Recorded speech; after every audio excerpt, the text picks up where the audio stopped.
Testing, testing.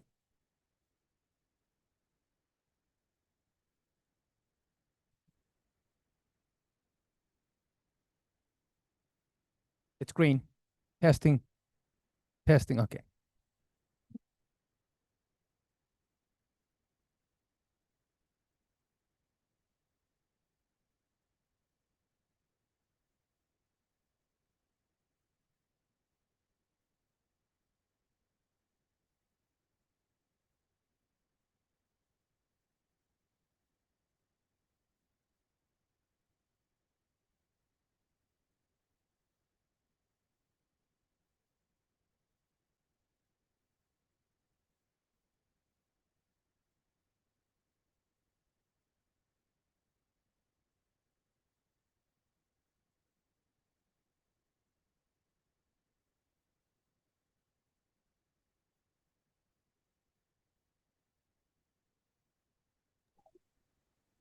Testing, testing. Test.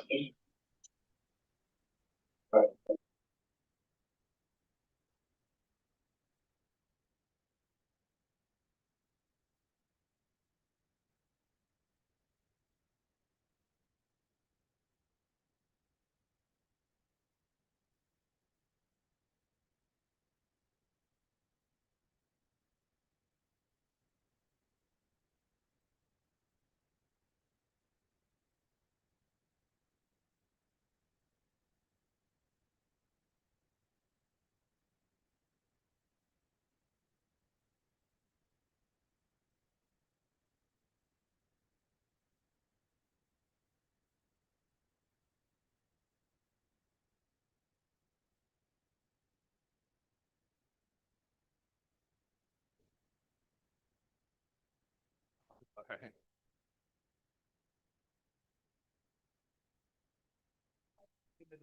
Yeah.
they're not ready.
Me? Interesting, no problem with the lion fight? Oh, gotcha.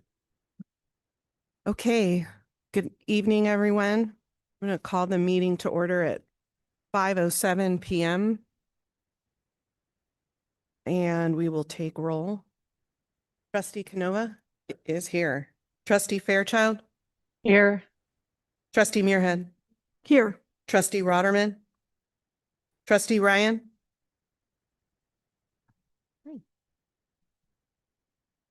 Trustee Ryan.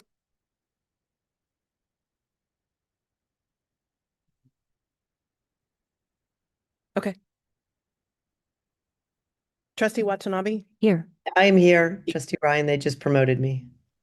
Okay, thank you, Trustee Ryan. Student Trustee Suresh. And I am here. May I please have the introduction of the interpreter? Good evening. Buenas tardes, mi nombre es Verónica Adams, mi compañera Angélica Benítez y yo vamos a ser las intérpretes en español de esta noche. Bienvenidos a la reunión de la mesa directiva del Distrito Escolar Unificado de Santa Clara. Esta reunión está siendo transmitida en el canal en español de Zoom. Para escuchar esta sesión en español, oprima el botón que dice interpretación en su pantalla y seleccione el lenguaje de español. En este menú también puede seleccionar la opción de silenciar el audio original en inglés. Thank you. Thank you. We'll now have the Pledge of Allegiance led by Trustee Canova.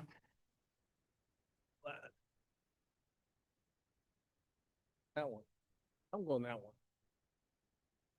To the flag, United States of Republic.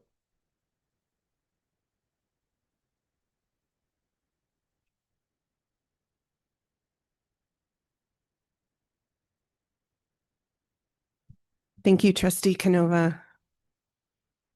Our mission of Santa Clara Unified School District is to provide equitable, engaging, and innovative educational experiences so that each student thrives in a global society. The vision of Santa Clara Unified School District is that graduates are resilient, future-ready, lifelong learners who think critically, solve problems collaboratively, and are prepared to thrive in a global society. Santa Clara Unified School District acknowledges that our schools are on the traditional lands of the Tamiyan Nation, the Aboriginal American Indian tribe of Santa Clara Valley. We pay respect and thanks to their people, both past and present. At this time, I would like a motion to accept the agenda. So moved. Second, Watanabe. Okay, I have a motion from Trustee Muirhead, a second from Trustee Watanabe. Trustee Canova. Yes. Trustee Fairchild. Yes. Trustee Muirhead. Yes. Trustee Rotterman. Yes. Trustee Ryan. Yes, Trustee Watanabe. Yes. Student Trustee Suresh. And I vote yes, that passes 7-0. Guidelines and policy for public comment. The board has Board Policy 1313, which is our civility policy. This policy is intended to promote mutual respect, civility, and orderly conduct among district employees, parents, and the public. This policy is not intended to deprive any person of his or her right to freedom of expression, but only to maintain, to the extent possible and reasonable, a safe, harassment-free workplace for our students and staff. In the interest of presenting district employees as positive role models to the children of this district as well as the community, SCUSD encourages positive communication and discourages volatile, hostile, or aggressive actions. The district seeks public cooperation with this endeavor. The board understands that the First Amendment provides strong protection for speech. However, the board expects that all speech and expression will comport with norms of civil behavior on district grounds, in district facilities, during district activities or events, and in the use of district electronic digital systems and platforms. Okay. I don't have any slips for public comment on closed agenda items. If there's anyone in attendance that would like to speak to a closed session item, now is the time to do so. Oops. Otherwise, is there anyone in the Zoom with their hands raised? President Lieberman, we're checking the slips now and there's no one on Zoom. Okay. There's no slips for closed session. Okay. Thank you, Mr. Rico. Okay, the board now will move into closed session. In closed session, the board will be considering items B1, Public Employee Discipline Dismissal Release, Government Code Sections 54957 and 54954.5E. B2, Conference with Labor Negotiators, Government Code Sections 54957.6 and 54954F, Agency Representatives Damon Wright, Superintendent, Jose Gonzalez, Assistant Superintendent, Human Resources, and Mark Shield, Deputy Superintendent, Chief Business Official. Employee organizations UTSC, CSEA, AFT, and unrepresented employees. B3, Conference with Legal Counsel, anticipated litigation pursuant to Government Code Sections 54956.9D2 and 54956.9E2, one case. The board anticipates returning from a closed session at 8 p.m. Thank you.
Okay, the board is returned from closed session.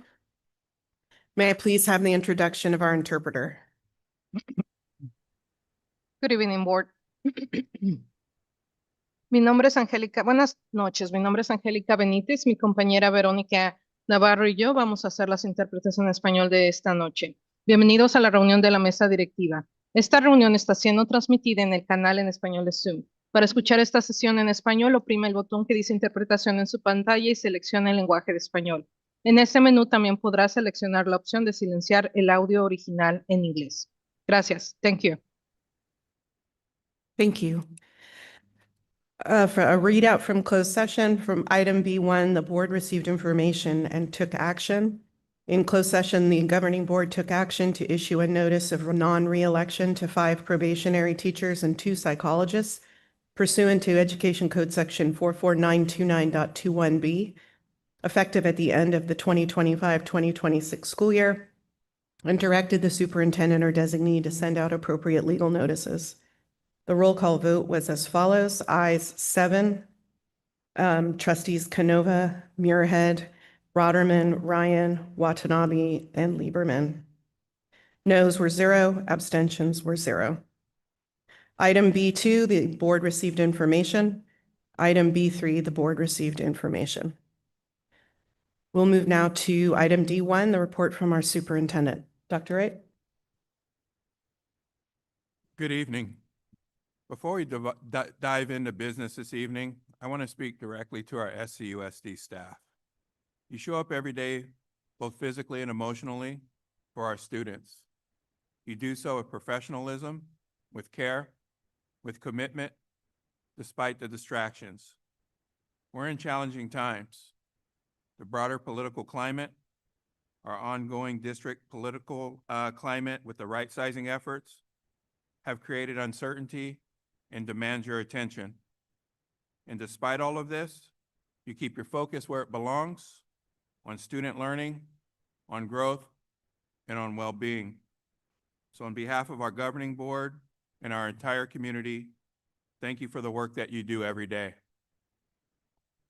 As February comes to a close, the observances during the month of March are approaching quickly. Read Across America Week is celebrated from March 2nd to March 6th. It begins on the birthday of Dr. Seuss. This year's theme, champion kindness and creating a nation of diverse readers.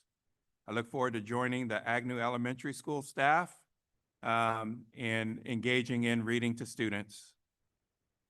March is also National Developmental Disabilities Awareness Month. This is an opportunity to focus on inclusion and community and break down barriers, and also celebrate the contributions of individuals with disabilities. While we officially observe developmental disabilities in March, this is also a reminder that this should be our focus year-round. We also honor the history and contributions of Irish immigrants and their descendants to the United States. Designated by Congress in 1991, Irish American Heritage Month highlights the impact of Irish Americans on American culture, politics, and society. And Women's History Month.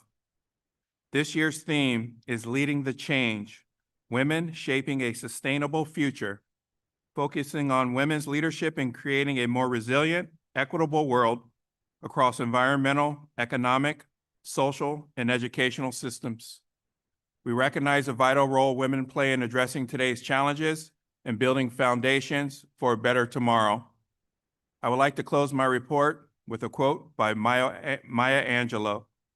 Nothing can dim the light which shines from within. Even in seasons of transition and challenge, the light of our collective commitment to students always remains bright. Thank you.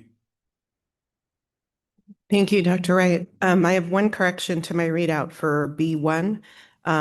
Trustee Fairchild also voted yes. Okay, we now have our student report from our student trustee, Suresh.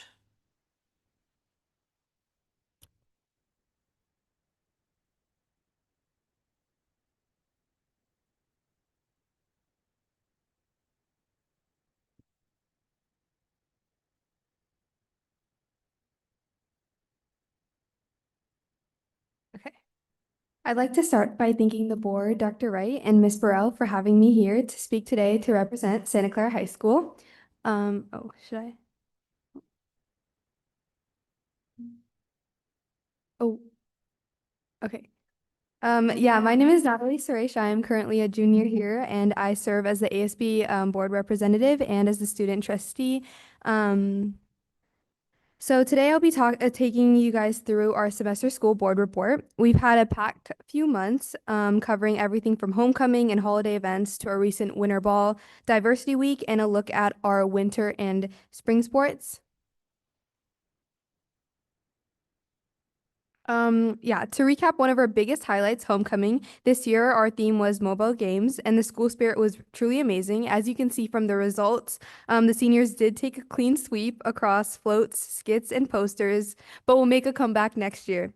It was a great way to see the different classes collaborate and showcase their creativity. Moving into the late fall, we focused on campus culture and gratitude. We hosted Holiday in the Quad to keep spirits high before finals, and our Thanksgiving wall allowed students to share what they are grateful for, creating a visual reminder of our supportive community. One of our most successful events was Club Rush, held on September 12th. We had over 80 clubs on campus this year, and whether it's a baking club or entrepreneurship club, there's truly a place for every student to get involved and find their passion at Santa Clara. In January, we transitioned to more formal festivities. We hosted our winter ball at the Grand Corinthian Ballroom. And leading up to the dance, we held a winter ball fashion show on campus to get everyone more excited and to boost up our ticket sales. A core value at Santa Clara is our diversity, and during our diversity week, we had powerful presentations from groups like the Japanese Student Union, the Filipino Student Association, the Chinese Student Association, and more. And even recently, we had our Black Student Union do presentations, but these presentations weren't just about the performances. It was also a great way to educate our peers and celebrate the different cultures that make our school unique. Okay, on the athletic front, we just finished our winter sports, girls basketball, girls soccer, and TCC cheer, who just recently won CCS Grand Champs second year in a row. And we also had boys soccer, boys basketball, wrestling. And for spring sports, we're offering badminton, boys baseball, softball, swimming, boys tennis, boys volleyball, track and field. And yeah, and then we also have future events at Santa Clara is a big event called Battle of the Classes, where we have several games competing like seniors, sophomores, juniors, and freshmen. And it's just really fun to get together and yeah, show our school spirit. These are some of the games that we play. And thank you for listening.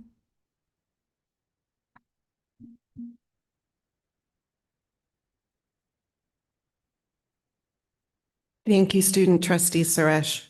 I'm trying to figure out what a human table is, but it sounds painful.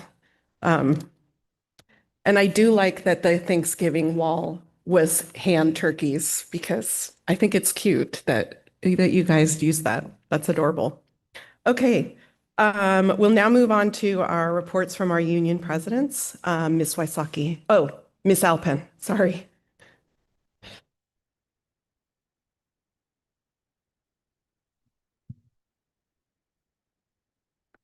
Good evening, Board President Lieberman, trustees, student trustee Suresh, Dr. Wright, and Ms. Burrell.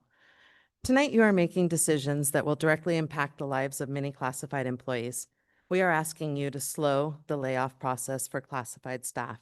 As of this morning, 49 classified employees have taken advantage of the early retirement incentive. That is double last year's retirees and has generated meaningful savings to help address the district's budget challenges. Because of that, many of the original proposed classified layoffs were rescinded. That tells us something important. Natural attrition is working.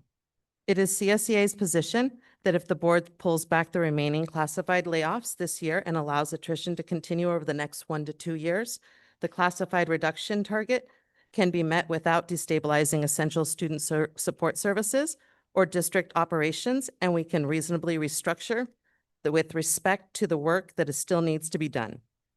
Classified staff are the backbone of this district. They make sure students are supported, campuses operate safely, services run efficiently, and families receive the help they need.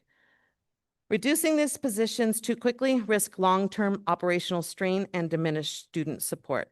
And with the layoff in Staff Secretary 3 and Registrar positions, there will be a loss of institutional knowledge that will immediately harm students. I also need to share how the classified portion of this presentation, specifically the grant-funded positions, was shared in the agenda. Many classified members are learning tonight, at this moment, that their positions were listed. Others found out because someone sent them a screenshot asking them, "Did you see your position was included?" Some still do not know that their position appears on that list. I do see that after several conversations with the district, they have provided some clarifying details about funding sources. But to be clear, none of those people were contacted formally by HR that I am aware of. That is not how people should learn their jobs might be on the line. What is especially concerning is that several of those positions listed under grant or site-funded allocations, which have different funding, different notification requirements, are not funded by the general fund, hence not a part of the right-sizing layoffs. Furthermore, at this time, the district does not know yet whether those positions will actually be reduced because the site budgets have not been finalized. So my question to the district is, why are you asking the board to approve layoffs for positions that are not generally funded based at this time? Posting these positions without prior communication, without clarity, and without providing CSEA the opportunity to properly notify and prepare our members has created unnecessary anxiety and strain. When I asked for clarification as to why they are including these positions, I was told that that was how it must be done. I asked for the names of the potentially impacted members, and I have not yet received that information. This all should have been handled with greater transparency. There should have been a clear distinction between general budget and grant-funded positions. Process matters, communication matters, and how we treat people during times like this matters. This is not the first year that classified have faced layoffs. Classified employees have endured layoffs and reductions for the past 3 years. We are not new to this sacrifice. We are asking you to allow attrition to keep working. We are asking you to protect student support services. And in all of this, we are asking you to ensure that the process reflects the respect and transparency our employees deserve. This doesn't have to be done. We have the savings to support slowing down, gathering data, and restructuring with time and logic that aligns with the district goals. This is your choice. Choose students over savings. Choose people over pace. Thank you.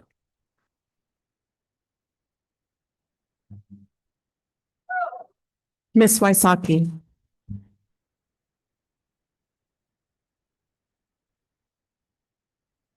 Good evening, President Lieberman, trustees, student trustee Suresh, Dr. Wright, and Ms. Burrell. The resolution presented this evening is for the reduction or discontinuance of particular kinds of service, commonly referred to as PKS. Reducing words to an acronym serves several common purposes. Acronyms increase efficiency, they provide clarity and brevity, and they save space. Acronyms can also be used to deflect the serious nature of the underlying words or phrases. The acronym PKS is used to sanitize the underlying meaning to make it more palatable to the receiver and to remove emotions.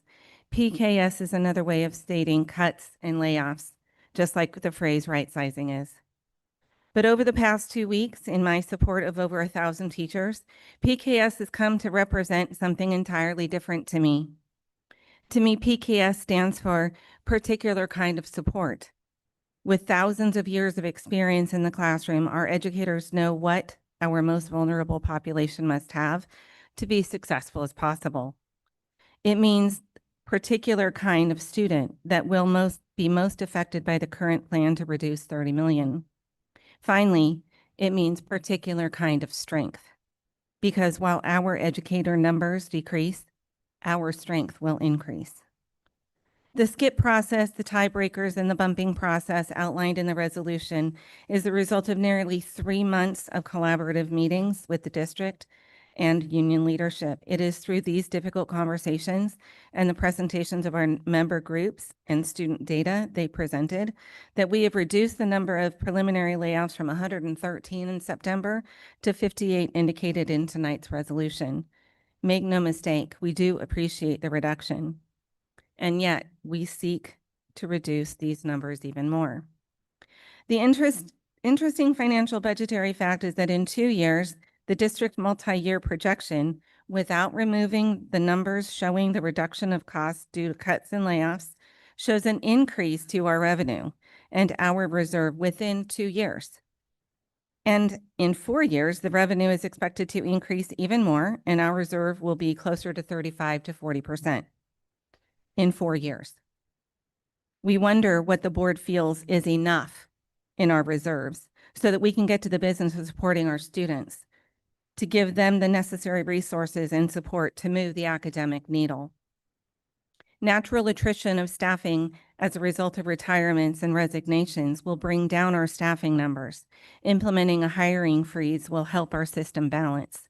Based on the data we have reviewed, there is a large bubble of educators who are likely to retire within the next 3 years. I'm in that group. Morale is at an all-time low and stress is at an all-time high.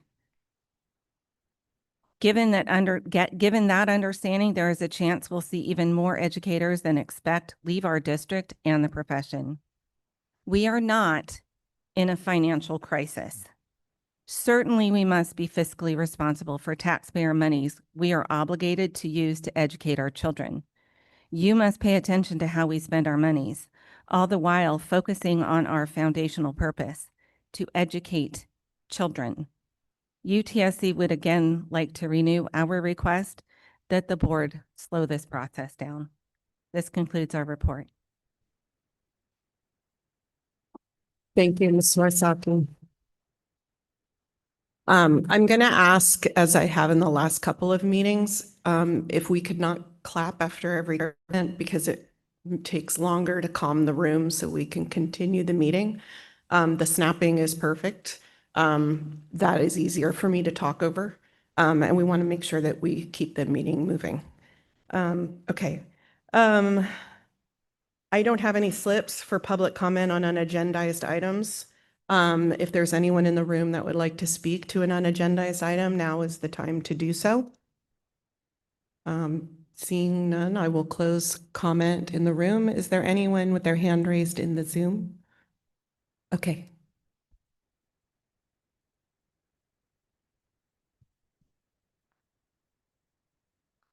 Okay, the board is currently hearing public comments on unagendized items. We have one member with their hand raised in our Zoom webinar. For any members of the public who are attending our meeting on the Zoom webinar, if you would like to speak, there is a raise hand tool in Zoom that you can use.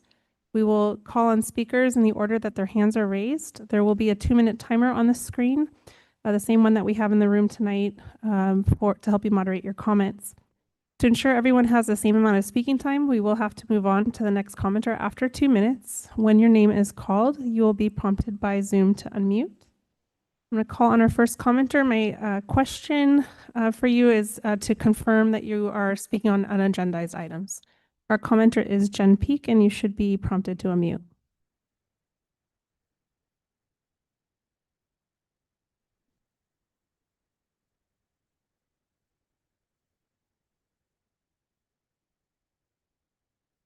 Ms. Peak, we can see that you unmuted. Can you try talking?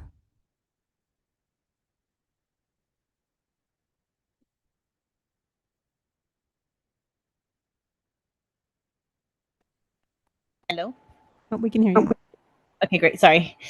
I just wanted to say thank you to the board for making a space more available to the public. I'll keep my comments short tonight, but that was my main thing that I just wanted to thank you for providing a more accessible space. I'm glad that IT and everyone could find a place and a time where more people could be here. Although I know the Boca people found it difficult to get here as late as a closed session was coming back. I'm sure you guys had a full docket. Perhaps when we have right sizing discussions in the future, we can have them a little sooner in the agenda, because I know there were a lot of parents that came to me. It was just too late for them, seeing how far it was down the agenda. So, but thank you again. I really appreciate that there is a space where people aren't standing, and I would be there except for I'm not feeling great and I don't want to share. So thank you again. Thank you for your comment. President Lieberman, that was the only one. Thank you, Mr. Rico. Okay, we'll move now to consent items, human resources, G1. Motion to approve, Rotterman. Can I get a second? Second, Muirhead. Trustee Canova? Yes. Trustee Fairchild?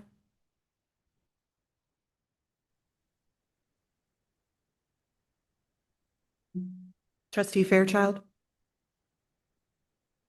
She just joined. We're promoting her to panelist now. Trustee Muirhead? Yes. Trustee Rotterman? Yes. Trustee Ryan? Yes. Trustee Watanabe? Yes. Trustee Fairchild? Yes. And I vote yes, that passes 7-0. Consent items H1 through H12. Move Motion to to. approve, Rotterman. Second, Muirhead. Student trustee Suresh? Yes. Trustee Canova? Yes. Trustee Fairchild? Yes. Trustee Muirhead? Yes. Trustee Rotterman? Yes. Trustee Ryan? Yes. Trustee Watanabe? Yes. And I vote yes, those pass 7-0. Action item I1, Resolution 2607, affirming March as Arts Education Month. Move to approve. Second, Rotterman. Student trustee Suresh? Yes. Trustee Canova? Yes. Trustee Fairchild? Yes. Trustee Muirhead? Yes. Trustee Rotterman? Yes. Trustee Ryan? Yes. Trustee Watanabe? Yes. And I vote yes, that passes 7-0. Item J1, Information Right Sizing Plan Update. Dr. Wright.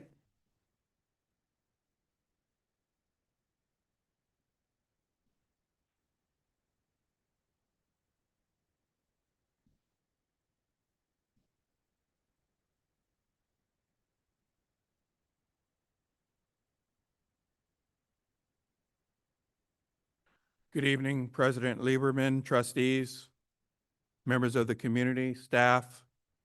Welcome. Tonight, we move from dialogue to decision. At the February 12th Governing Board meeting, we presented a comprehensive plan as an informational item. We didn't just present, but we also listened. We got feedback from our trustees, from the public, to finalize this plan. You can find last meeting's presentation attached to this agenda. You can also watch the detailed presentation on a district's YouTube channel for your reference. Based upon the feedback that we received, we revised the plan, and this evening, I'm going to share the revised right-sizing plan for the board's consideration and approval through the resolutions on tonight's agenda. I will also share the proposals we're considering, both in the very near future and also in future years. Altogether, this plan is a reflection of our attempt to balance our fiscal reality with the human needs of our organization. We will conclude this presentation with Dr. Gonzalez as he'll briefly recap California Education Code timelines and requirements as a reminder. This is just a quick reminder of our guiding principles or the lens that we use to establish this plan. We considered student-first, equity-driven decision-making. We considered the whole child, safety, wellness, transparency, and progress integrity, operational and financial efficiency. And as our board requested, we also use best practices from other school districts to factor into our decision-making. As we've shared in previous meetings, SCUSD has been deficit spending for several years. Next school year, we're projecting a deficit more than $30 million. Our plan to address this now isn't just about balancing the budget.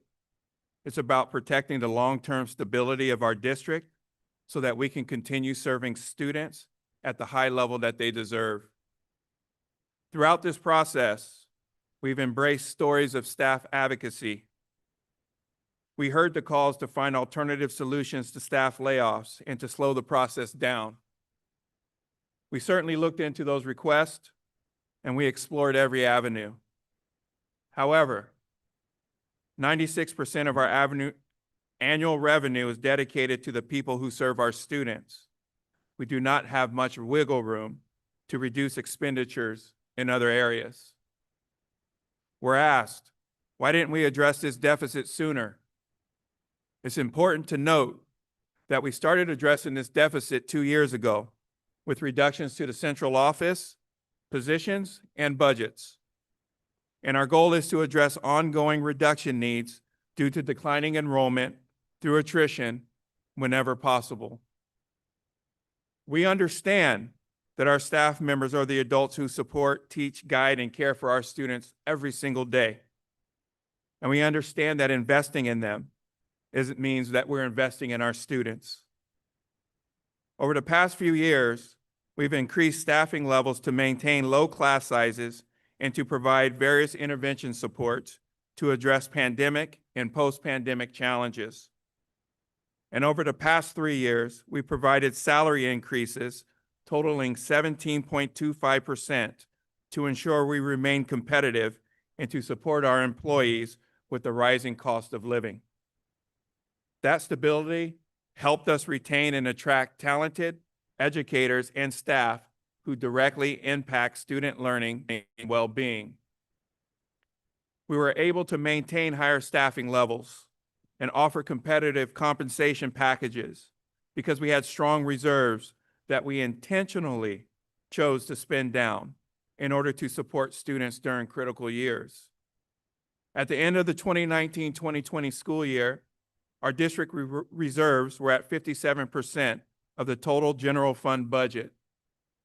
Based upon the 2025-2026 first interim report, our reserves are projected to be at 24% of our total general fund budget. This represents a decrease of more than $45 million during this period. And during this same period, general fund salaries and benefits increased from $248 million to $402 million. SCUSD is a community-funded district. We rely on property taxes. And while reserves remain above the 3% state required minimum, it's important to note that community-funded districts must carry higher reserves to account for the fluctuations in revenue from residential and commercial property taxes. Continuing to deficit spend would eventually force more disruptive reductions, which would have a greater negative impact on our organization. This right-sizing proposal, it aligns our staffing levels with the reality of our declining enrollment and annual revenue, ensuring our programs remain strong and sustainable for students now and also in the long term. As enrollment continues to decline, maintaining staffing levels that were built on higher enrollment and to address students' needs and during and immediately after this pandemic creates financial instability that ultimately threatens programs. Through careful analysis of projected enrollment and anticipated class sizes and caseloads, the proposal before you today keeps the district well within and in most areas below the contractual obligations and aligned with best practices standards for unified school districts. Our goal has been to protect classroom experience, preserve program quality, and minimize direct impact on students to the fullest extent possible. Under this revised proposal, we project reductions of approximately 13% of administrators, 10% of certificated staff, and 4% of classified staff. And we also identified about $3 million in supplies and services. These decisions are difficult, as we've often mentioned, because they affect valued members of our community. Taking measured action now protects the organization from deeper cuts in the future. And by stabilizing our finances today, we ensure that SCUSD can continue delivering strong academic programs, manageable class sizes, and comprehensive student support for many years to come. Our responsibility is not just to balance next year's budget. It's to safeguard the educational experience of every current and future SCUSD student. Based upon the feedback that we received at the February 12th Governing Board meeting, we revised our proposal a bit. And based upon the feedback, we're recommending that we bring back the special education TOSA in order to provide the necessary support to support our students with disabilities and also the staff members that are caring for them. We also heard at that meeting concerns regarding elementary PE teachers having to travel to more than 2 school sites. Our proposal reflects that they will not travel to more than 2 school sites. Regarding our classified staff members, we're recommending bringing back the professional learning specialist position. We understand the value of this position. We understand the value of our classified staff members, and we want to make sure that they have the professional learning necessary to deliver the services needed to support our students. We're also recommending not laying off the behavior tech positions this year. This is something that we will manage through attrition. We currently have 34 positions and 1 vacancy. So with future vacancies over the next year anyway, we will not refill those positions, and we will revisit this conversation next year. Now, as you heard a little bit earlier, we included grant-funded positions in the resolutions as a precaution because we did not have confirmation that the funding will become available to support those positions. If the grant is extended and funding becomes available, we would rescind those layoff notices for these positions. I also, on behalf of the district, want to apologize to our staff members. Through trying to be transparent and moving quickly and posting the agenda, we didn't have the opportunity to reach out and to speak to some of the members who may potentially be affected by this right-sizing process. Throughout this process, we're striving to be transparent and respectful of the process. And in this instance, we fell a little short. We appreciate your understanding and we sincerely apologize, but we missed this one. Additionally, we want to continue reducing the amount of elementary combo classes. We heard this loud and clear. Prior to the February 12th meeting, we reported out that we were reduced the 2nd and 3rd grade combination classes at our Title I schools, and this is something that we aim to do across our district.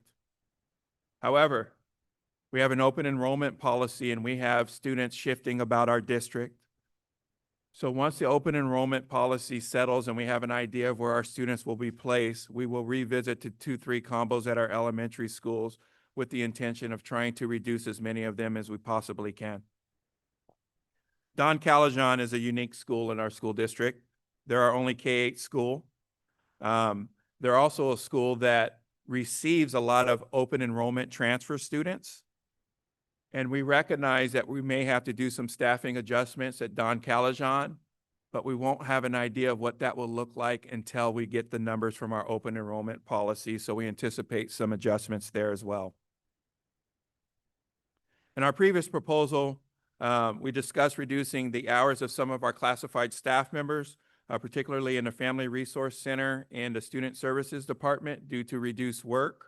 We're going to continue those discussions outside of this process. So we're removing them from those processes, and that's something that's negotiated with our labor leaders. So we'll have a conversation about those positions outside of this process. I do want to be clear. As we finalize this year's process, I want to be very clear that right-sizing an organization is not a one-year process. This is something that we must be courageous about and courageous enough to evaluate annually to ensure that we don't find ourselves in this situation in the future where we're having to reduce significant positions. Now, there are positions that are not a part of this proposal this year that we're going to need to evaluate next year. And if our enrollment continues to decline or our budget reality shifts, we will be required to make the necessary adjustments. This process, we're building a sustainable future. And tonight, I'm asking for our board's approval of these resolutions so that we can begin the work of supporting our staff through this transition. And at this time, I would like to welcome up Dr. Gonzalez to talk about the process.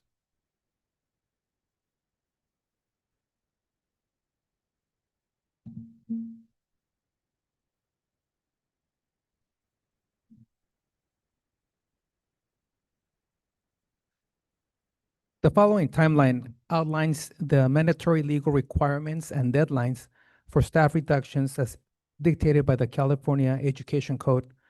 Understanding these key dates from the initial March 15 notification to the final May 15 decision is essential for ensuring a transparent and legally compliant process for all district employees. And also keep in mind that as resignations and retirements come through, or if we add additional staff, as in the case of combo classes, we will resend layoff notices accordingly.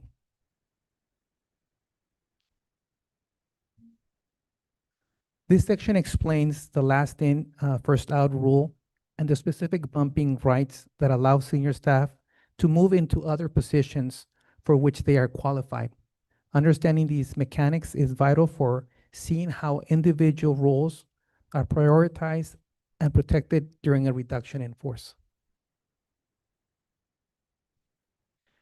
I had those similar slides 2 weeks ago. Now we'll move into your discussion. Thank you, Dr. Wright and Dr. Gonzalez, for the presentation. We will have trustee comments and questions. I can't see trustees Ryan and Fairchild, but if they raise their hands, we'll put them in the queue. Is there anyone who would like to go first? Or maybe no one has questions, comments. Trustee Fairchild, does everyone? Trustee Fairchild. Thank you, President Lieberman.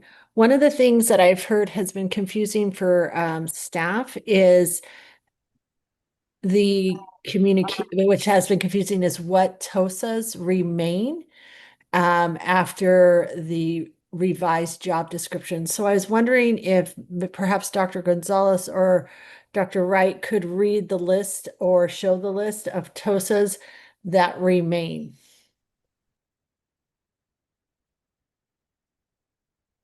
You have that available, Dr. Gonzalez? Give me a minute. And while he's getting that, I would like to just clarify, because in looking at slide number 4, we are adding back a special ed TOSA, so we now have a total of 2. Is that correct? Yes, so in the elementary area, we will have 13 literacy intervention teachers, 2 for English language arts, 2 for mathematics, 2 for special education, 1 for RPLP, K-12, 1 for early learning, 1 for English language development, and 1 for MTSS. That's a total of 23. In the secondary level, we will have an English language arts, an English language development, 2 TOSA for that role, 2 for mathematics, 1 for science, which is the nature center, for a total of 5. And then we have an additional 2 TOSAs for CTE, 1 for art, and 1 for as an induction TOSA for our teachers who are clearing their credentials. That's a total of 4. Thank you so much. I think that is helpful because so many people did not know which TOSAs remained. My next question, and I probably should have looked this up, I apologize. When do we anticipate the open enrollment to settle and us to have, I mean, like around the date, and us to have a good idea of where our students are going to be next school year?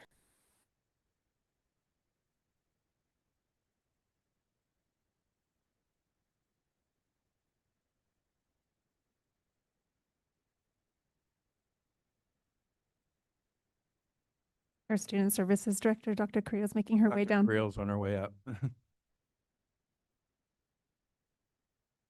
Take your time, Dr. Carrillo.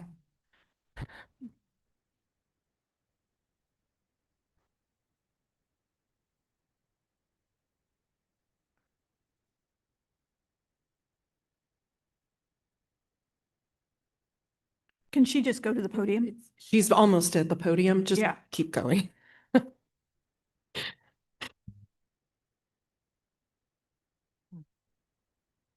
Yes, in terms of open enrollment, we received about 1,300 applications for open enrollment. So we are processing those now. The open enrollment letters for high school have already gone out for priorities 1 through 4. Middle school are on their way to be sent out, and then we're going to start working on elementary for the priorities.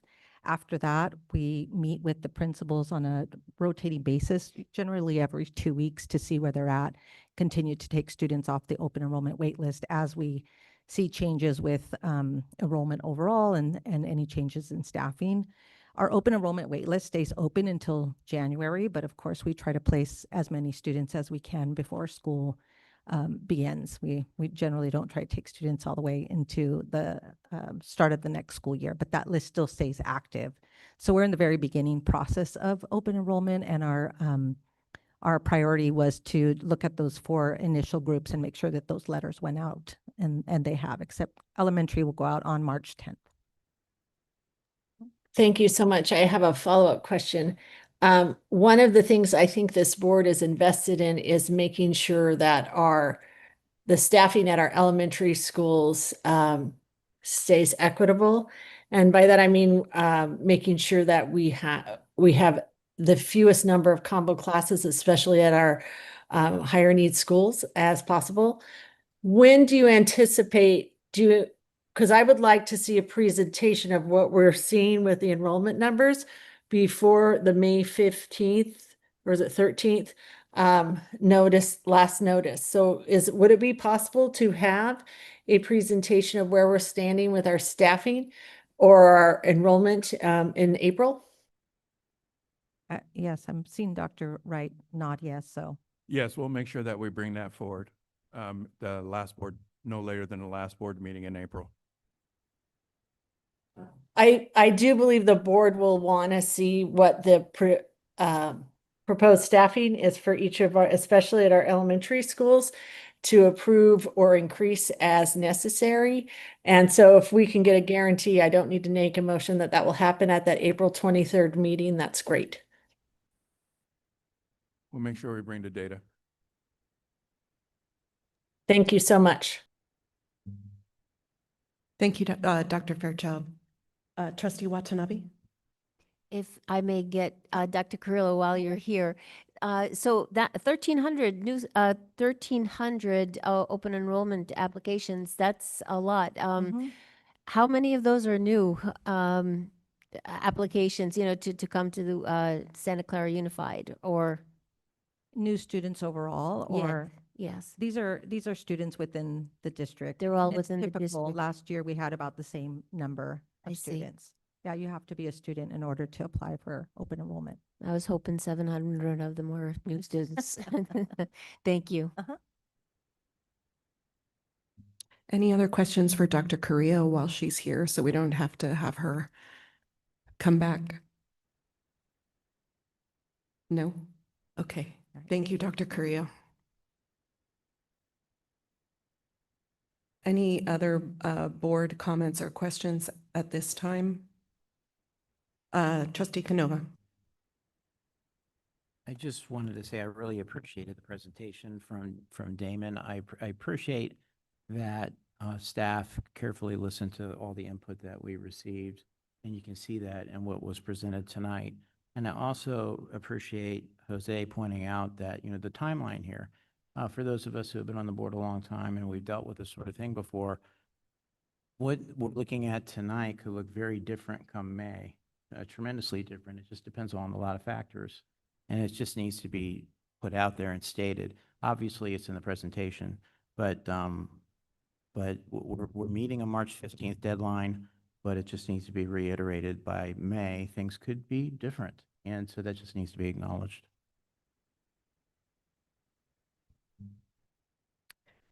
One of the questions that I had, I think is for Ms. Meltzer, is with regard to the middle school registrars and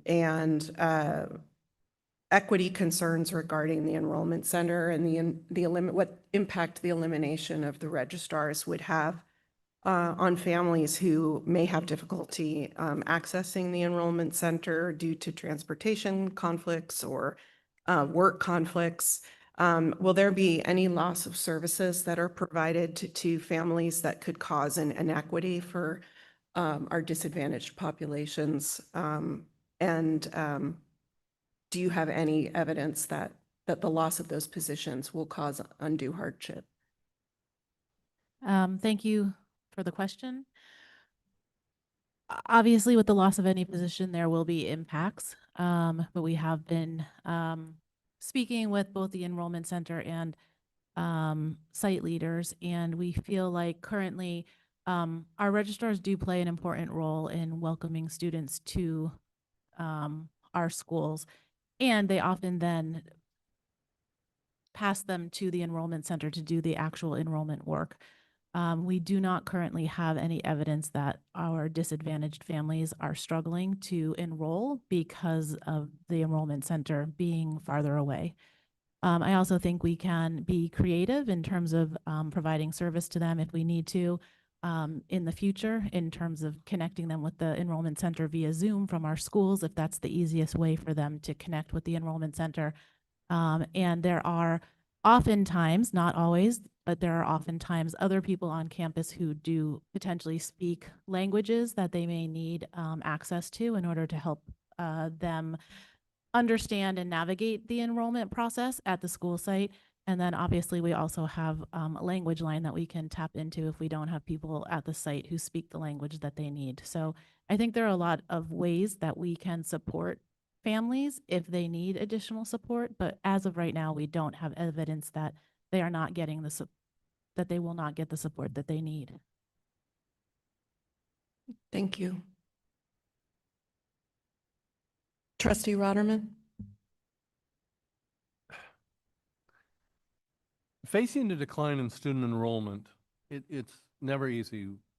It requires you to make some decisions that are very painful, sometimes heart-wrenching decisions. But we have to keep our district sustainable. We have to align the staffing to the number of students that we're serving. Our labor makes up more than 90% of our budget. Only place we can find a meaningful saving. We've been presented with many options. I wish you could see the amount of work that our administration has put into trying to minimize the impact, to study this in a multitude of ways. We could look at reducing pay. Unfortunately, that really doesn't, there's only really two ways to do this. If you've got to reduce labor, you either have to reduce how much you pay or you have to reduce how many people you pay. And so we could look at reducing pay, but that really doesn't address the primary issue. The primary issue is we have less students, and so therefore we need less people to do that educational process. There is one thing I've seen with a few folks out there, and I wanted to be really clear. Our superintendent has carried out the board's request. The board has requested him to come up with a solution, fiscal solution, as well as to make sure that in the process that we come up with methods to improve and increase our student achievement.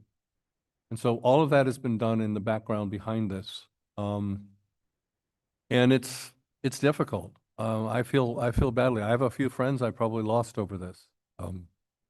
But you know, you have to do what you have to do, and unfortunately, that's where the direction we're headed.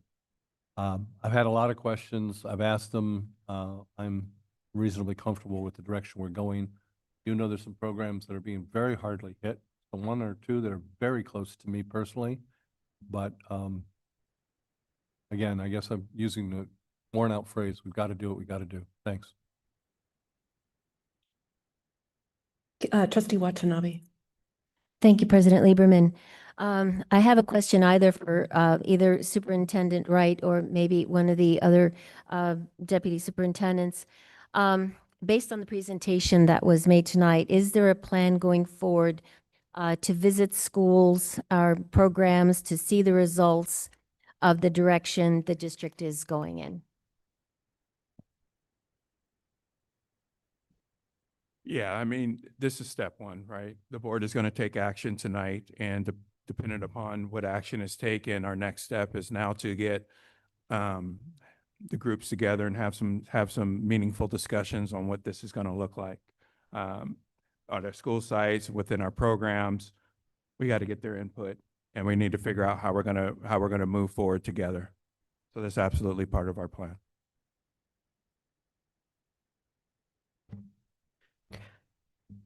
Trustee Ryan, I can't see if your hand is raised. Would you like to make a comment or ask a question at this time? No, I'm losing my voice. So I was able to ask a lot of questions earlier in the earlier meeting and then talking with Dr. Wright. So I'm going to save my voice a bit. Thank you. Okay. Okay. Trustee Muirhead, okay.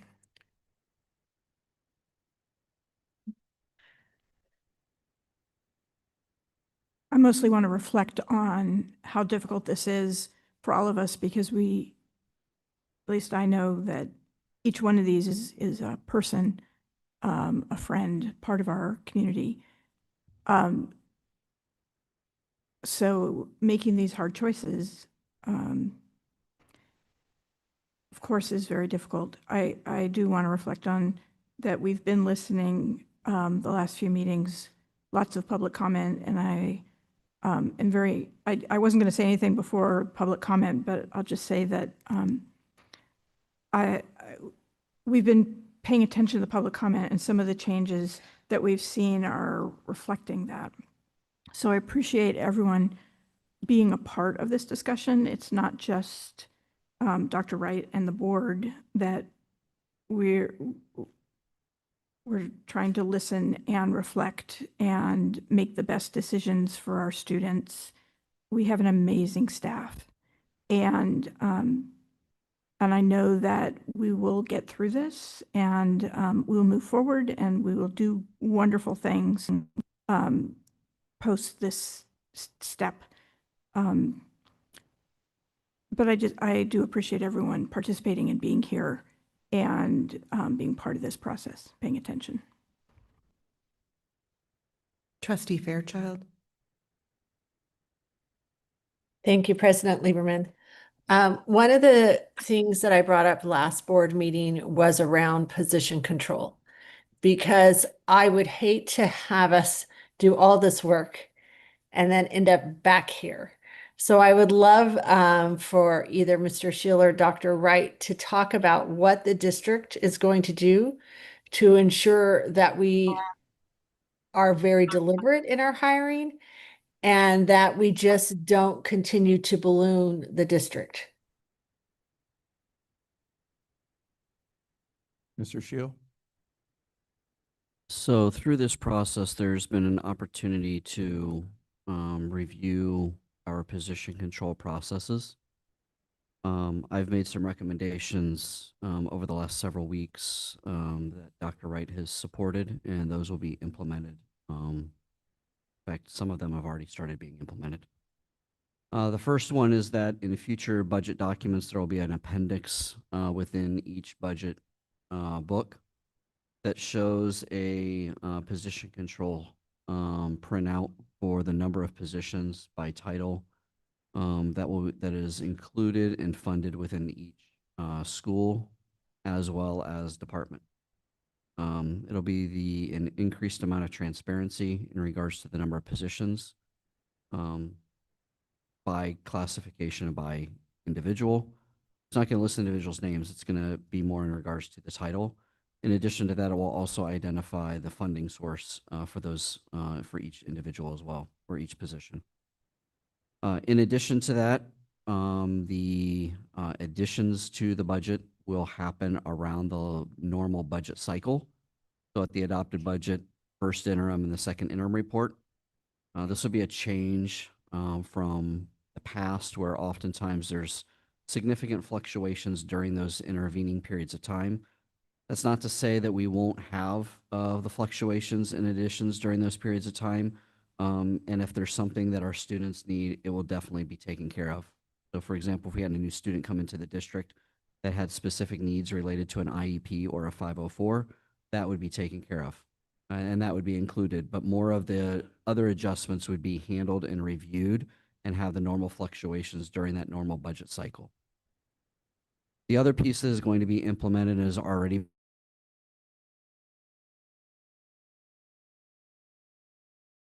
becomes vacant, there'll be a slight pause in order to evaluate that position and determine, is there a change that we need to do within that position? Do we need to replace it? Is it something that can be addressed through it? Is that one area that we should look at in regards to attrition? So this will give us an increased opportunity to evaluate each vacancy as it comes up and determine the appropriate course of action as that happens. So those are some of the changes that are going to be implemented in regards to our position control processes as we move forward, including an increased amount of transparency regarding our position control and the number of positions within the district. May I ask a follow-up question? In our board meeting packets, we always get the consent items of the new hires. Could it be added there, whether if it's the new person who has been hired is replacing an individual or is it an increase?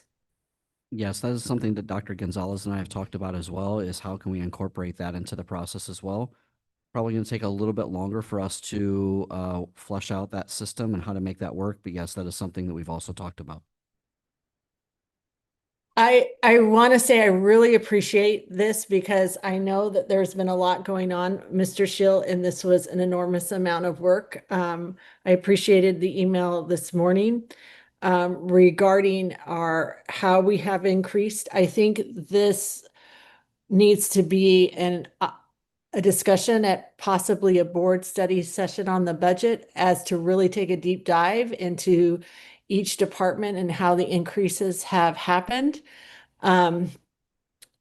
Because as I said, I want to reiterate, I don't want to be back here next year, and I don't think we will be, where we just continue to hire, and because then why are we laying off? So I'm hoping that next year we come back and the number of people we have employed in our district is the same or maybe even a little lower. I would like to also thank Trustee Muirhead for her words because this has been a really hard time. I have a lot of friends in this district. And I have a lot of people who have taught my children. And I agonize with the staff and I agonize with the parents. But I also understand that we need to keep our reserves healthy. We need to keep our staffing appropriate. So I appreciate the work that has been done by Dr. Wright, Dr. Gonzalez, Mr. Schill, and the rest, because this has not been a fun task to give to a new superintendent. And I appreciate the efforts that have been made to try to do the best that we can for this district. I had a follow-up question to Dr. Fairchild's question, and I'm not sure if it's for Dr. Gonzalez or for Mr. Schill. But to Dr. Fairchild's point, when a new job description comes to the board for approval, is it possible for us to receive kind of a ballpark estimate of the number of positions that are intended to be hired under that job description so that we have an idea of what impact that will have to staffing? Yes, I can do that in any future new job description. Thank you. There is the board policy request a presentation, so I will include that in the presentation. Great, thank you. Trustee Canova. No, I just wanted to also say that the petition control is really dramatic. I mean, it's been a number of years. There was a time when our district was quite disciplined about position control, but that's taking us quite a long time ago. And if you look at our history over the last 10 years, we've gone through quite a few superintendents in 10 years' time. And I think we need to really recognize that Damon is not only doing what the board has said that we want him to do, but takes a tremendous amount of courage. This is a very difficult thing to take on. It affects people that we care about. No one here wants to do this. Nobody, we don't want to do this. Damon doesn't want to do this. Staff doesn't want to do this, but it has to be done. We have to be fiscally responsible, because if we're not, we know what happens. We know the process, what occurs if we're not fiscally responsible. We know the role that the county takes on and the role that the state takes on. So we have to be responsible. But with all that said, this position control that's coming into place is really significant. And it's unfortunate it took something like this to bring that to play. But the fact that it's in place now is really significant for the future, so we avoid this in the future. And then again, you know, I stated it earlier, but I've been through this before. May could look very different than today in March, and that just needs to be restated. You know, it's a process. We have to meet a March 15th deadline. So let's see what it looks like come May. Any other board comments or questions before I go out for public comment?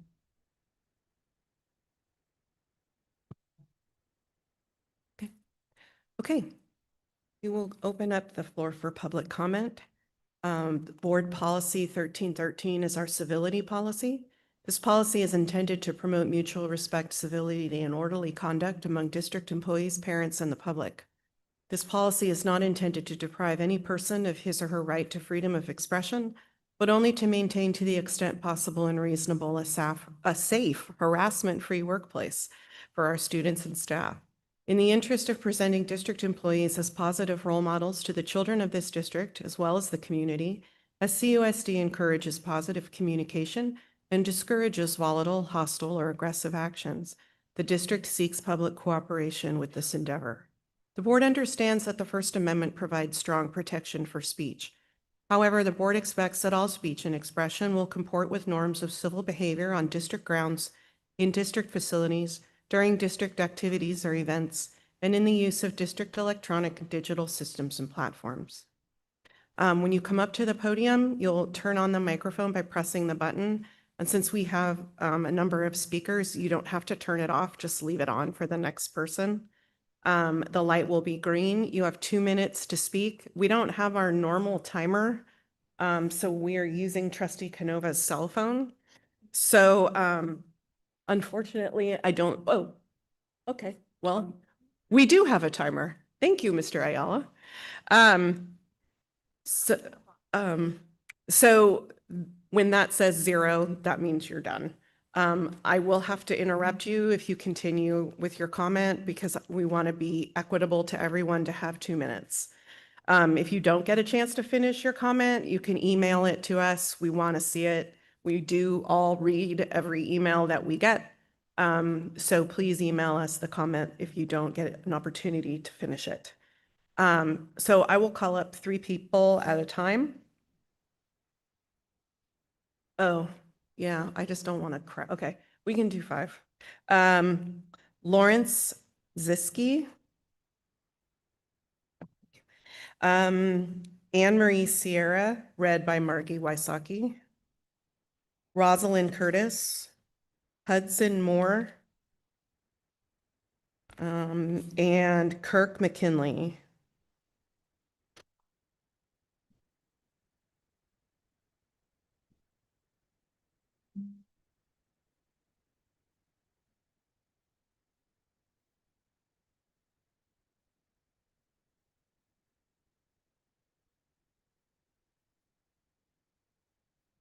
Lawrence up first. All right, I'm Lawrence Ziske. Sorry, push the button. I'm just above it. So I'm Lawrence Ziske. I'm a Scott Lane parent, and I'm here to discuss the impact of the right sizing plans on the dual language immersion program at Scott Lane. My daughter's a kindergartner in the Spanish English DLI program, and we have been thrilled with our experience so far. We feel that Scott Lane is very important as a place of instruction, but we also see that it's really important to the community in providing bilingual education. It brings our multilingual neighborhood together. I really appreciate that we started the meeting off with Santa Clara Unified School District's mission statement. We talk about equitable education experiences. We talk about preparing our children for a global society. The Scott Lane DLI program really embodies that. And in teaching our kids a second language, we are preparing them for a global society. We understand that decisions around right sizing are very difficult. When we could see the plans for cuts at Scott Lane, we are concerned about fairness and priorities. We really want to see the DLI program continue and grow. And our teachers are very important to that. We don't have the DLI program without them. We hope that you will reconsider how the reductions are distributed. And we would like you to consider decreasing the cuts to Scott Lane specifically. Please protect the DLI program. Please protect our teachers. And thank you for your time and your service.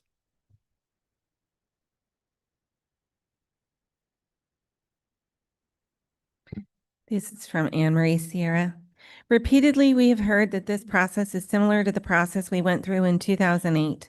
Yes, we had significant cuts and layoffs during that time. We had to make those cuts because our Fund 400 had been completely depleted. As of the second interim budget, we have a projected 24.5% reserve in Fund 17. The times are not comparable. The board has mentioned part of the reason we are overstaffed is because positions are brought before them with little information. How much information have you been given about the existing cuts and how they will affect the elementary systems? For nearly a decade, I have advocated for a district-wide SST, MTSS problem-solving system in elementary. We have finally developed a system that analyzes a struggling student's current levels and systematically tracks and modifies plans for interventions that can be used district-wide. It has taken years to develop and is resulting in measurable growth for our most vulnerable learners. This system, district-wide, is highly dependent upon and grounded in the work of our site-specific elementary TOSAs. My concern is this: what is the plan for the vital work next year? Do you, the board being tasked with approving these cuts, know how these cuts will decimate our elementary systems? Or what the plan is moving forward to continue the current work of the existing elementary TOSAs once they are reduced? And if there is no clear plan to continue the work once elementary TOSAs are significantly reduced, how can the board responsibly approve cuts in this magnitude? While I agree we received a letter from the county asking us to tighten up our budget, I do not agree with the level at which we are cutting. Board Policy 3100.1 requires that SUSD maintain a minimum of a 10% reserve. After the current cuts, our district will have a projected 26.6 reserve. And 5 years later, an increase, a total reserve of about 33%. The last time I checked, public education was Ms. not Wysocki, I'm a sorry. for-profit business. We should be fiscally responsible, yes. We should not be building our reserves over 20%.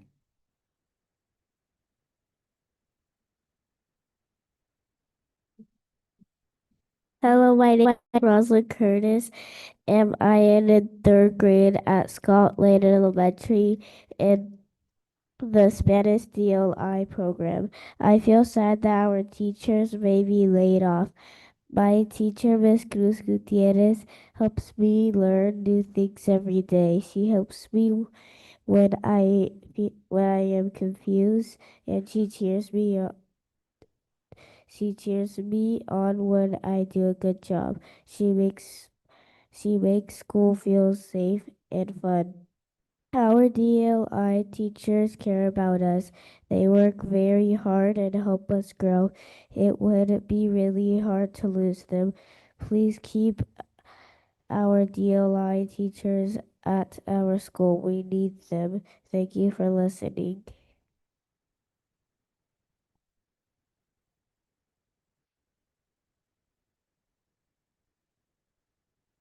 Good evening.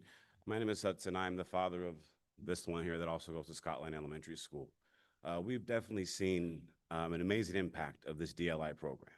And so being able to hopefully advocate to keep the continuity of these very passionate and dedicated teachers together is very important to us. Important enough to keep the baby out late and to be able to advocate appropriately. So again, we do hope that you take a look at that very deeply, look at the impact of that. Communities are being brought together based on their commonalities, not their differences. And seeing where we are right now in our society, we're needing of that more than ever. And so to impact this group of teachers that have been together since the program has started and to maybe shuffle that around could have consequences that are yet unforeseen. So with that being said, thank you for your time, and we hope you consider making a different decision.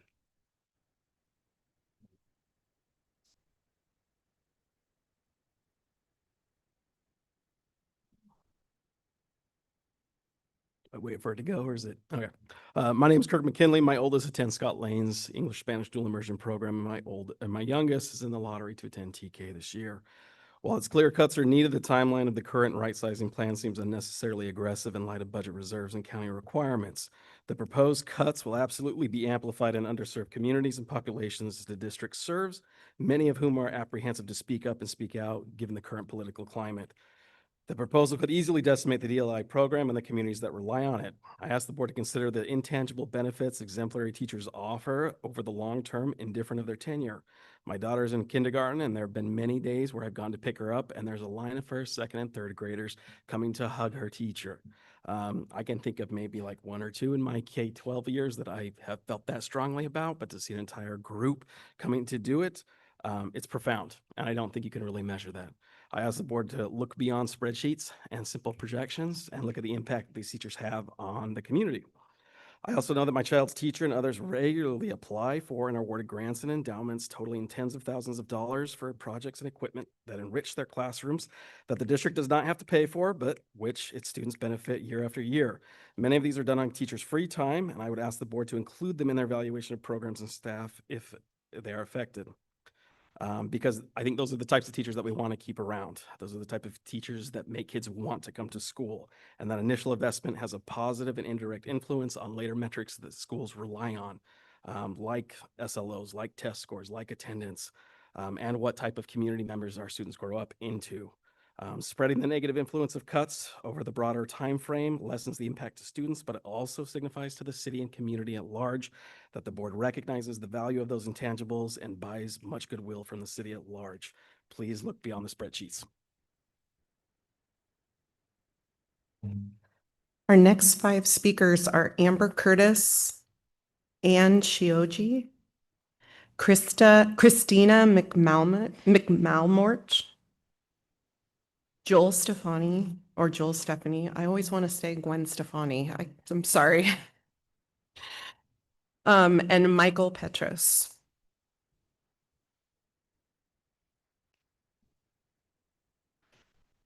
Good morning, board. Good evening, members of the board. My name is Amber Curtis. I am here both as an employee and a mother of the 3rd grader that was actually up here at Scott Lane Spanish immersion program. As an employee, I understand that budget decisions are complex and can't be taken lightly. I know that there is a difficult reality behind the numbers, but as a mom, it feels very personal.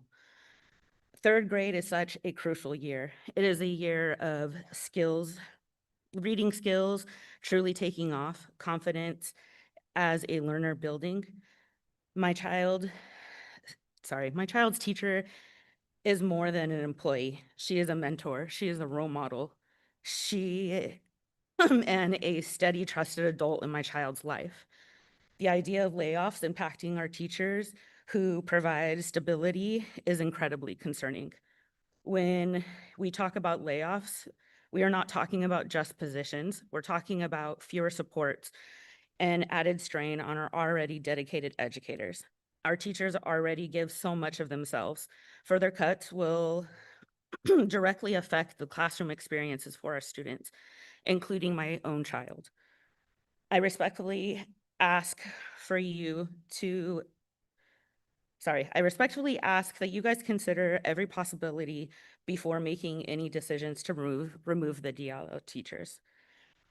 Our children deserve consistency, supportive educators, and classrooms where they can thrive. Thank you for your time.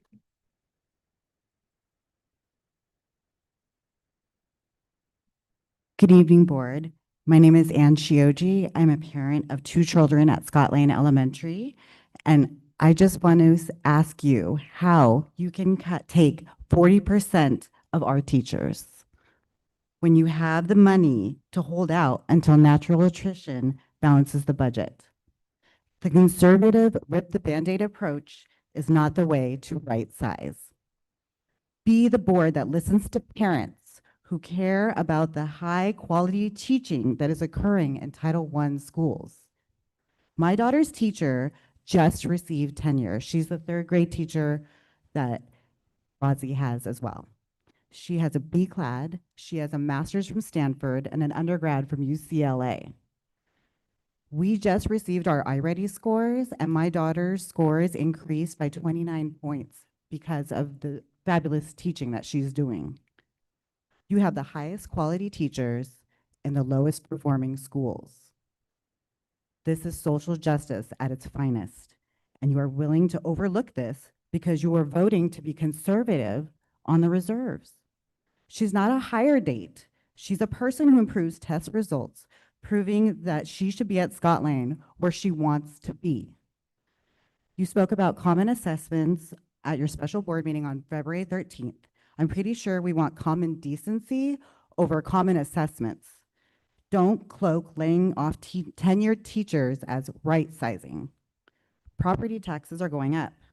When the unaudited actuals come out at the end of this year and we find out how much money we actually have in reserves and you have laid off our fabulous teachers, people will be very upset. Please don't be that board of trustees that we put our trust in and turn your back on the very community that you were elected to serve. If it says tenure on the seniority list, please respect that. She's an amazing teacher. Thank you.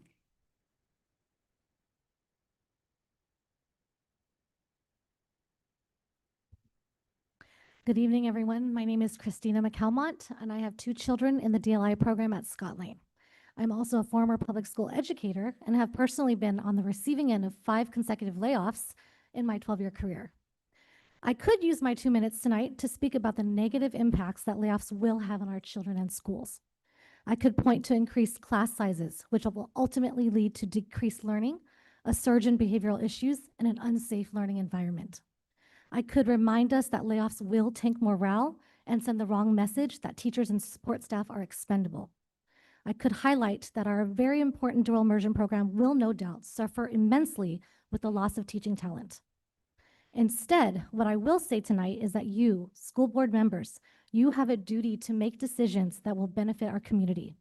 Yes, layoffs will accomplish the goal of saving money in the short term, but I strongly remind you that our educators and students are people, not black and red numbers on a spreadsheet. I will remind you that you have an obligation to explore all avenues in an effort to avoid drastic and damaging layoffs. Layoffs should be a desperate last resort and not the first line of defense. Also, why is Scott Lane absorbing a disproportionate number of proposed layoffs? If the cuts goes through as planned, our school site alone will lose 40% of its teachers, and a vast majority of them are BCLAD holders and teachers in our DLI program. Members of the school board, you would be derelict and negligent in your duties if you ignore all other viable options, such as implementing a hiring freeze. If you vote to support the district layoffs recommendations, I invite you to personally meet with each laid off employee and tell them directly to their face why you felt it was necessary to eliminate their position. Thank you for your time.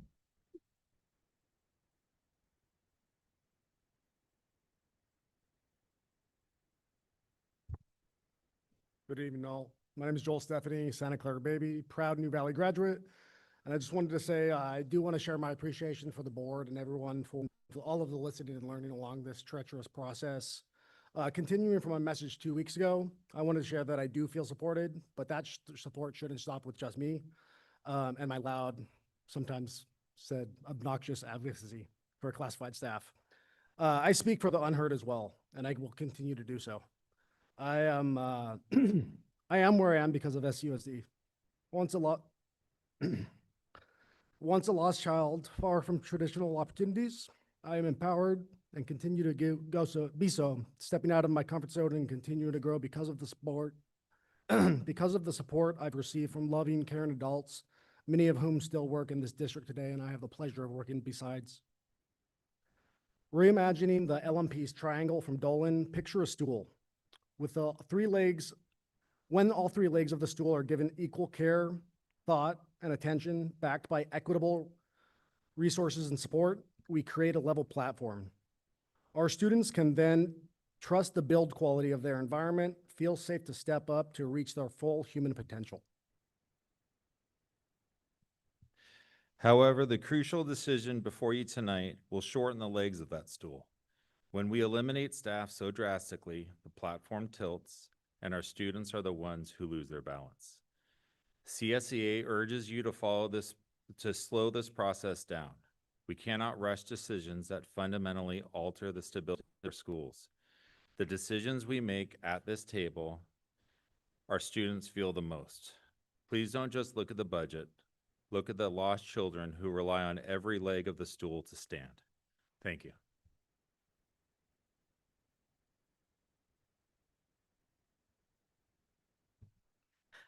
Our next 5 speakers are Ian Jackson, Sofia Carlo Hernandez, Steve Noya, Iktan Carlo Hernandez, and Angela Kison.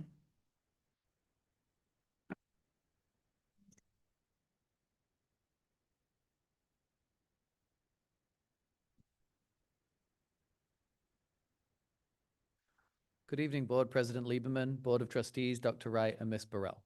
I'm Ian Jackson, UTSC Vice President and Wilcox High School teacher. I'm here again tonight to discuss the district's plan for cuts and layoffs.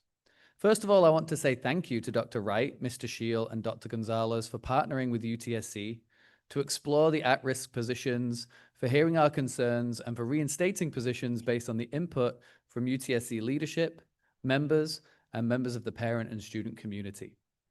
As a literature teacher, I want to share something with you. In Hymen's speech to his father Creon in Sophocles' play Antigone, in trying to defend Antigone's life, he states, "It is not reason never to yield to reason. In flood time, you can see how some trees bend, and because they bend, even their twigs are safe, while stubborn trees are torn up, roots and all. And the same thing happens in sailing. Bake your sheet fast, never slacken, and over you go. Head over heels and under, and there's your voyage." In this speech, Sophocles uses figurative language to express the necessity of those in power to be willing to listen to people, not to be stubborn, and to think that their way is the only way, and that compromise can lead to positive outcomes. UTSC's position, as it always has been, is that there is no need to make such drastic cuts and layoffs right now. Through natural attrition over the next few years, the reserve will dip and recover gradually by 29-30. There is no need to maintain a 30% reserve at the cost of people's livelihoods, at the cost of our school communities, and at the cost of services to our students. I want to make it clear that every position eliminated, every person laid off is a failure and a loss. A failure by the district to hire appropriately, a failure by the union to protect our people, and a loss to the school sites, communities, and students that these people have dedicated themselves to serving. Mr. Radaman says you got to do what you got to do. Well, what you got to do is slow down and stay student-centered. Thank you.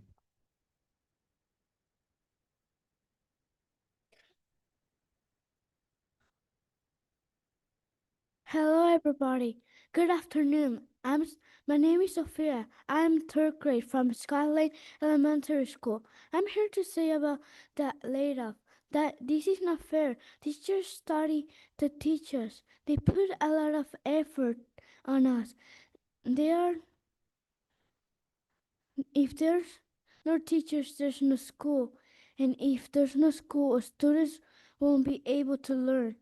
The kids have rights to have enough teachers. Without teachers in the future, if no one graduates, there will be no professionals like doctors, electricians, teachers. Everything will collapse. You have the power to make good decisions and change the future. Please save the teachers.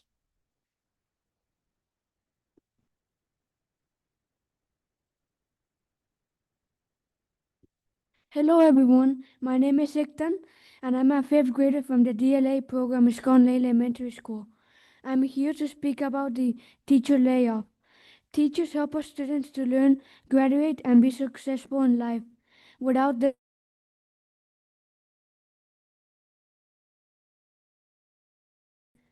a good job will almost be impossible. Also, without them, technology, engineering, and medical will not get any improvements. So please check if you have any other alternatives to the teachers' layoff.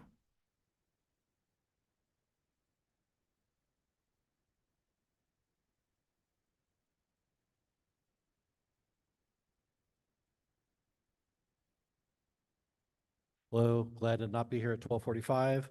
I learned my lesson.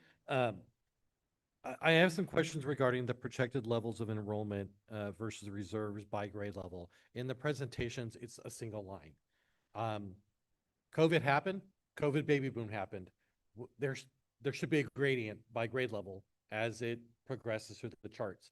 We don't see that. We would like to see that in the future. It helps us understand where the need is. Right now, elementary school should be booming, and maybe the middle school and high schools have different numbers to adjust the projected rates.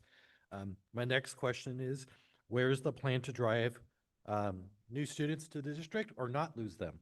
For example, where's the data? If you leave the district, you have to file paperwork. Why are we not taking this as an opportunity to ask a questionnaire? Why are you leaving? Why are you not staying with us? There's literally no marketing. How do we get people here? We have one of the top rated elementary schools in the state, but people are leaving. Example, there's a showcase at Levi Stadium this Saturday. It's free to the event. Is our school district there? Are we showcasing Milliken, Scott Lane's DLI, our charter schools like open enrollment? Are we there? Are we trying to stop the bleeding at the source? Get the students in the schools.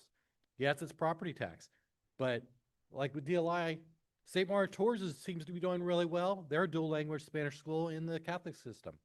We have a competitor. How do we showcase that? Where's the leadership driving things forward?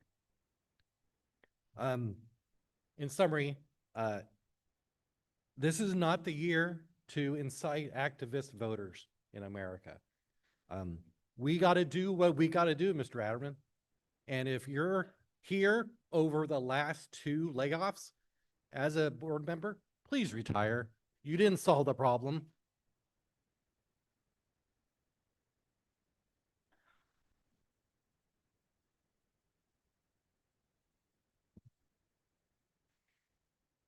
Good evening, President Lieberman, Board Trustees, and Dr. Wright. My name is Angela Keyson, and I'm long-term president. I am a long-time parent at Santa Clara Unified School District.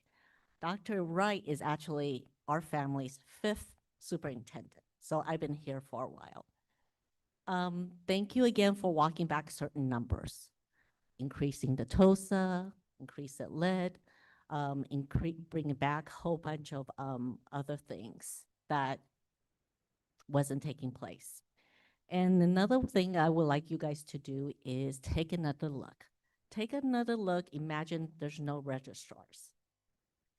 This person supports, you won't have another person to support the 2 VPs that's on there, the customer facing thing, the back end of the school, the middle school. And I also want you to take a look at the counseling secretaries that is in high school. If you reduce to 1, You have that one person that supports IEP paperwork, file fours, 5 counselors, 2 vice principals. Not only that, you also have 1,500 students that you have to face. And this is include the same in Santa Clara High School. The last thing I would like to consider you to really think about is the PE programs in high school and the PE teachers. A lot of our teachers, PE teachers, they teach after school sports. So if you laid away a whole bunch of trimming, whole bunch of sports, that means a lot PE teachers, that means a lot of our programs is going to be gone. Look at the EdJoin right now. You literally have 10 positions that need coaches and assistant coaches. So thank you for your consideration.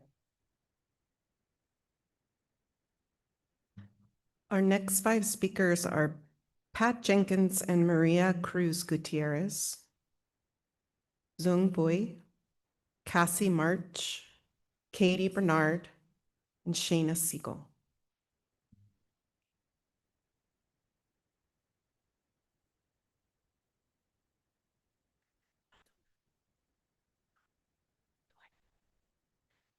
Good evening. My name is Patty Jenkins.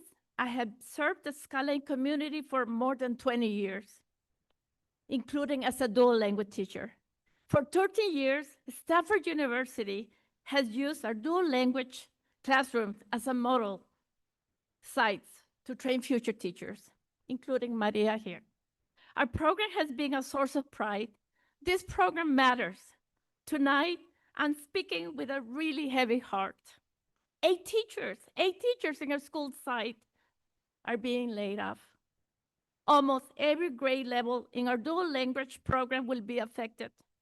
These are not just positions. These are devoted teachers.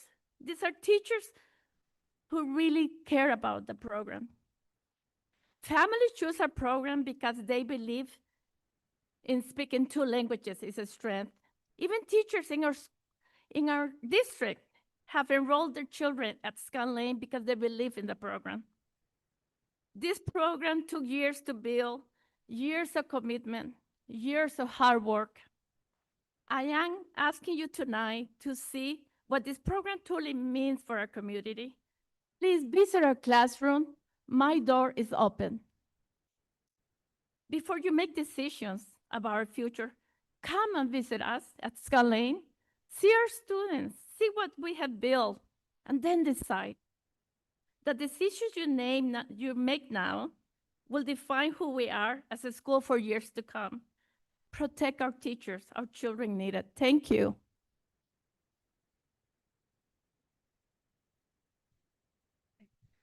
I'm Maestra Cruz Gutierrez. I'm a 3rd grade DLI teacher at Scott Lane. I went to DLI school myself. I'm an English learner, and I attended UCLA and Stanford, where I got to do my student teaching with my now grade level partner, Patty. Scott Lane is projected to lose 8 teachers. To displace 8 teachers from a Title I site is to destabilize our community. Our students have already faced significant staffing hurdles. My first year there, my students had a long-term sub for their entire 2nd grade year. That same cohort is now in 5th grade. They began this year with no teacher for over a month. We were told a teacher from another site would be transferred to fill that gap, but that never happened. Our students were left waiting. The right sizing process identifies internal B-clad credentialed staff to fill the roles of our probationary teachers. I have to ask, why didn't that happen when our students were facing those vacancies years ago and even this academic school year? The educators currently at Scott Lane choose to be there. They possess the specific pedagogy and bilingual fluency required to teach a DLI curriculum. You cannot simply fill a slot with a credential. You need teachers who are committed to the DLI model and our community. We finally have a dedicated team in place that our students and families trust. Displacing these educators now disrupts the very stability that we have worked so hard to achieve. I urge the board to recognize that true equity requires protecting our staff who currently anchor our specialized programs. Right sizing should not come at the cost of the stability that our Scott Lane students deserve. Shout out to the Scott Lane teachers who educate the hearts and minds of our students. Nosotros lo hacemos para nuestros estudiantes y nuestras familias, porque creemos en ellos, porque nosotros fuimos ellos y somos ellos. Queremos lo mejor para nuestra comunidad y espero que ustedes también puedan apoyarnos. Gracias y buenas noches.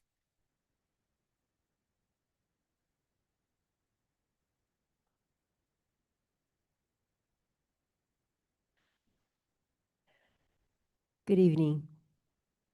First, I'd like to thank you for your consideration throughout this trying process. Because for me, Santa Clara Unified is a really something special for me. We serve a richly diverse community. 21% of our students are English learners, 31% are economically disadvantaged, and 14% have IEPs.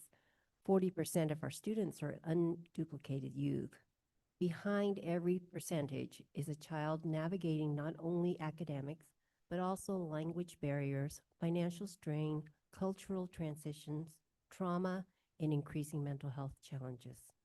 Despite declining enrollment, adolescent mental health concerns are rising across California. At the same time, state data continues to show that California struggles with adult-to-student ratios and early intervention staffing. Districts like ours, districts that have made real commitment to inclusion, early learning, special education, and equity, feel that strain even more deeply. Lower staff-to-student ratio allows us to support attendance before it declines, address behavior before it leads to suspension, and provide counseling before a student gives up on school entirely. Prevention improves graduation rate, it strengthens engagement. Local districts facing fiscal challenges like ours are making difficult and strategic decisions. They prioritize central office reduction before cutting site staff, offering strong early retirement incentives, even discussing consolidations so they can protect direct student services. Santa Clara Unified has made strong commitments to equity, wellness, and student success. Lower staff ratio are not luxury. They're foundational to inclusive practices and early intervention. Our student needs are not shrinking. Commitment to them shouldn't either.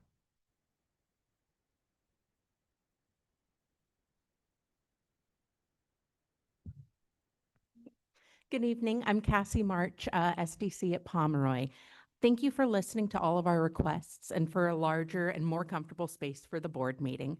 Small things matter in these difficult moments, and even the comfort of a chair does make a difference. We know a lot of people who intended to be here could not because of a cold circulating in our community. So shout out to many of you online as well who are attending, even though you're sick. I'm filled with gratitude knowing that you guys have been actively listening to what the staff and the community has said and did reverse some layoff decisions as well. I'm incredibly grateful as well for the special education TOSA positions and that we can agree having 2 full-time SPED TOSAs with different credentials is what is best for our vulnerable students. In addition to the special education staff support, this will reduce the risk of even higher turnover in the classrooms and ensure our systems are supported to put kids first.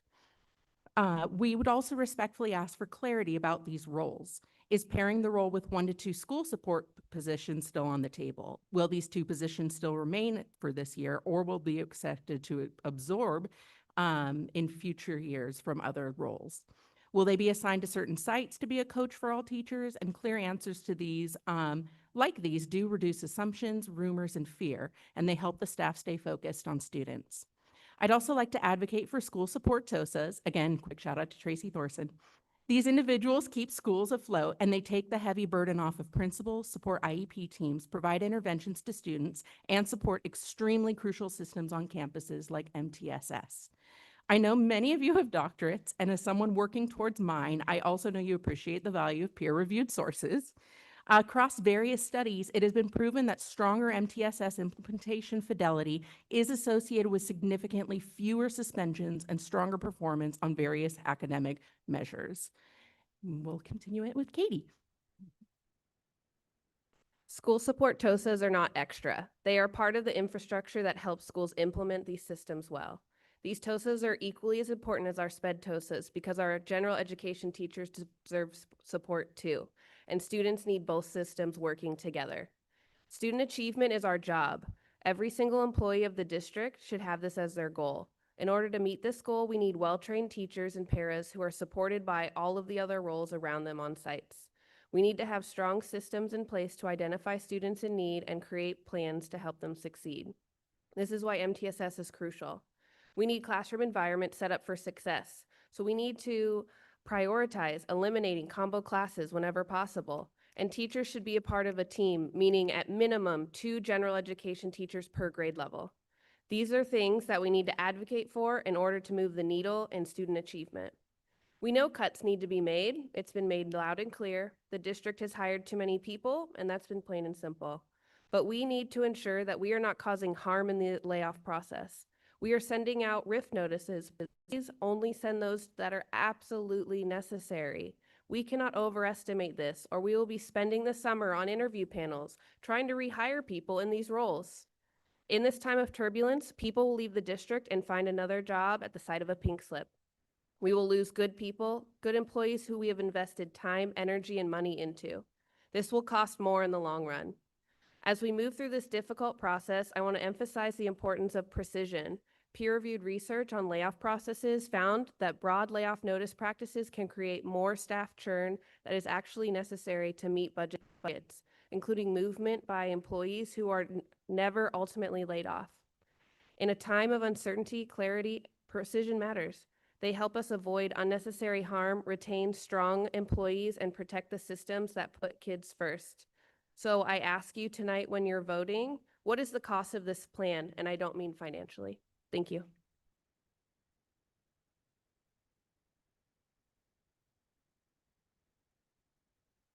Good evening. My name is Shayna Siegel, and I'm an RSP teacher at Heyman Elementary. My ask is simple. Vote no. Layoffs should be a last resort.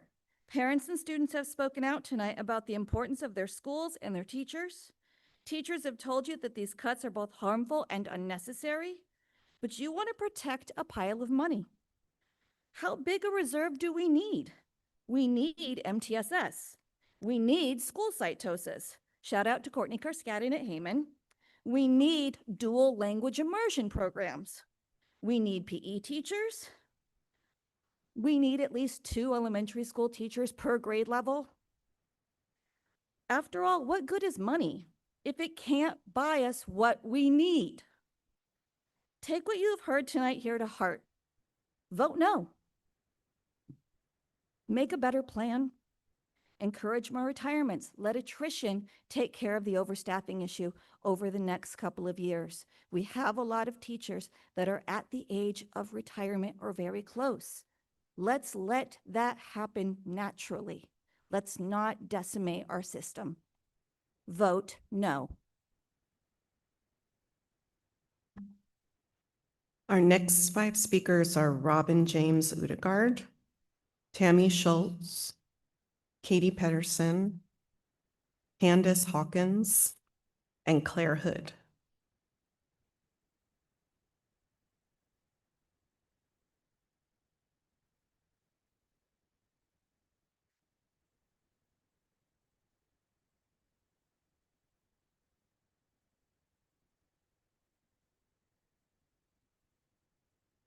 Hello, members of the board, community, CSEA members, teachers, Dr. Wright.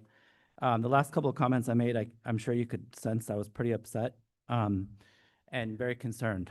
While I'm still upset and concerned, I want to say I appreciate your hearing CSEA's concerns and pulling back some of the layoffs. It's truly appreciated.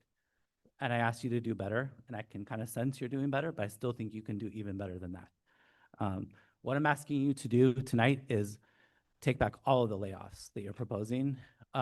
Like the last comment, vote no.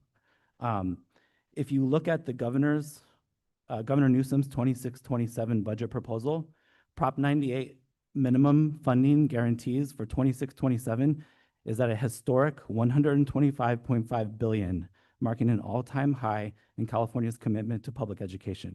Per pupil spending is also the highest ever at $20,427 for Prop 98 funds and $27,418 when accounting for all funding sources.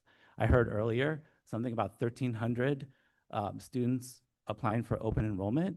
If you multiply that number times the 27,418, that's over 30, that's like 35.6 million.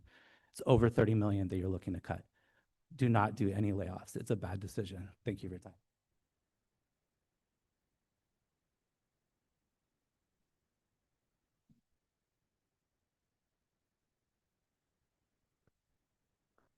Hello, I'm Tammy Schultz. I work at Central Park, and I don't want to toot our own horn, but beep, beep. We are a strong, skilled staff with many years of experience, recognized expertise in service in district and educational leadership roles. We are awesome at our jobs. Our students are struggling. More than ever before, they face challenges with attention, self-control, motivation, following directions, and regulating their emotions and behavior. This is an urgent need for stronger systems, expanding counseling, wellness resources, targeted academic intervention. And as a result, teachers are struggling too. We are struggling. We want you to understand the magnitude of this problem. Students are eloping. We're lucky that we have a marathon runner as our principal. He's full on sprinted 17 times in the last week. 5 TKers eloped just yesterday, running all the way down to Benton and sometimes down to the rec center. Teachers are struggling. It's not uncommon for our TK or kindergarten teachers to have to call for help 4 times before 10 a.m. Teachers are struggling, and I'm not exaggerating when I say I cannot, as a first grade teacher, get through one sentence without redirecting behavior.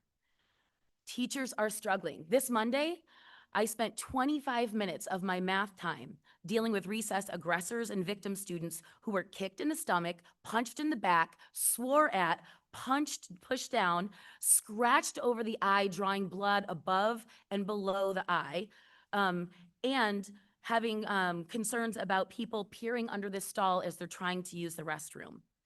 We are struggling. Differentiated instruction and pulling small groups becomes nearly impossible when constant supervision is needed. With less teachers and more kids stuffed into classrooms with little options to adjust for need, what is this gonna look like? How do teachers continue to be healthy humans when the stress is too great? We have a 26.6 reserve and the state requires us to have 3%. Some like 10, that's fine. But why are we prioritizing having this fund when we have dire needs right now for our students? We could kill 2 birds with 1 stone, save some money like Fresno, and reduce technology in the early grades. Thank you. I'd like to present the 20 extra signatures from our petition two weeks ago.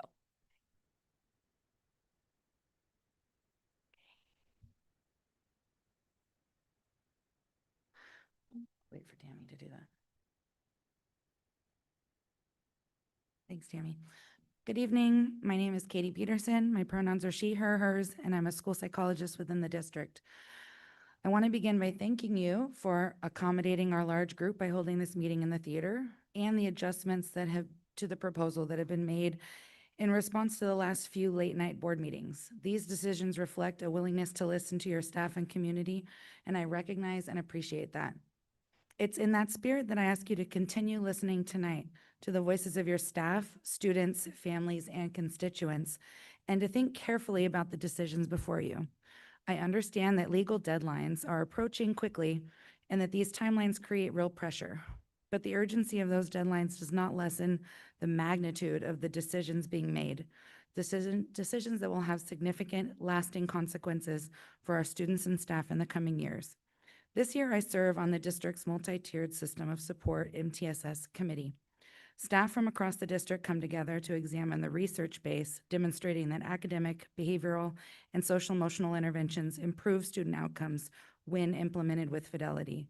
It feels deeply contradictory to me to invest time and professional energy into building a robust, research-aligned system while simultaneously considering cuts to the very positions that make MTSS possible in practice. Please consider retaining all school site TOSA positions. At Heyman, our TOSA, Courtney Carskadden, shout out to you, Courtney, plays an essential role in how our school functions and how we support students with academic needs. Her work strengthens instruction, coordinates interventions, and ensures that students do not fall through the cracks. I know this is true of all schools with TOSAs like Courtney. It is difficult to imagine how we would effectively meet student needs next year without that level of support. We cannot claim a commitment to systematic intervention and then remove the infrastructure required to implement it. If we are serious about supporting students comprehensively, we must preserve the staff who make that support possible. Thank you.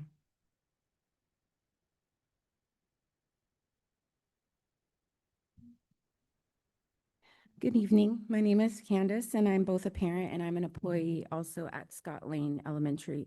I wanted to speak about the serious impact that this cut will have on our school community, especially the dual language immersion program.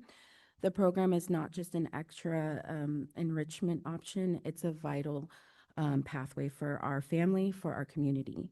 It is also one of the reasons many families choose to stay in this district. One of the biggest concerns is that this cut could result in losing high qualified dual language immersion teachers or moving them out of their positions due to seniority-based decisions. DLI is a specialized program that requires training, experience, and dedication. Even if the district moves teachers with BCLAD credentials from other schools into these positions, this does not guarantee that they are familiar with the DLI model or that they even have the desire to teach the DLI program. The success of the DLI depends on consistency and a staff who understands the program and that they are committed to it. We have already seen how harmful this instability can be. This school year alone, our 5th grade DLI students went without a teacher for over a month.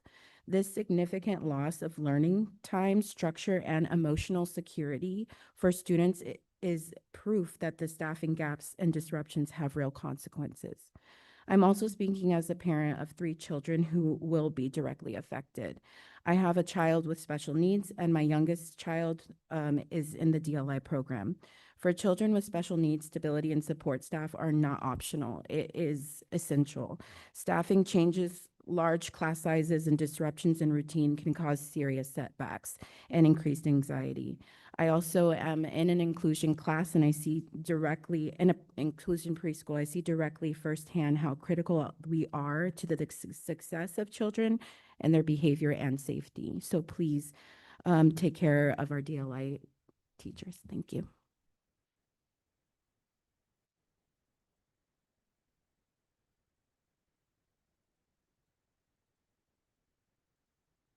Hi, my name's Claire Hood, pronoun she, her, hers. I run the Rainbow Club at Ponderosa.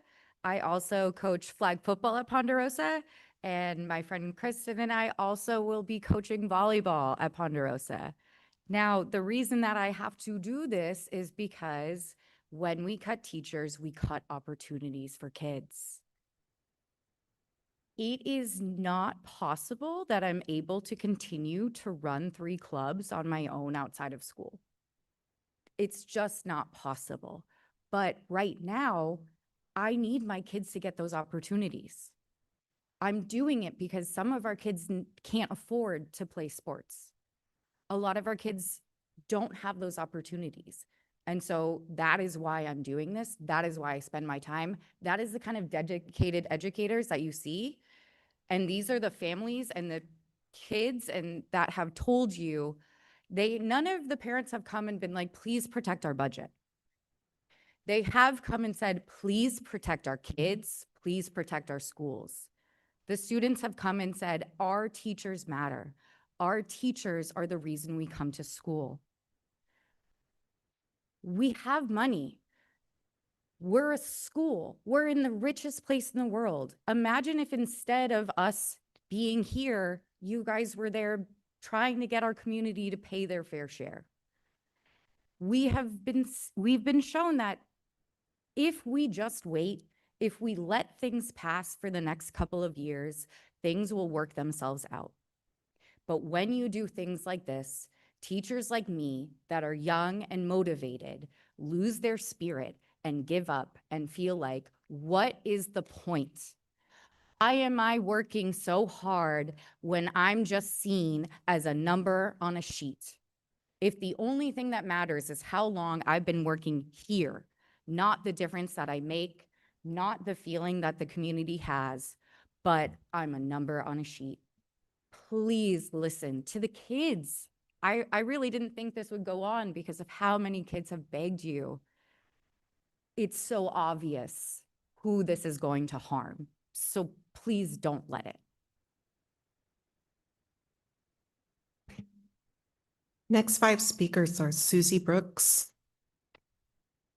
Jessica Grayson, Leslie Angulo, Rachel Lopez, and Anna Koski.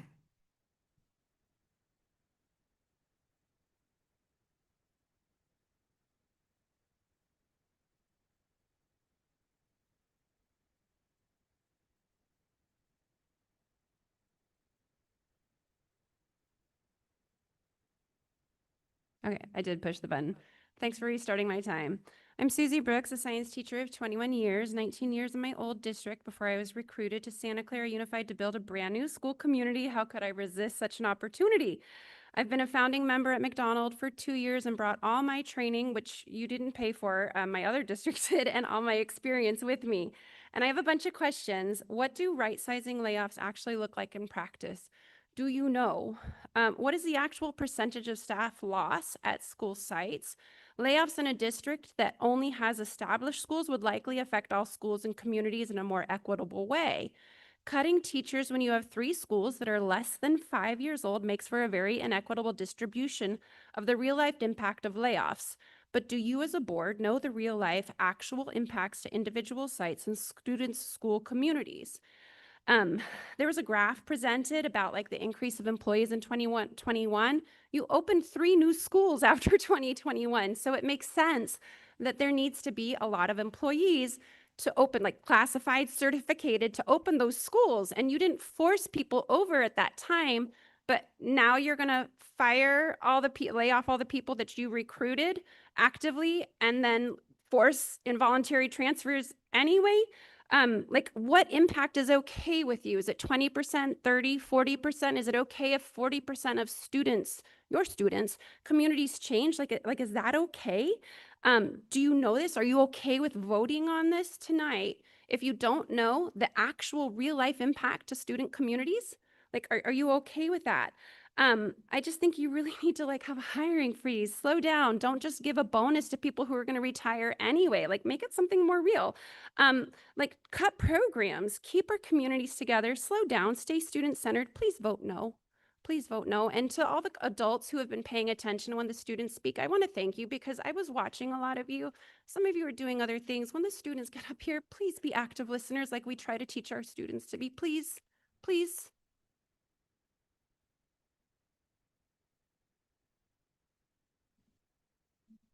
Good evening. My name is Jessica Grayson. I'm speaking today on items 8.1 Fiscal Solvency Plan and 8.2 the Resolution for the Reduction of Services.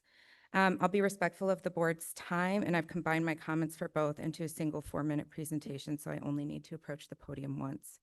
Dr. Wright, in your first year here, I'm going to stop you really quick. You only get 2 minutes. So. Okay. Your first year here, you've been tasked with a monumental burden. You've been handed a fiscal roadmap and likely have been told throughout your career that strong leaders have to make hard decisions, and they do, and they must, and I support that. And I see how difficult it is for all of you. Often hard decisions are hard because they must be made quickly and decisively, and in a rush to solve a deficit, leaders are handed incomplete data. So I want to present different things. The plan being before you is being sold as right sizing. The data tells a different story. Since 2017, enrollment has dropped by 1,200 students, almost an 8% decrease. During the same period, district staffing grew by over 500 positions, a massive 31% increase. In 2017, the district was successful and fully functional with 500 fewer employees and 1,200 more students. Yet the resolutions before you today propose cutting 113 certificated educators and only cutting 15 management positions. We need to be honest about where those 500 positions went. They are in district level teachers who are not in classrooms, and the administrative tail of managers hired to oversee the COVID era expansion based on temporary funding.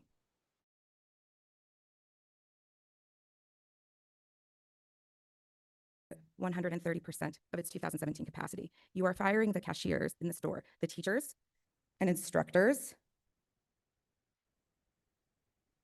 that families actually see. We came out of a private school track to go to Little Old Scott Lane because you all created such an amazing program. You are looking at this backwards. You need to start at the district level, and I'm talking purely numbers. You are going to have to make hard decisions. I understand that. You all take it very seriously. We see it. You don't hire the frontline people. That's what families see teaching. That's what their decisions are based on, not on you, not on me, not on anyone else, only the teachers and instructors. Thank you.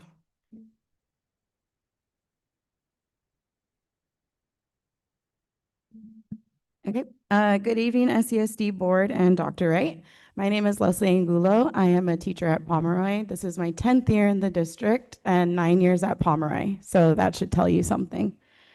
I will start by saying thank you for the movement that has been made thus far, but it is evident that based on need, that this process needs to be slowed down and can be supported financially regardless of the constant term deficit spending being thrown around. On behalf of the Pomeroy staff, we wanted to be here as a collective, like we have been the last few board meetings. But like mentioned earlier, we're tired, we're sick. Yet, like Dr. Wright said in his opening speech, we are still showing up to our students in the classrooms every day. And this is because we love our students, and this is why we are all here tonight again. This is a time in the school year where we begin to feel the burnout, but it's even more this time around because of this right-sizing process. We're staying up late because we're here at these board meetings. We're doing research to write letters to present to you here at these meetings, and we're tired. So again, this should show you we need this process to be slowed down. Personally, I want to share that I'm part of our school's MTSS team, which is a process that is now being used at all of our elementary sites. We were able to refine our process that's currently in practice because of the existing practices we have in place at our site. We have our TOSA, we have our CSIS coach, we have a PE teacher who is at one site. We have our literacy intervention teacher, we have LITs, we have class sizes that are not at capacity. All of these supports allow our teachers to collaborate, implement strategies, implement interventions, and then they bring all of this information to our MTSS meetings. You want to keep saying that our district is building bridges, but all I'm seeing and hearing is how you're dismantling them. So do us a favor, do better, and make us SUSD proud.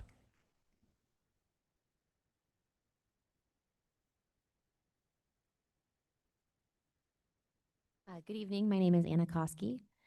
I want to talk about tough choices. You have all said some version of these are tough choices, but they must be made.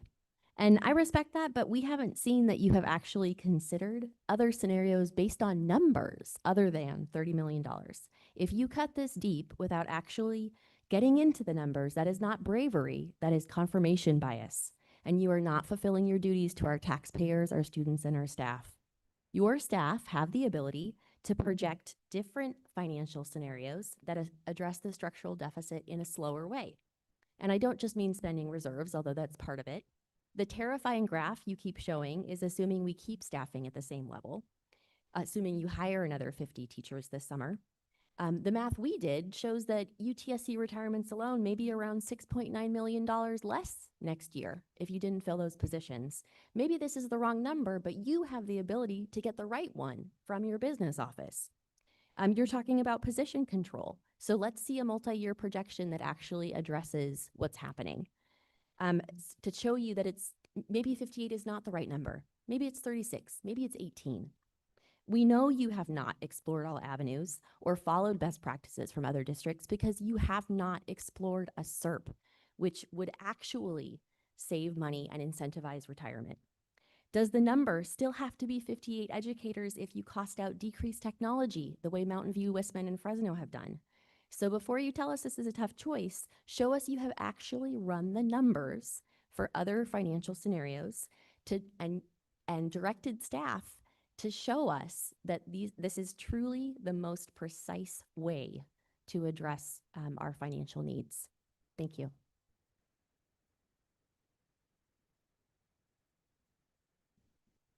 Hello, good evening. My name is Rachel Lopez. I am from Central Park. I want to greet everybody, President Trustee Lieberman, Dr. Wright, and the board, Ms. Burrell. I just want to say that I wasn't sure what I was going to talk about today based on what I was going to see. However, I will say a gentleman spoke earlier about what I was going to talk about, and that was basically, what are we doing to bring students back from private schools, charter schools, out of area? Santa Clara is a hidden gem. I moved here 6 years ago from West San Jose, and I was like, holy moly, I grew up in Sunnyvale. I had no idea power was so cheap. I had no idea all of the things that were brought into Santa Clara. I just feel like, why aren't we the Palo Alto of the South Bay? I mean, come on, it's pretty fantastic. I'll tell you a quick story before I knew better, and I quickly stopped. I was a first-year teacher at Central Park, coming from Alum Rock, and I loved my school so much. I couldn't believe how much I loved my teachers, how much I loved the kids, the families, the community, and we were losing a teacher, and I was devastated. So I went on my hyper-local Facebook groups and I said, hey, who wants to hear about the best school in Santa Clara? And within 30 minutes, I had 8 families lined up to tour. And then Mr. Chada said, we can't do that. And I said, really? Okay, so sorry. So I canceled. But if I could do that in 30 minutes with 8 families, what are we doing to bring people in? Truly, it's fantastic. I love this school. I love this district. Our kids deserve better, and we can go toe-to-toe with private schools every day. We're better. Let's show them. We don't need to be laying off our teachers. These are the gems that are raising the best kids. Thank you. I need to take a brief break to extend the meeting. It's currently 10:15, so I need a motion to extend. 2 o'clock? 2 o'clock? I make a motion to extend the meeting to 2 o'clock, Waterman. Second Watanabe. Did Natalie leave? Okay. Trustee Canova, Yes. trustee Fairchild, Yes. trustee Muirhead, Yes. trustee Rotterman, Yes. trustee Ryan, Yes. trustee Watanabe, Yes. and I vote yes, that passes 7-0. Okay.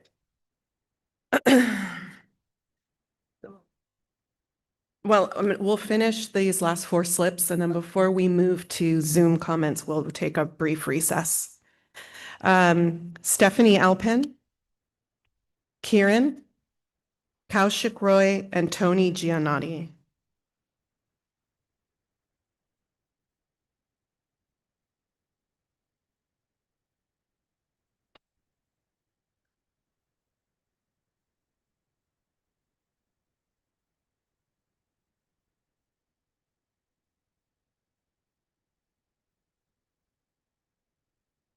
Can I go? Okay. Thank you again. I want to address the comments that were made regarding the impact of laying off our registrars. Last year, CSEA requested data from Student Services regarding residency verification so that we could better understand the actual workload split between site registrars and the enrollment center. The data we received showed the following: 46%, 1,102 residency verifications were completed by site registrars. 54%, 1,316 residency verifications were completed by the enrollment center staff.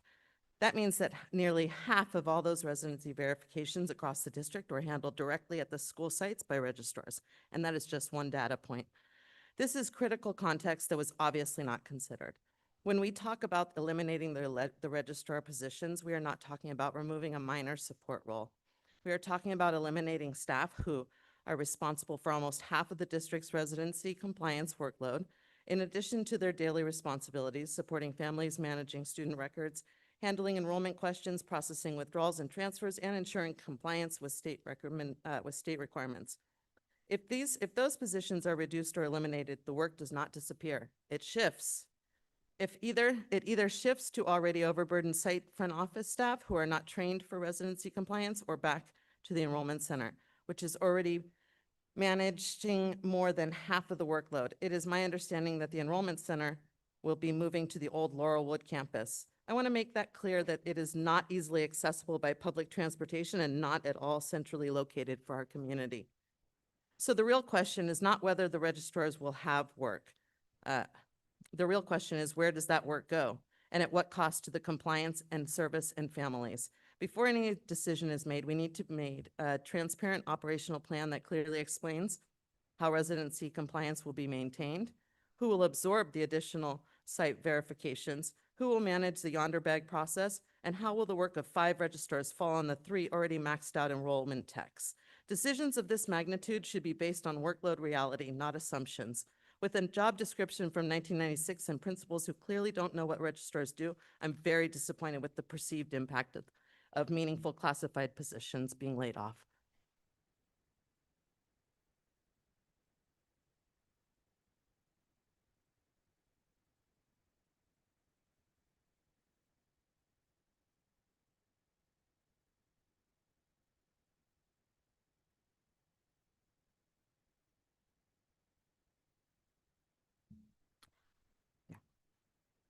Good evening, everybody. My name is Kiran Viraganta. I'm the registrar at Peterson Middle School. And today I represent all 5 registrars at the 5 middle schools. So the same thing, as my president spoke, I ask you, who is going to do our work? Where the work is going? Who is going to do the grades? I spoke earlier that mentioned that enrollment is going to take care of our jobs and saying that they do the enrollment.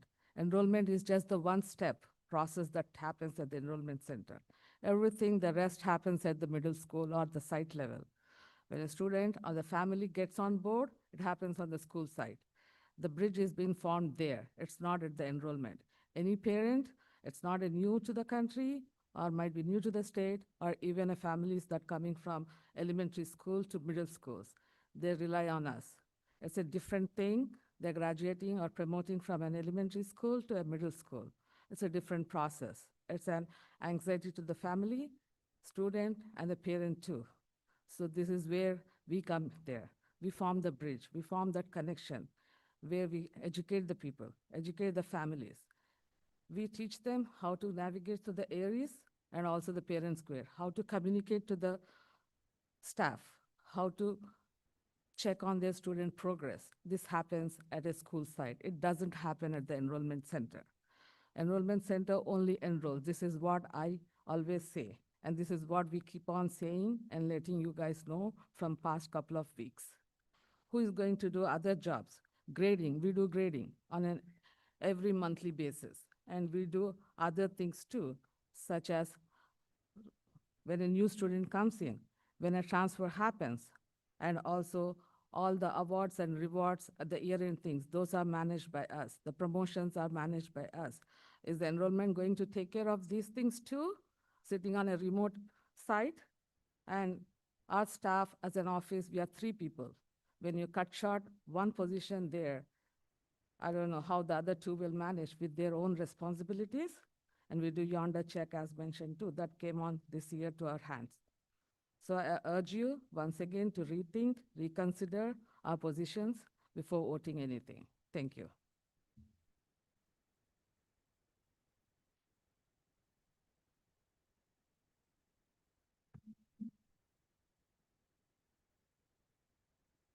Good evening, board members and district leaders. My name is Kaushik Roy, parent of a 1st grader and a 6th grader. Quick shout out to my 6th grader who wanted to come tonight and do a Key and Peele skit with me where I would be me and he would be angry me, if you know those skits. It's past his bedtime. I want to acknowledge the difficult position you are in tonight. I know financial realities mean difficult decisions must be made. I appreciate the heavy burden you carry. However, I'm disappointed in the process that brought us to this vote. We've heard about sticking to principles during right-sizing, transparency, equity, and of course, students. Yes, yet recent constant changes in the plan seem reactive, not principled, trying to placate certain groups over others. If the process is so chaotic, how can the community provide meaningful input and the board make durable decisions? You may take difficult actions tonight, but let us be clear, this is not the end of right-sizing, it's just the beginning. The stress of the past few months will continue, falling hardest on our most vulnerable families, those who don't have the time or energy to advocate at these meetings. What uncertainty looks like for us, our older son has an IEP, we're terrified of having to rebuild relationships with amazing service providers and loss of essential supports. For example, we're trying to get him bathroom access near his classroom and coordinating an aid for his band potluck tomorrow night. It's not a given he can just use the restroom and attend a fun event like his peers. Let me say that again. Here, in the 21st century, we are still fighting for bathroom access.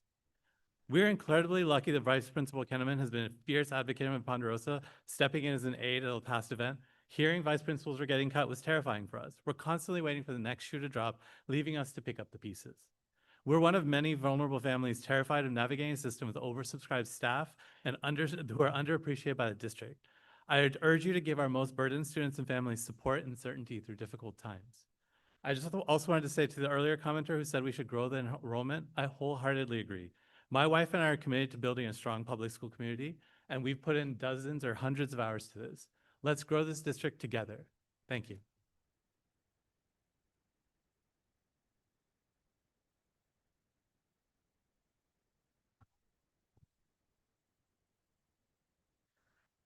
I'm not here to argue that financial stability doesn't matter. It does. I'm here to ask a simpler question. Are massive layoffs actually necessary? The deficit spending began in 2023. This came after the district has saved over $190 million in reserves for 2022, equal to half that year's revenue. In 2023, deficit spending was not reckless, it was strategic.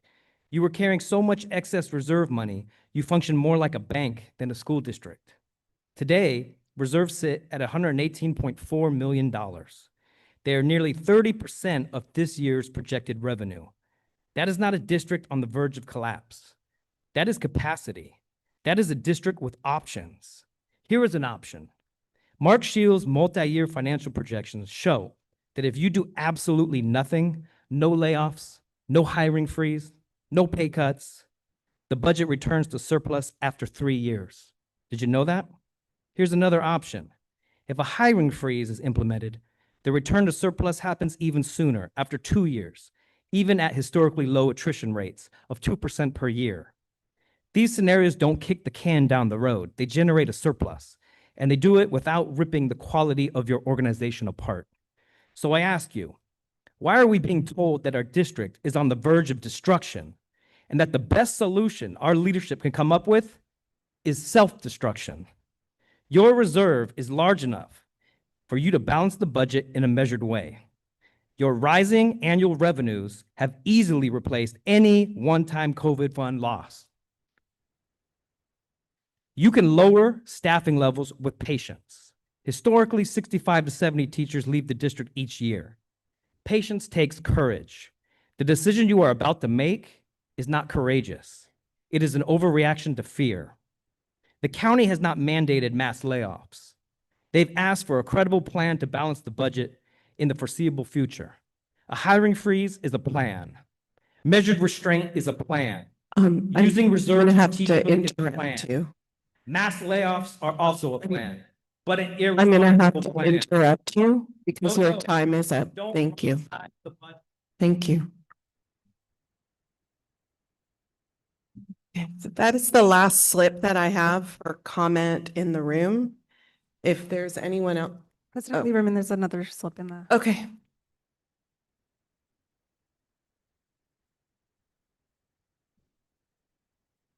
Thank you, Ms. Meltzer. Jessica Shamaro.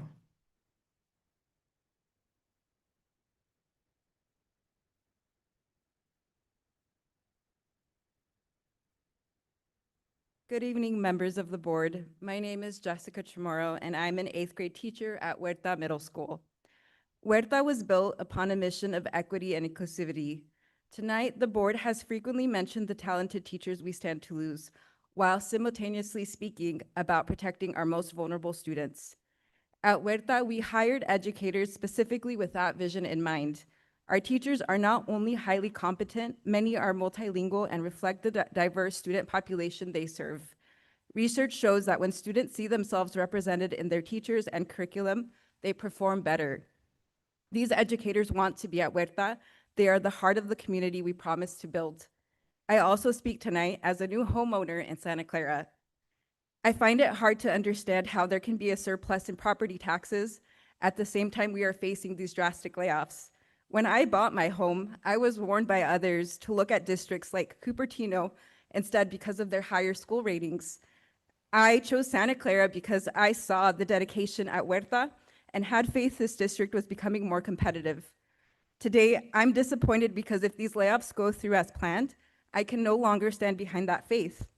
Laying off culturally responsive teachers and causing massive disruption across our schools is not conducive to positive learning. These displacements will only further harm the academic performance of our students. If we truly value equity, we must value the people who deliver it. I urge you to slow down. Please let natural attrition take place rather than forcing these permanent losses on our students and our community. Thank you. Thank you. That was my last slip. Is there anyone else in the room that would like to speak? Okay, I'm going to close public comment in the room, and the board is going to take a 10-minute recess. We will be back at about 10:40. Thank you.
Okay, the board is back from its a brief recess.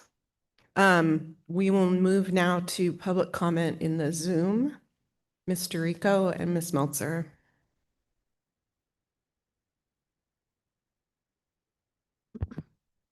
For members of the public attending our meeting through the Zoom webinar, use Zoom's raise hand tool to indicate that you would like to speak. Public speakers will be called upon in the order that hands are raised. There will be a 2-minute timer on the screen, same as the one we have in the room, to help you moderate your comments. To ensure everyone has the same amount of speaking time, we will have to move on to the next commenter after 2 minutes. When your name is called, you will be prompted by Zoom to unmute your microphone. Our first commenter is Sarah Loyola. You should be prompted by Zoom to unmute. Good evening. My name is Sarah Loyola, and I teach multimedia design at Dolores Huerta Middle School. I am speaking tonight out of immense concern for my school, which has the potential to be one of the most impacted in the district by these proposed layoffs. We could lose from 1/3 to half of our teaching staff. Not only will this devastate the community and culture of a school still trying to get established, severely impacting students, but this makes no sense from the perspective of fiscal responsibility. As you all know, Huerta was opened 5 years ago with a board-approved unique mission and vision. 6 years ago, when I started in this district as a STEAM and project-based learning TOSA, I worked with the founding principal, who was paid for 2 years prior to the school's opening, and the design team to develop that vision. Staff were hired, the majority coming from outside of the school district because of their belief in the vision. A huge amount of time and money was spent on training this group of dedicated, talented, and diverse educators, including summer trainings, hiring consultants, and collaboration time. Now, because of those same district-approved hiring processes, our school community can be completely dismantled. Our students and districts could lose out some truly amazing educators, and all that the district has invested in building our school could go to waste. I urge you to really examine the impact these proposed layoffs and cuts and the resulting fallout will have not only on the district as a whole, but specifically on the students of Huerta Middle School who deserve better. Thank you. Thank you for your comment. Our next commenter is Aranza Figueroa. Hello. I couldn't be there tonight, but I'm here virtually. Good evening, board members. I teach at McDonald High School. My name is Aranza, or Miss Fig for short. I've noticed the concern and attention this board has shown towards Scott Lane's DLI program. It is clear that you value it and you believe in it. You understand that specialized programs require alignment, commitment, and staff who share the vision in order to succeed. I am asking that you extend that same level of consideration to McDonald High School and our neighboring schools who were created with very specific visions. If we truly believe in inclusion, if we truly reject overt tracking, then we must ensure that the adults placed in our buildings believe in that work. Programs cannot thrive when the people implementing them do not share the philosophy behind them. Just as DLI at Scott Lane requires educators who believe in dual language instruction, McDonald requires educators who believe in standards-based grading, AVID methodologies, co-teaching, and universal design for learning practices. Our students deserve adults who are aligned in purpose. We are asking for the same respect given to other valued programs in this district. I am asking you to do what you have not done in the last 4 years. Stand with us, support us. Our students deserve the same protection and advocacy you would demand for your own children. No exceptions. The fact that none of your own children attend McDonald should not make it easier to disregard the needs of the students who do. Let natural attrition take place. Consider a hiring freeze. Reject mass layoffs. Thank you. Thank you for your comment. Our next commenter is Julie.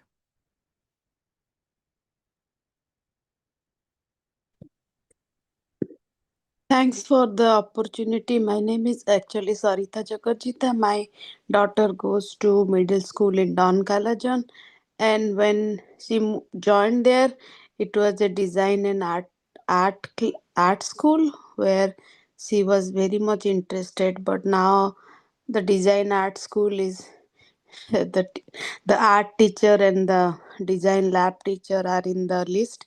And as for the student coming from Milliken to Don Calajon, like uh, she she got a 4.0 average in all the 6th grade classes, and now she got into the STEM program, and all because of the 6th grade teachers that worked with her, because she didn't get any um, tuition or any RSM or anything, just the school teacher homework, that's it. And now we hear that and she just left off. But this is hard. So I was thinking, since somebody talk about reserve, we have reserve money, then we have 49er organization who spends billion on events. Can we request like, I know it's a absurd thought, but can we request them to give us some money? Maybe we can ask the city mayor to give us some money, because I'm also working in district wide substitute, and I go to each site. Like I saw McDonald High School teachers are here. It's an amazing school, and all teachers are kind of new, which are part of your cut list. I think we should stop this and get the reserve fund and do the hiring freeze, or ask maybe 49 or some money, or I don't know how it going to work. Thank you. Thank you for your comments. Our next commenter is Celeste C.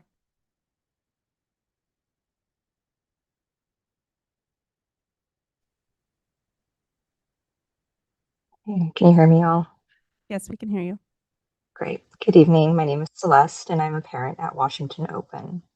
Professionally, my background is in business strategy, so fully recognize the need for fiscal stewardship, sustainability. However, I do see a significant operational disconnect between this layoff plan and your own guiding principles. A 10% reduction is an irreversible measure. While I acknowledge the fiscal analysis conducted thus far, the financial target is not a risk assessment. Without mapping site-level service losses to student outcomes, the board would be making structural cuts without a student-centered risk assessment, a departure from data-driven decision-making. Furthermore, implementing this as a single-year shock rather than a managed transition contradicts the commitments to minimal disruption and process integrity. At Washington Open, literacy specialists helped my first grader become a confident benchmark reader in just a few months. Our PE program is a lean, efficient engine for cognitive, physical, social, emotional development. Right-sizing roles doesn't right-size the work. Removing specialists creates instructional scope creep for teachers, which degrades the learning experience and jeopardizes the ROI of our previous investments in holistic student growth. I trust this board holds students first as a true priority. I trust you recognize that a decision this permanent requires site-level due diligence. I trust you will ensure a robust risk mitigation plan precedes any final vote. Finally, I trust you will look to peer districts of Palo Alto, which utilized a multi-year glide path and community-funded solutions like parcel tax to protect student success. I trust you'll be transparent with this community about why others' best practices can't or won't be implemented here. I ask the board to buy the time needed to do this right, because while a budget can be amended next year, the foundational years of our students' education cannot. Thank you. Thank you for your comment. Our next commenter is Jen Peak.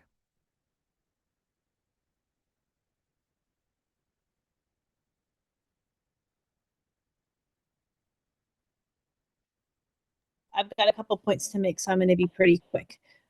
My first point is about the enrollment center. I've personally seen people who were disenfranchised by the enrollment center.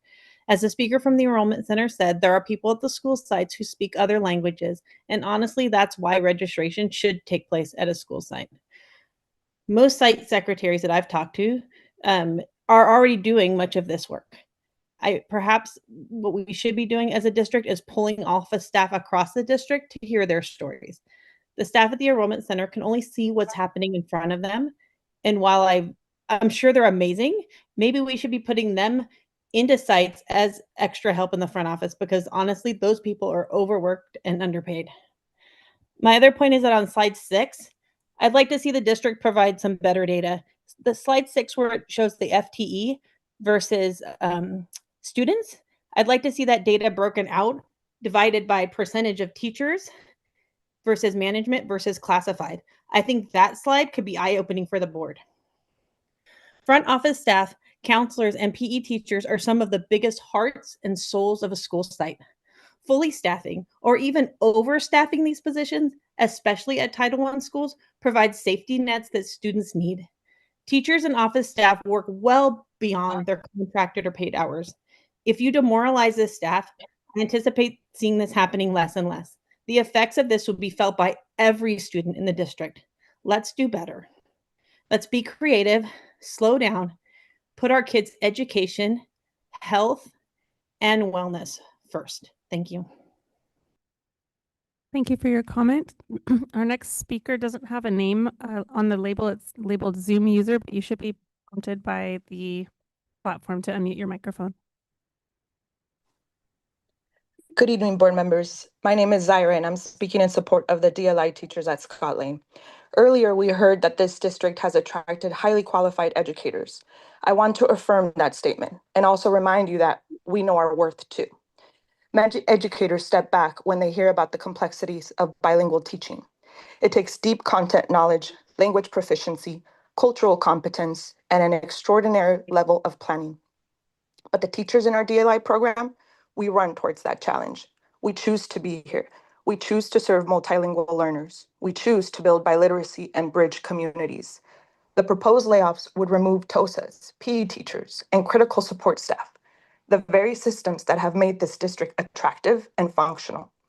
When you strip away these supports, you are not just cutting positions, you are weakening the infrastructures that allow programs like the DLI to thrive. This board has previously stated that the DLI program sets this district apart from others. I ask you, how will that remain true if nearly half of its teachers are removed?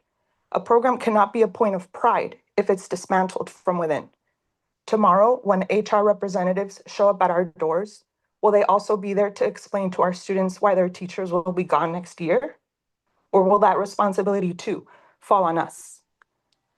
Across California, there is a statewide commitment to expanding DLI programs under the Global California 2030 Initiative, a vision already supported and advanced by our governor. The state is moving forward to increase multilingualism. Please plan accordingly, align with that vision rather than retreat from it. Sí se puede. Gracias. Thank you for your comment. Our next commenter is Ji-Sun Yoon. Hello? Hi, we can hear you. Great. Hi, my name is Ji-Sun Yoon, and I'm a math teacher at Kathleen MacDonald High School. I am here because the proposed staffing cuts will disproportionately impact our campus and 2 other newly built schools.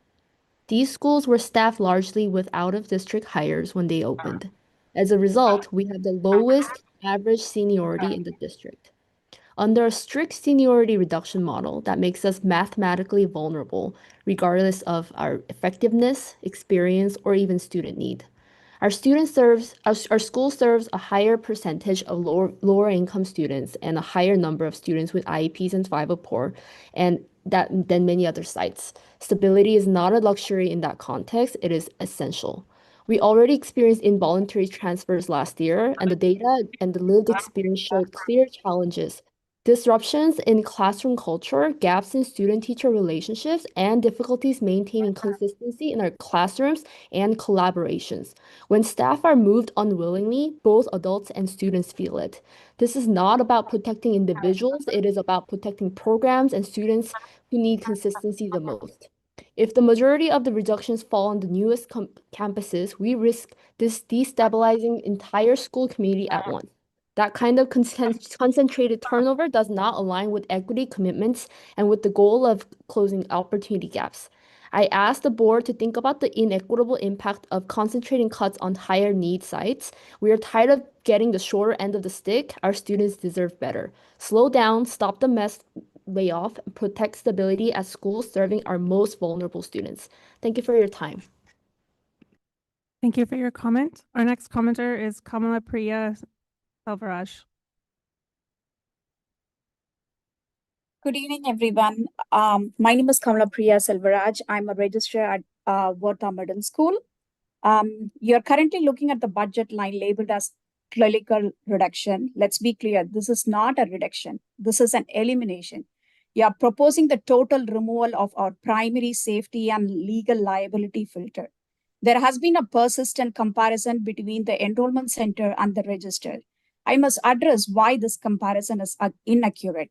Comparing an enrollment center to a register is like comparing the front door of a house to the foundation. They are both essential, but they do very different things. The enrollment center is responsible for intake process, the initial onboarding and accessibility for new families. However, once a student is in the system, our job as a registrar begins. Our job description does not match for the enrollment center.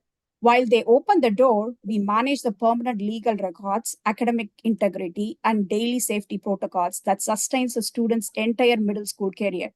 Comparing these two roles ignores the specialized, high-stakes, back-end work that only a site-level registrars can perform. To understand the cost, you must understand what we manage every single day. As a registrar, we are the gatekeeper of legal compliance, data funding, and personal connection with the family. And also, not to mention, not the least, it's a campus safety. We maintain a disaster plan binders that accounts for every student in case of emergency. Last year, during the lockdown at Peterson, our preparedness was evident as everything went smoothly thanks to our updated student data. We safeguard this information and manage the Yonder system that help keep our classroom focused. When a position is eliminated, the work does not go away. It is simply dumped onto the other staff who is already at the breaking point. So vote no on eliminating this indispensable position. Thank you. Thank you for your comment. Our next commenter is Amanda.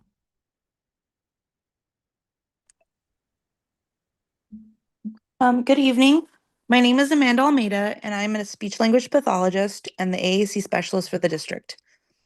When we say layoffs are necessary because enrollment is declining, we're assuming that fewer students automatically means less need. But that assumption simply doesn't reflect today's reality. Yes, overall enrollment may be down, but student needs are not down. In fact, they're increasing.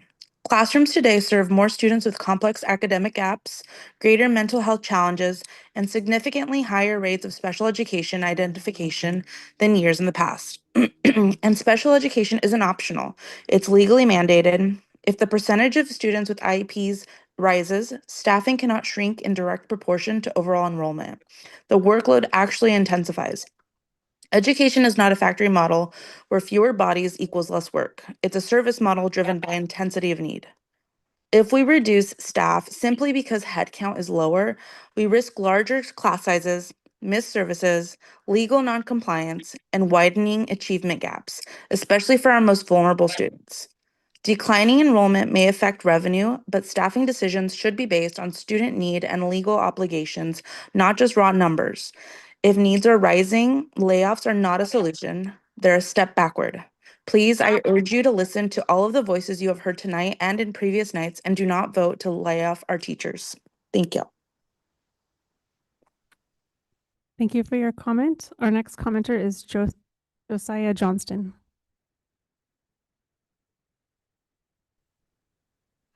Hi, thank you for your time. As a democratic process, every public comment I've heard and read tonight has voiced major concerns about the proposed cuts. There have been many diverse viewpoints, but uniform conclusions. I don't see how this staffing cut proposal can proceed while reflecting any semblance of democratic representation. I've heard this problem framed in terms of declining enrollment, a prior bump in COVID-era staffing, a decline in available funds, and concern with dipping into budget reserves. I respect budget balancing, but I haven't heard any serious discussion of increasing funds with taxation. Our region generates enormous wealth. Why can't we allocate a portion of that to invest in our children and ensure that they have a solid chance in participating in our regional knowledge-based economy. We are one of the most affluent areas in the country, but we lack a proportional funding for our schools. As far as I can tell, our funding and school quality rankings don't reflect our regional economy. How are our kids going to thrive in a regional knowledge-based economy without adequate educational investment? Are we expecting some kind of human import-export economy where we attract the world's best and brightest to migrate here, but then our kids have to migrate away because they don't receive a solid education? I greatly appreciate my child's school, and I can imagine how much more it can do with additional funding, but with reduced funding and staffing, it would struggle. Through other public meetings, I've heard corporate tax breaks are a significant contribution to budget shortfalls. I'm so sorry to interrupt you, but you've reached the end of your 2 minutes. The board would like to receive your entire comment. Please email your comment to the board at public-comment@susd.net. Our next commenter is Lisa Kellerman. Good evening. Thank you, Dr. Wright and the board. My name is Lisa Kellerman, and I have served the district for 9 years as an SLP on our preschool assessment team. Throughout these meetings, the district has repeatedly used the term right sizing. Let's be clear. Right sizing is a corporate euphemism designed to obscure the truth. It lacks transparency.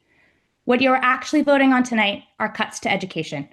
You are voting to dismantle the bridge between the district and its families. As staff, we spent years building trust and relationship with parents. In the last several board meetings, those parents and their children have told you exactly what those relationships mean to them. We recognize the budget challenges. That is why we have offered multiple alternatives, viable solutions that achieve necessary financial goals without inflicting this level of harm on our students. I urge you to honor the experience of your staff and the passion of your community. Listen to the hundreds of voices who have stood before you to oppose these layoffs. Choose the children and vote no. Thank you for your comments. Our next commenter is Aisha Nangia. Hi, I'm a teacher from Dolores Huerta Middle School, and I wanted to address the matter of right sizing as a financially responsible decision. It's been said before, but our school was built with a specific vision that was approved and invested into by the district. If right sizing is about financial stability, it should be noted that it is not financially responsible to waste the investments that were placed into our school, which they will be when a large number of our staff will be impacted by the proposed layoffs. Why are we allowing those investments to go to waste? Why do we not care about the vision that was set for that school, and why are we not protecting that vision? Most importantly, why are we not making a choice that looks out for our students the way the district says it should? Today, I urge you to vote no. Thank you. Thank you for your comment. President Lieberman, that was the last one online. Thank you, Mr. Rico. We'll close public comment on the Zoom. Do any board members have any other comments or questions on item J1? One thing that I wanted to ask Dr. Wright to explain in a bit more detail, there was a slide, I think it was slide 6 or 8, I can't remember which one, that had information about the seniority process. Can you explain in a bit more detail how that works? Yeah, sure. Just to reiterate the seniority process that we're bound, as a district, we're bound by California Education Code and also our labor agreements that we have with our unions. When we're doing layoffs, it's based upon seniority. That means date of hire of an employee, the area in which they're credentialed in. And it's not specific to a program, nor is it specific to a particular school site. It's district-wide. We heard a lot of comment today and over the last couple of meetings regarding the dual language immersion DLI program over at Scott Lane. And just to give an example, looking at Scott Lane, That would be teachers with multiple subject credentials because they're elementary school, and also having a BCLAD authorization. So as we look at, and we're following Ed Code and following our labor agreements, those employees that hold those credentials would be listed in seniority order. And based upon our needs to run that program, those that are on the lower end of that seniority list may be impacted. Now, well, will or may be impacted. So that's kind of how we're just bound by Ed Code, and we're bound by our labor agreements, but it's all based upon seniority, and it's not program specific, it's district wide. In our district, we do have a substantial amount of employees who do hold the multiple subject and BCLAD authorizations. I want to say it was somewhere around 30. So we're not saying that we're dismantling a program or the program is going away. Yes, there is a reality that it could be another staff member participating in that program based upon bumping rights and the way that the seniority rights work. And Dr. Gonzalez, if I missed anything, feel free to. Thank you, Dr. Wright. Do any trustees have any questions as we're clarifying? Trustee Rotterman? Yeah, so one of the questions was brought up very similar to what Dr. Wright was talking about, was why did we hire, and as maybe Dr. Wright or Dr. Gonzalez, why did we hire new teachers instead of moving the BCLADs we had elsewhere there? I know the answer, but I'd like to hear you tell the answer to that, and I had a couple other things. Dr. Gonzalez?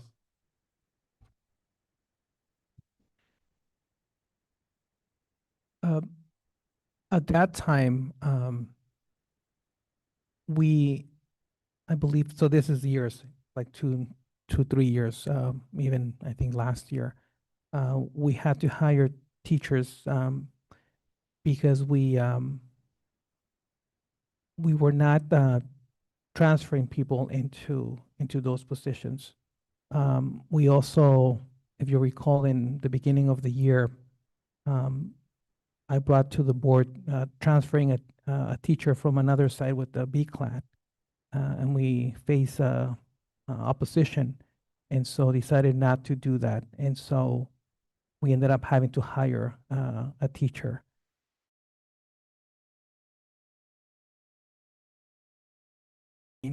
Some of the challenges in general that we had, but I guess you wanted for me to be specific on Scott Lane and not. Well, okay, my understanding is the BCLAD teachers are already here that were teaching elsewhere in the district. We do have some, yes. Had jobs, had the Mhm. right to stay there. We wouldn't artificially move them. Mhm. So we would hire new people for the new position. Then when the enrollment declined, okay, then we'd into a situation with seniority. Yeah, I mean, there were several things that occurred also. We had an MOU with a lower class size, so that MOU went away. So and with declining enrollment, right? So we ended up with being overstaffed under those scenarios. Okay. So the other question I had, and Mark's probably, Director Shields probably, or Assistant Superintendent Shield, I don't get the names, too late. Would probably help with this one. But we've heard some things, quite a few people have asked questions about, why don't we do a partial test? Why don't we, what I'd like to know, what do you think the feasibility of us actually being able to do a parcel tax? They've also been asked people, well, why don't we recruit more students? Would that actually help us financially based on being a community funded district? So I can't speak to the viability of a parcel tax. We haven't had one since I've been here, and the district has not engaged in any type of survey data in order to determine the viability of a parcel tax and whether our voters or not. In regards to your second question, as it relates to would we receive additional funding if our enrollment increased, and the answer is no. Our funding is based upon local property taxes. We are not funded based upon the number of students that we have. And so increasing our enrollment would actually not increase our funding. Okay, and so I'll give a partial answer to the one question. We've had two parcel texts passed. I worked on both. First one failed, and we couldn't get the numbers. We finally came back with an $84 parcel tax in 2012. My memory is, and I have to check this, it raised about $5 million. Major effort. At that time, our budget was significantly different. But parcel tax is a very difficult way to raise funding. I think it would be extremely difficult. Personal opinion. There's also been sort of an assumption out there that if we reduce, and it might be correct, but if we reduce the number of teachers that we have, it will significantly or negatively impact our program. So Dr. Wright, would you be willing to give some suggestion? I mean, one of the things you and I've talked about is I'm extraordinarily interested in academic performance. The district, I think that's an area where we have to really focus in on. And so in my conversations with you, you've given me several reasons why what you're going to do to make that happen, and also make that happen with the realities of right sizing. Can you talk about that? Yeah, certainly right sizing is front and center, but the work of improving student academic performance is not stopped. Every day our teachers, as I mentioned, they're working hard in the classrooms and they're doing a great job mentoring our students and giving them the support that they need.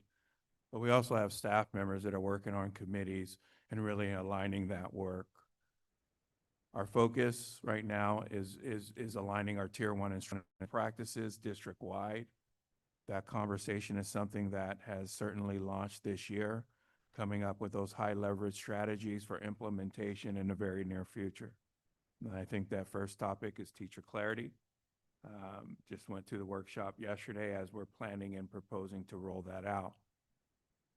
Now, I think as you heard, our district, I think we currently have 60 teachers on special assignments doing various tasks. Many of them are providing intervention supports for our students, and they're doing an excellent job in doing so. But our job and our hope is that we're able to have less students needing those intervention services because they're getting it through our Tier 1 instruction in the classroom. And that's one of many things that we're working on now. And there's some additional supports that we're going to put in place. And Ms. Meltzer or Dr. Knable, and if you have anything to add to that.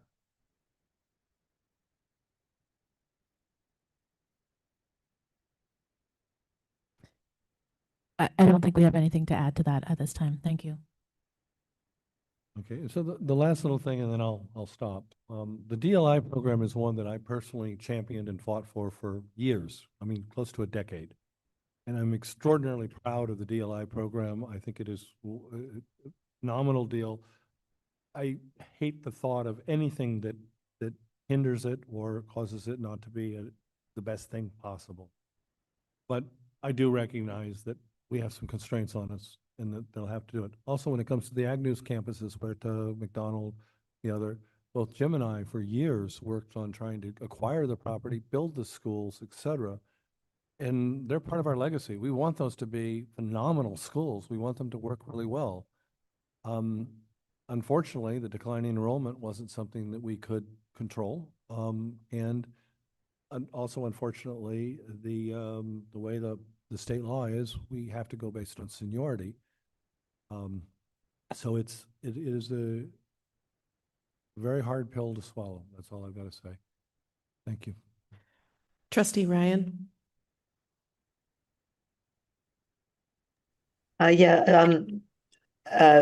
Trustee Rotterman asked, and really my follow-up questions are more things that I heard in comments that I understand that school financing is complicated, and if you're not familiar with this and you're just hearing parts of it, it's hard to, it's a lot to take on.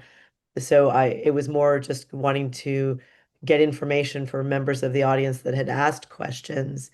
And I had one of the ones I was going to ask was about, because I heard several people talk about, oh, we need to bring more kids in the district.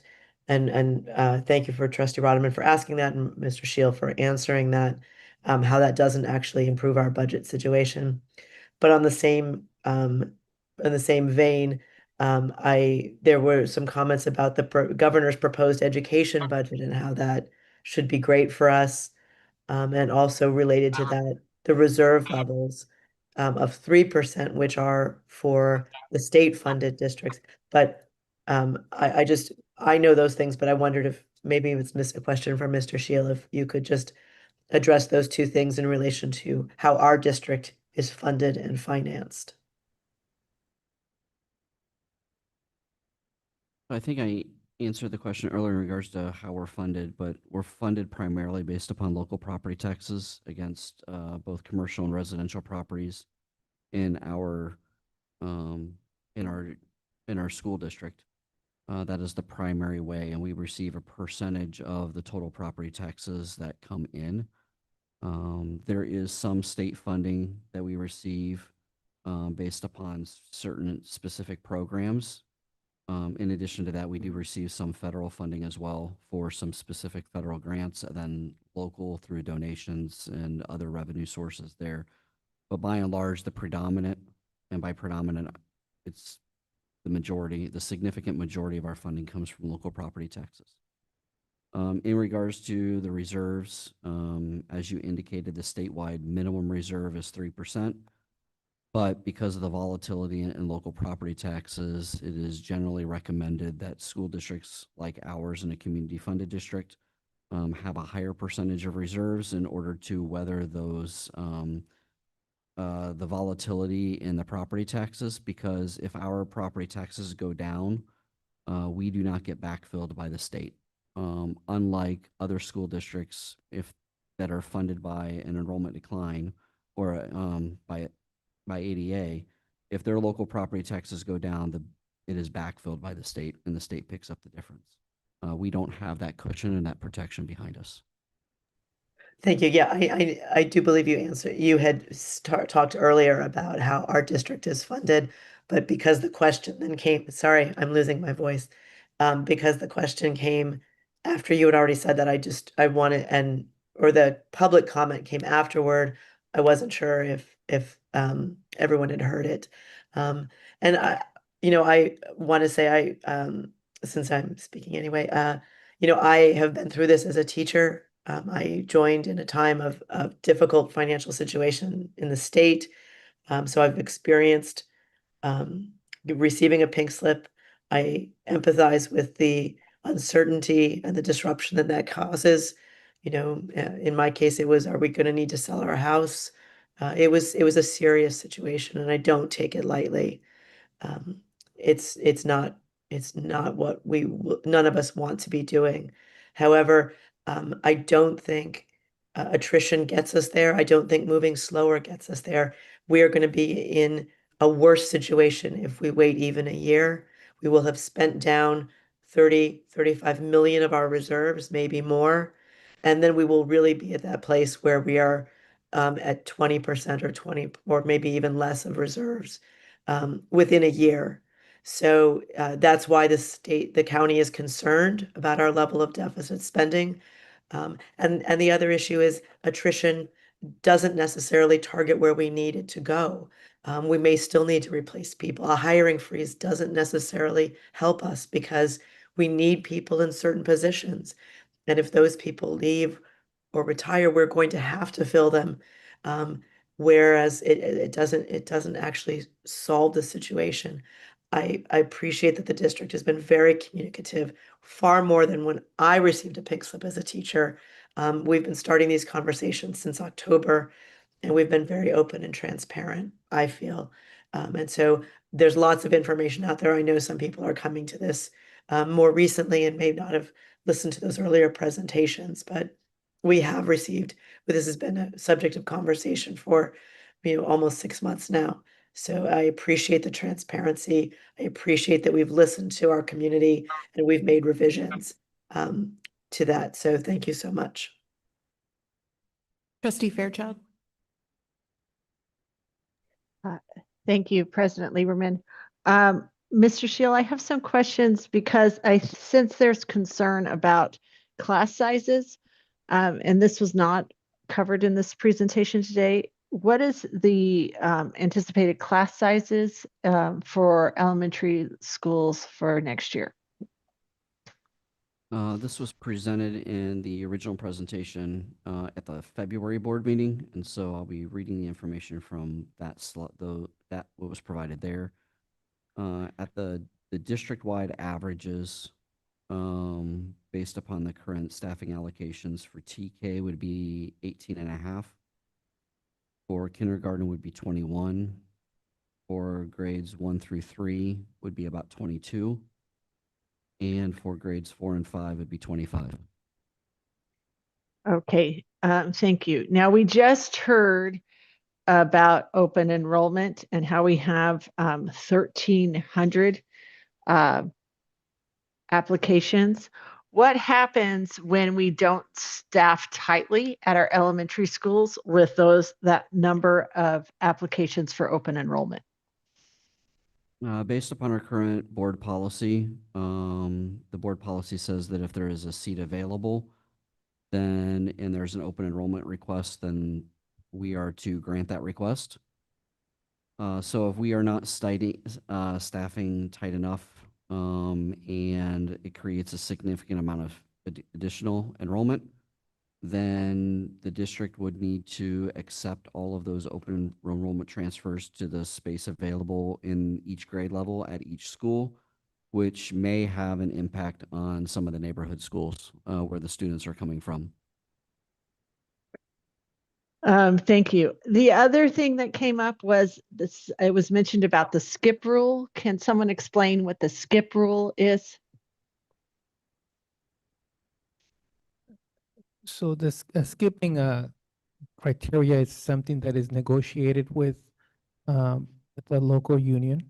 And once it's agreed upon, it's presented to the board to then approve. And so you can decide to skip different things. In our case, as you can see, you can read it, we're skipping TK, transitional kindergarten teachers, because it requires additional units for a multiple subject teacher to be able to teach TK. So in this case, we had several probationary teachers who are teaching TK, and we agreed on skipping them. Thank you. The other question I have is, we've mentioned two deadlines. We have a March and a May deadline. Now in March, we set the maximum number of layoffs that could happen. In May, we make the final decision. Is that correct? Yes, and in between that time, we have the hearings. So anyone who receives a layoff notice before March 15 will have the opportunity to be in front of a law judge and present their case. And so depending on what the judge decides, some of those layoffs may be rescinded, or they may stay.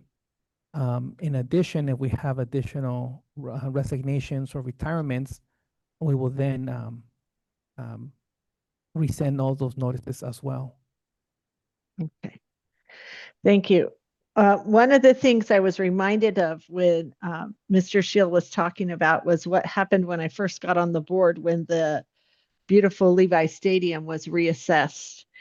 And it was determined that we had to write a check of a lot of money, millions and millions of dollars, going back a few years when that property was reassessed.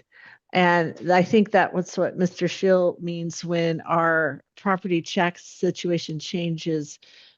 We had to have that money in our coffers when that decision was made by that judge. I hate tonight.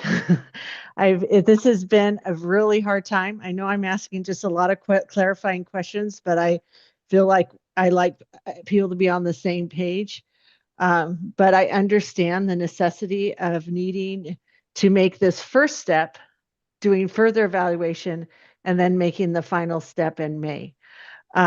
One thing that did come up that I also wanted to clarify was the plan on the number of layoff notices that will be given out. Because I, as has been mentioned before, have received a layoff notice in the past. When those layoff notices were given, they went out. I think half of the psychologists at that time got layoff notices. So what is the plan for how many layoff notices are going to be given if this is approved tonight? So we're not, we have tried to be very surgical in indicating how many layoff notices we will give. So the number that you see there on the resolutions are the number of layoff notices we will give to our employees. We didn't we're not going to over notify people. So as we're reading about other districts that are like handing out 400 or, large numbers, how many we're handing out is exactly what's listed on the resolutions tonight. Yes. Yeah, and unless we have resignations or retirements, or if the law judge rescinds some of them, those will be the layoff notices that we will maintain. Thank you. Trustee Canova? So a lot of my colleagues have already asked a lot of questions that I was going to ask, but I really appreciate the clarity. And just to restate it, so what we're voting on tonight is about sending out layoff notices. That's what we're voting on tonight. In terms of actual layoffs, that would not occur until May, correct? So I think that really needs to be stated. We're not doing layoffs tonight. We're talking about layoff notices until May. That just really needs to make that point. One thing I'd like to touch on is the reserve, because a lot of folks have brought up the reserve. And I know, Mark, that you've indicated that we've been spending down our reserve. For how long have we been spending down our reserve? Can you describe that a little bit? We've been spending down our reserve for several years now. As Dr. Wright mentioned earlier today, over the last several years, and projected through this year, more than 45 million is projected to have been spent from our reserves. And the first interim report shows, as mentioned earlier, based upon the first interim, a projected deficit spending next year of 34 million. That would need to come from the reserves, and then also deficit spending the year after that. So if we were to continue on this trajectory without making any adjustments or changes, according to the first interim report, we would have a reserve of 10% by the end of the 28-29.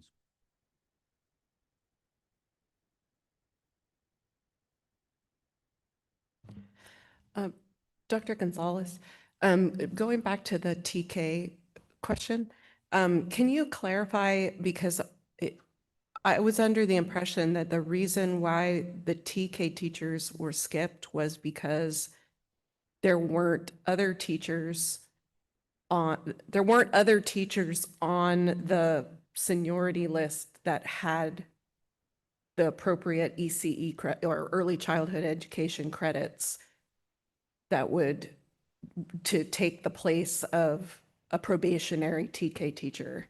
Can you clarify that decision in terms of why that decision was made? Because yeah. So we have a number of probationary TK teachers who have multiple subject credentials. And so, but in addition to that, they have the EC units to be able to teach children of that age, a TK.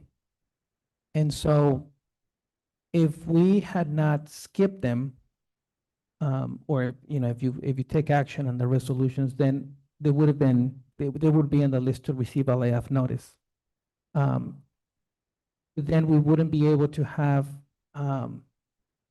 other folks in the district, because we actually looked at transcripts, especially the ones who at one point were tenured teachers.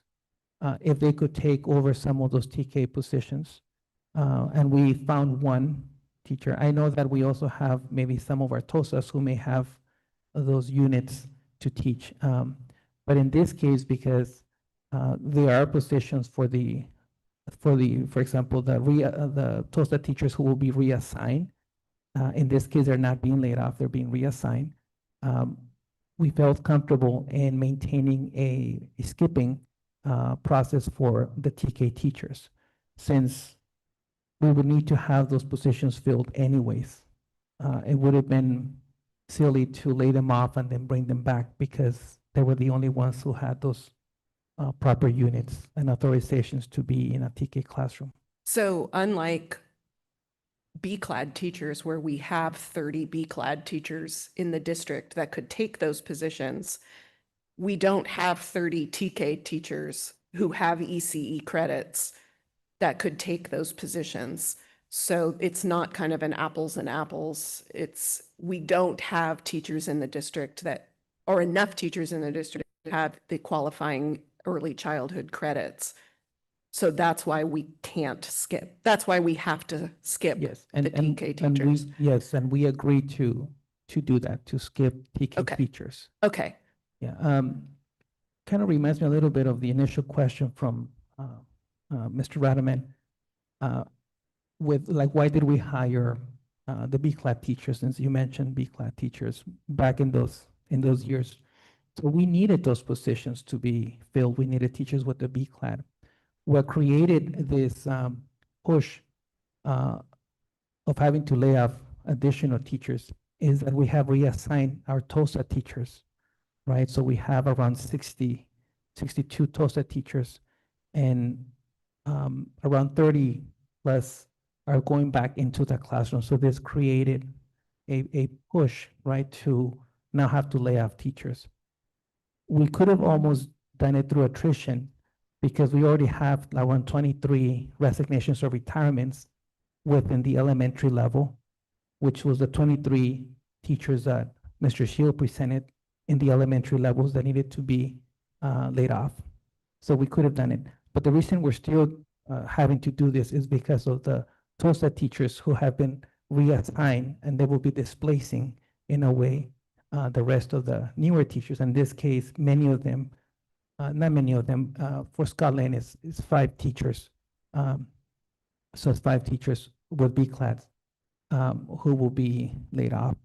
But we do have another 30 teachers within the district to be able to be transferred into those positions, vacant positions. Okay, thank you. Trustee Watanabe. Thank you, President Lieberman. I also had a question about deficit spending, but Trustee Canova and asked the question for me, so thank you for that. Just to go back to Trustee Fairchild had made a comment about the monies that the school district had to pay back as a result of a decision that favored the 49ers. It was made around 2018, 2019, and it was in an amount of $14 million, which was a big hit to the school district, because the school district gets the biggest portion of property taxes compared to the city, which had to pay back 2.5 million because they only received 1% of property taxes, as well as the community college was also responsible for $2.5 million. There was a comment I have to address by our caller asking if the city could give us money, and I gotta say, I don't think that's possible. I mean, the city has their money, the school district has their money, and never the twain shall meet. So, but it was a good idea. It was a good thought. But just in closing, I just for myself, I just want to say that number one, to thank the teachers. And the parents and the community that came and spoke tonight. It's over the last couple of meetings, it's been really, I've been impressed by the compassion for the students and the knowledge that I hear from the teachers about the district and the subjects that they teach. And I'm hopeful that as this district moves forward, that there will be ample opportunity for teachers' voices to continue to be heard and be a part of the discussion as the district continues to move the needle and reach the goals that I know that Dr. Wright is very passionate about as well. The decisions that are being made tonight are not easy, especially when jobs are at stake. And this has been a long and thoughtful process designed to ensure that all voices are heard. I've read the emails, I've spoken to Dr. Wright many times, and met with teachers to understand everybody's, the different perspectives. And what is clear is that delaying action will only make the situation more difficult and costly for the district. And I know, I think every colleague has expressed this evening, including Dr. Wright. And the enrollment is down and the district is overstaffed. I mean, it's been stated over and over, and it's not sustainable. And if we don't act, it's been said again, the county board is going to step in and take some actions. But while I hope that attrition in the coming years will continue to help reduce the need for further difficult decisions, the presentation shared tonight reflects what the board asked for of Dr. Wright when we hired him to be the overseer of our school district. And I appreciate the courage that Dr. Wright has taken on again at the board's request, and also working with the staff to bring all of this forward. And I have to say that I trust his leadership as we work toward the North Star for our district. So thank you for everything that you've done, Dr. Wright. Trustee Muirhead.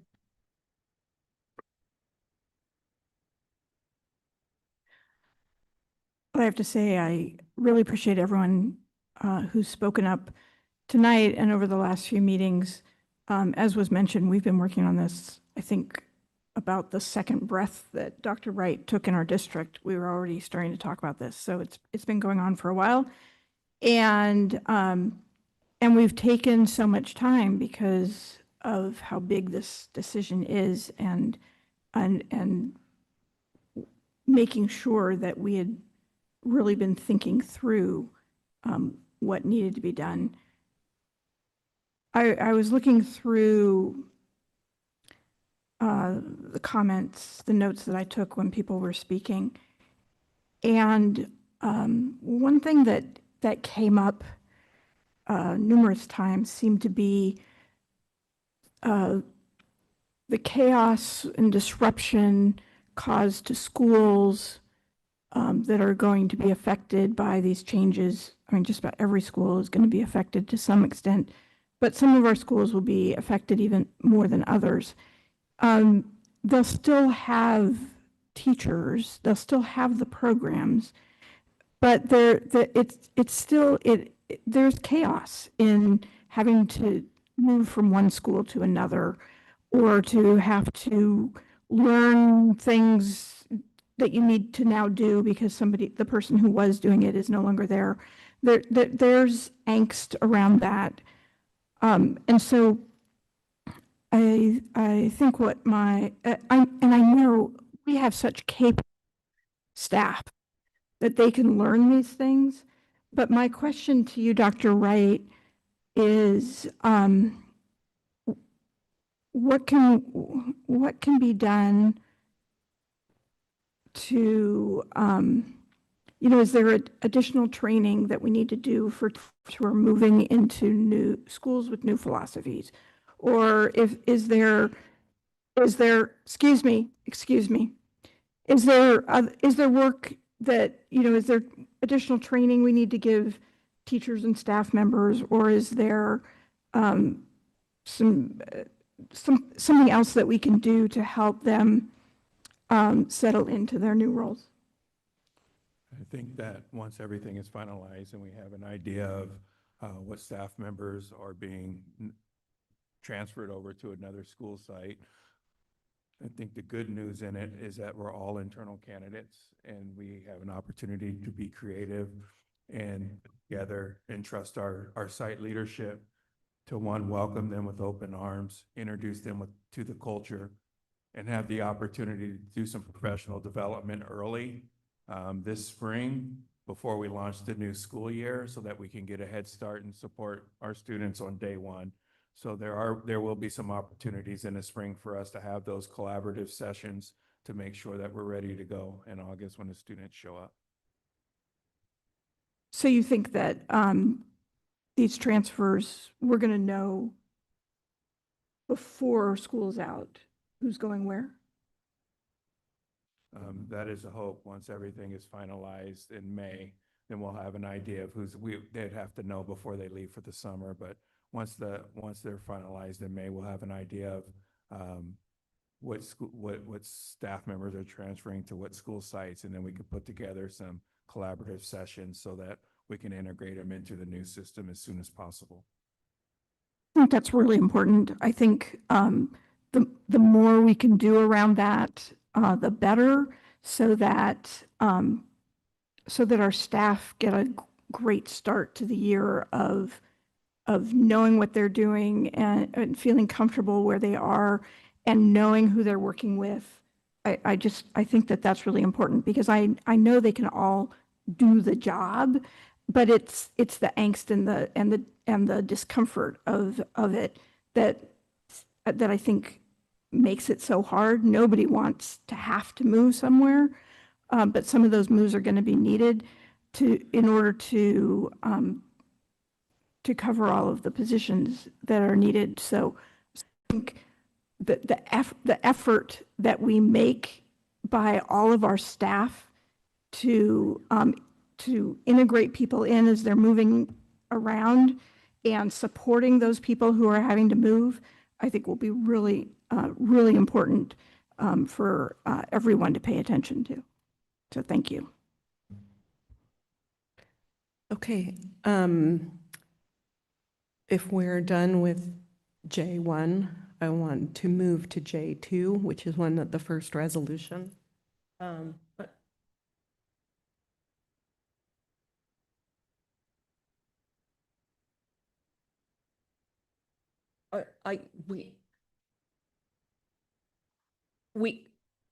public comment is closed. I'm sorry.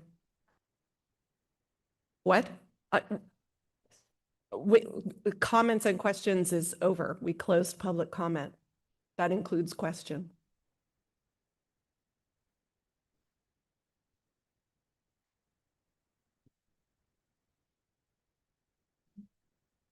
Without putting Mr. Shield on the spot, I'm sure if you emailed him or talked to him that he'd be able to answer questions.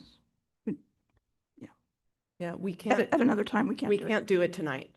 But if you have, Mr. Shield is always available to answer questions if you want to email him, or I imagine, yes. Yes.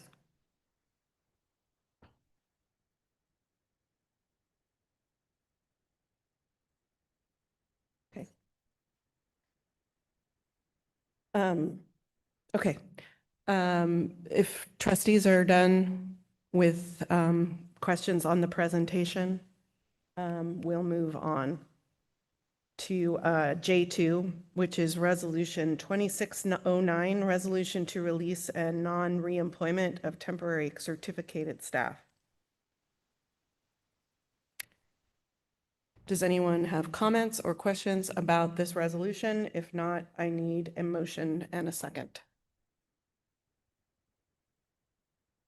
So moved. Fairchild. Second, Rotterman. Okay, I have a motion and a second. Trustee Canova. Yes. Trustee Fairchild. Yes. Trustee Muirhead. Yes. Trustee Rotterman. Yes. Trustee Ryan. Yes. Trustee Watanabe. Yes. And I vote yes. That passes 7-0. J3, Resolution 2610, Reduction or Elimination of Classified Services, Classified Layoff. Any questions or comments on this resolution? If not, I need a motion and a second. Move to approve. Fairchild. Second, Rotterman. Nobody wants. Trustee Canova. Yes. Trustee Fairchild. Yes. Trustee Muirhead. Yes. Trustee Rotterman. Yes. Trustee Ryan. Yes. Trustee Watanabe. Yes. And I vote yes, that passes 7-0. J4, Resolution 2611, reduction or discontinuance of particular kinds of service, certificated layoffs. Any questions or comments about this resolution? If not, I need a motion and a second. Motion to approve Watanabe. I need a second. Second. Trustee Canova. Yes. Trustee Fairchild. Yes. Trustee Muirhead. Yes. Trustee Rotterman. Yes. Trustee Ryan. Yes. Trustee Watanabe. Yes. And I vote yes, that passes 7-0. Item K1, SCUSD 2025-26 LCAP mid-year report. Ms. Meltzer.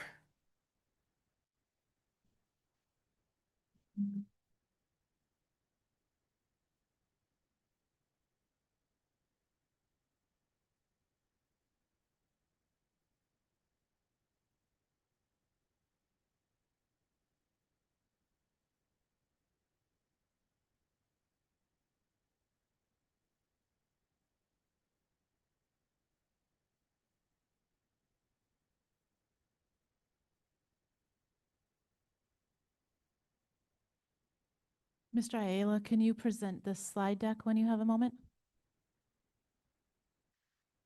I will begin as we are getting those up there. Good evening, President Lieberman, trustees, Dr. Wright, and Ms. Burrell. This evening, Director Lewis, Director Yam, and I will be sharing the LCAP mid-year update.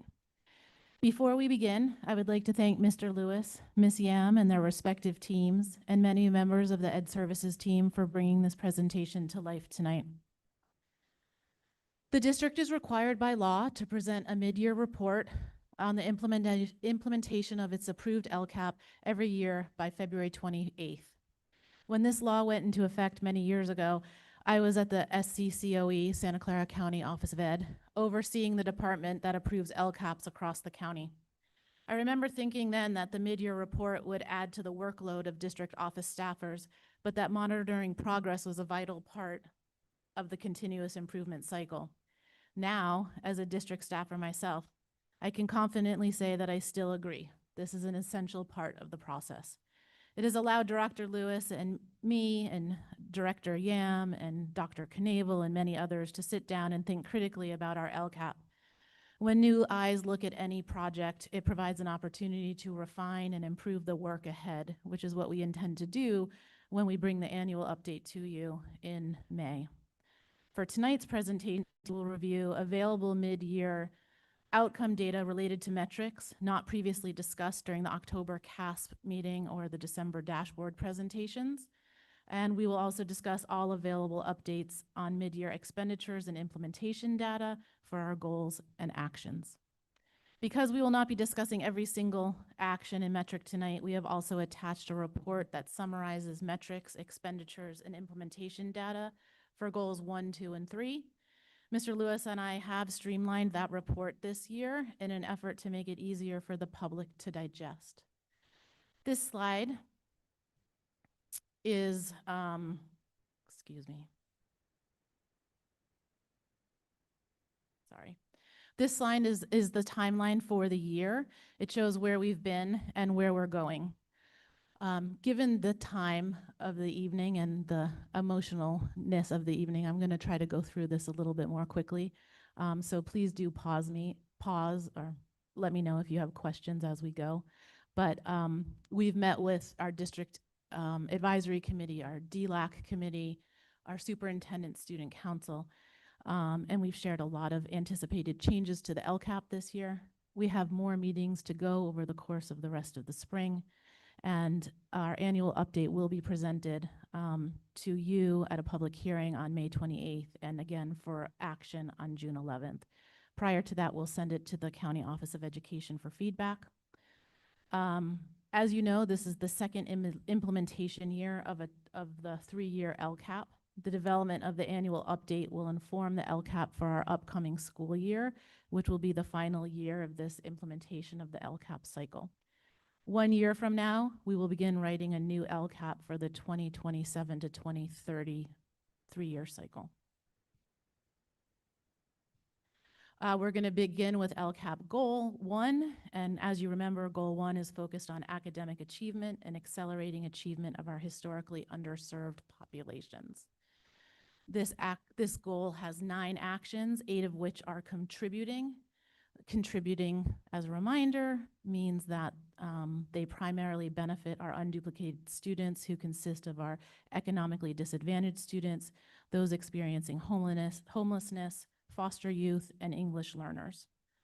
We also have 32 metrics, 17 of which are state required. And we have almost $13 million allocated to carrying out the actions listed in this goal. To begin and to go into a little bit more depth around Goal 1 in terms of action implementation, we have 2 actions that are fully implemented, actions 1.8 and 1.9, which are the site allocations that we have given to sites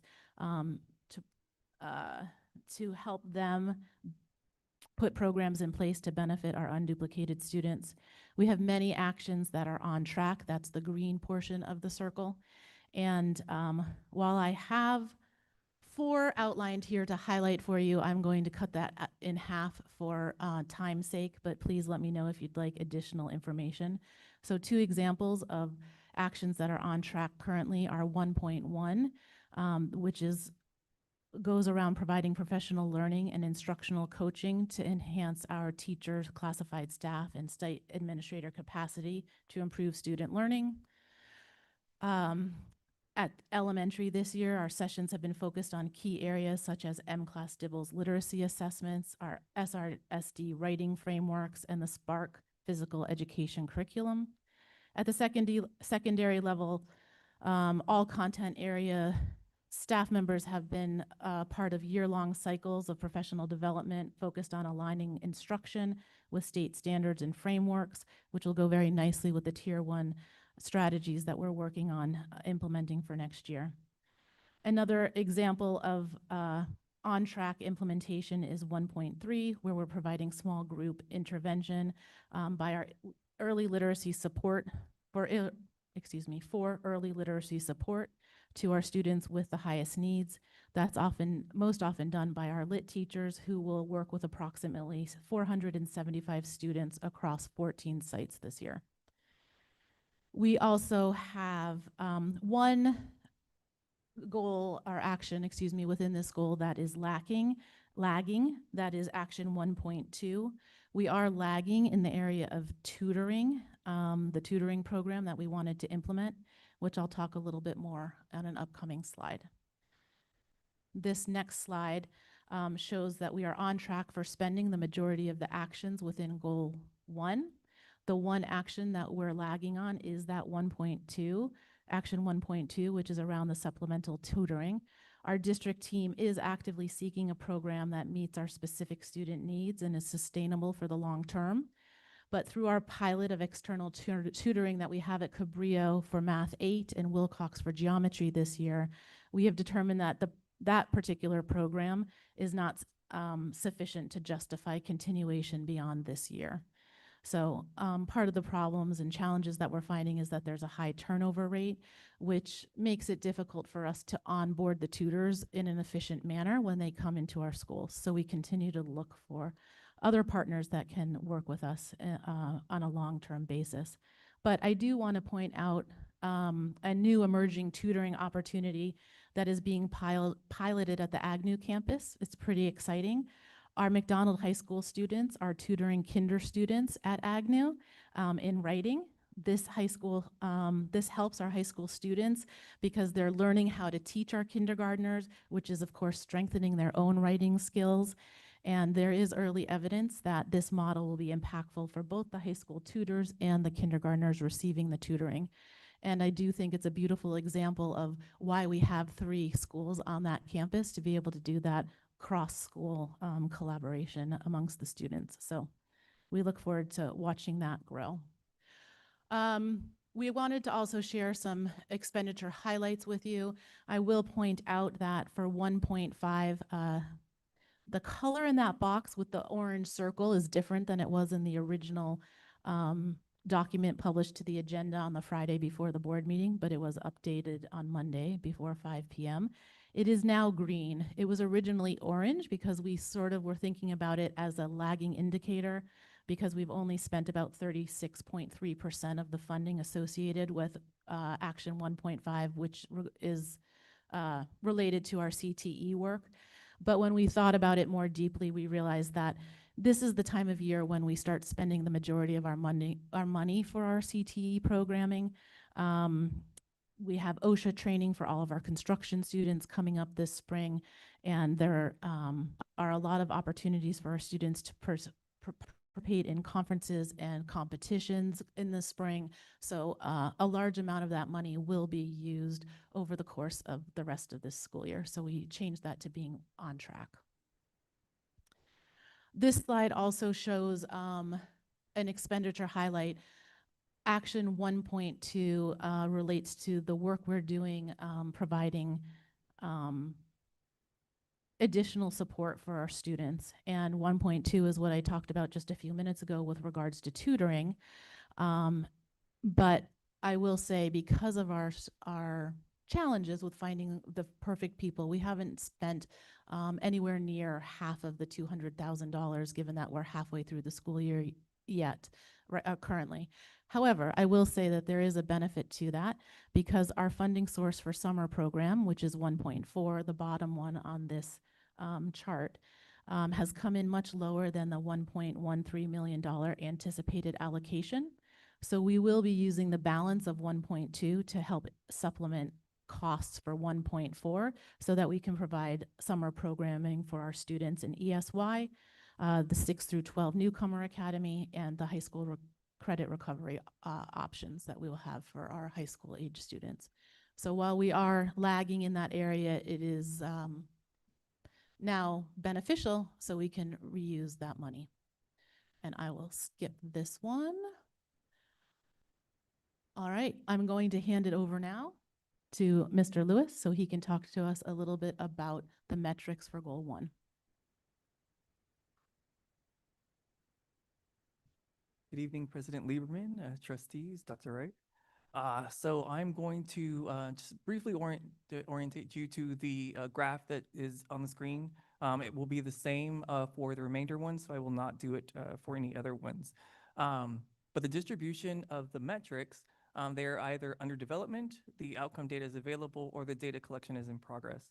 And so the data, for those that are, the data collection is in progress, it means that the data is currently being generated. And so some of those metrics we will discuss because that data is regularly available to us. It is collected on a basis that allows for accurate reporting. There are other metrics that are in the same category of the data collection is currently happening, it's in progress, but the calculation methodologies are requiring a little bit more work. And so those will come at the annual update, not tonight. And then, of course, the data is available. Those are the ones that Ms. Meltzer was talking about that are primarily the state indicators. And so those are the required state indicators that tend to lag. We have already reported out those results. These are our CAS results or dashboard results, that were presented in October and December. And then some of them are under development. Under development in this context means that it's not even that the data collection is in progress, but there are questions around how that data is being collected. And so an example of the metrics under Goal 1 that fall under the data development are in relation to metric 1.15 and 1.16. These are our literacy intervention metrics. And so although we reported the spring 2025 results already in our LCAP annual update last year, and it would be the spring 2026 metrics this time around, they're under development because of changes that were made to the K2 iReady reading requirement. And so when the district decided to no longer continue to test our students in iReady reading in K2, it made the metric for the literacy intervention stretch growth not a possible metric to calculate. And so that is not being presented tonight, but there are steps being made to address a new metric for our literacy intervention work in the annual update. All right, and so some of the metrics that were highlighted in this particular presentation are on the screen.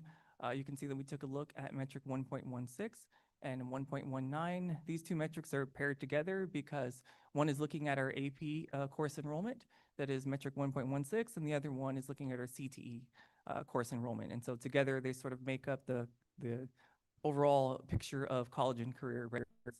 And so for this slide, you can see that our spring enrollment results, which will not change for the annual update, are presented in the second column under the 2025-26 mid-year report update. And then there is the center column there that talks about the change from 2024-25. So we can see that overall, in relation to our AP course enrollments, we are seeing an increase of 0.9 percentage points for that enrollment.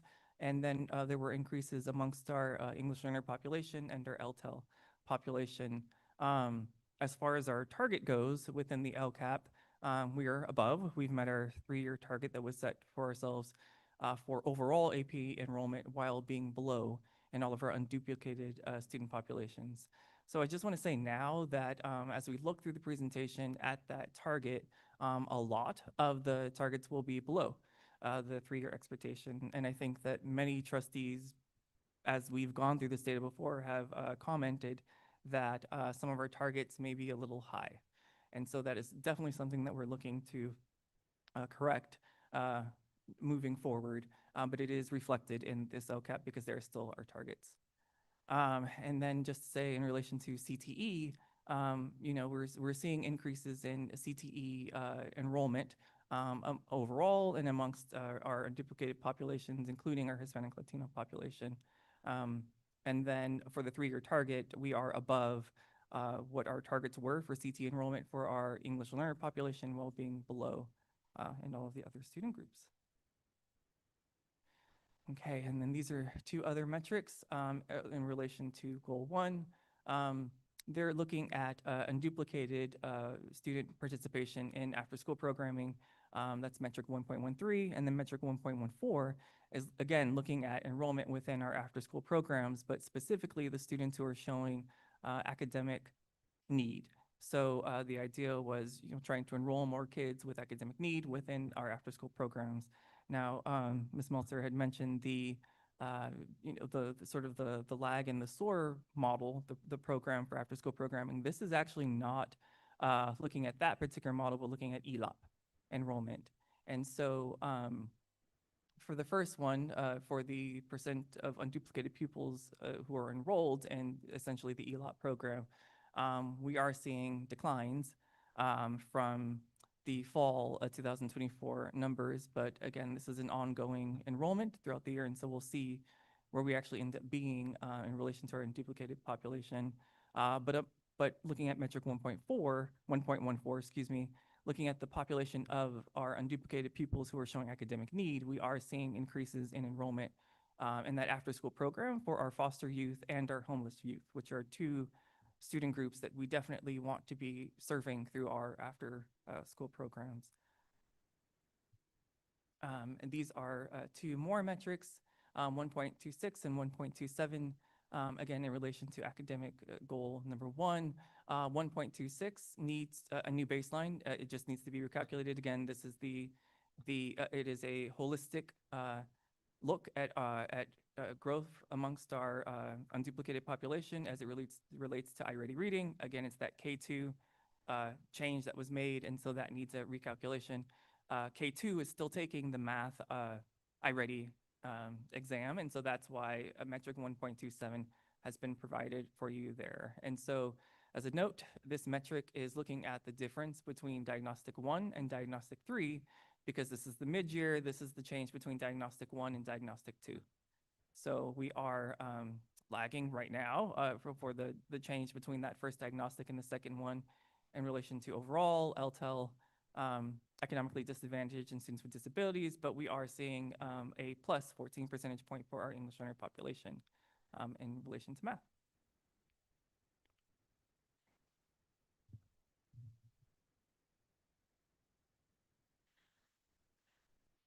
Next, we will move on to Goal 2, which focuses on student wellness as it relates to social emotional learning and behavior supports that we provide to our students in order to prepare them well for their futures in our global society. In this goal, we have 6 actions, 3 of which are contributing, 3 are non-contributing. We also have 23 metrics, 15 of which are locally determined, and almost $20 million worth of funding is associated with the goal, the majority of which are non-contributing funds, meaning they help us accomplish our goal, but are not primarily directed towards our unduplicated pupils as they benefit all students. As you can see with this beautiful big green graph, all of our actions in Goal 2 are on track and implementation is well underway. I would say that I will pick 2 highlights again for you. 2.1 is about site teams developing, implementing, refining, and monitoring tiered systems of support. And I'm excited to share that currently our MTSS coaches are working hard to support our sites. Approximately 16 of those sites have access to the Fidelity Monitoring Tool, the TFI, through the work that the coaches are doing with them. Our monitoring has focused primarily on the fidelity of Tier 1 implementation for PBIS, and the results have been positive across the board currently. In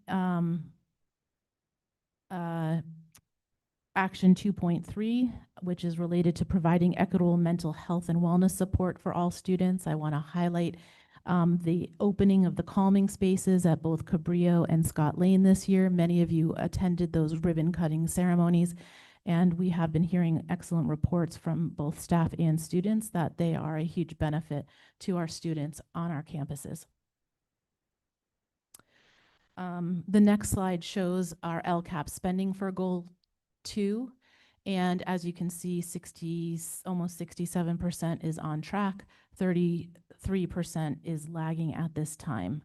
At this time, 2.2 is a non-contributing action related to professional learning and staff diversity, equity, and inclusion. But again, like I mentioned before around CTE, there are many more trainings to come this year. So this is the tricky part of this mid-year update is we haven't finished the year yet. So some of our stuff has not been accomplished yet. But in the spring, we are contracted to do more work around universal design for learning, UDL, and we have more safety care trainings on the books. And additionally, we will be continuing to work on our system of supports work and our Tier 1 instructional practices work. When we're looking at some of our expenditure highlights, we wanted to also mention that 2.2 comes up again, which is related to building that staff knowledge around diversity, equity, and inclusion. And again, it has to do with the fact that we haven't gotten through the majority of the year yet, but we have done some amazing things thus far with the $371,000 that we have spent, including continuing to create, update, and refine our EPIC toolkit. There's some wonderful work being done with the National Equity Project, led by Dr. Carrillo. We have created a BIPOC affinity group for staff that meets, I believe, on a monthly basis. And we also are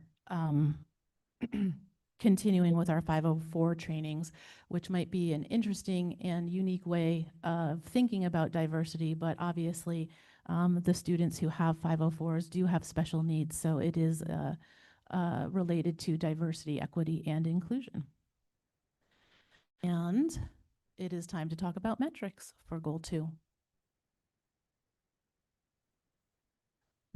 Okay, so in relation to Goal 2, many of the metrics, the data collection is in progress. We do have a few that are under development. The reason for the underdevelopment is that there are several metrics that you may have remembered. We switched from the use of the California Healthy Kids Survey to the Developmental Relationships Survey.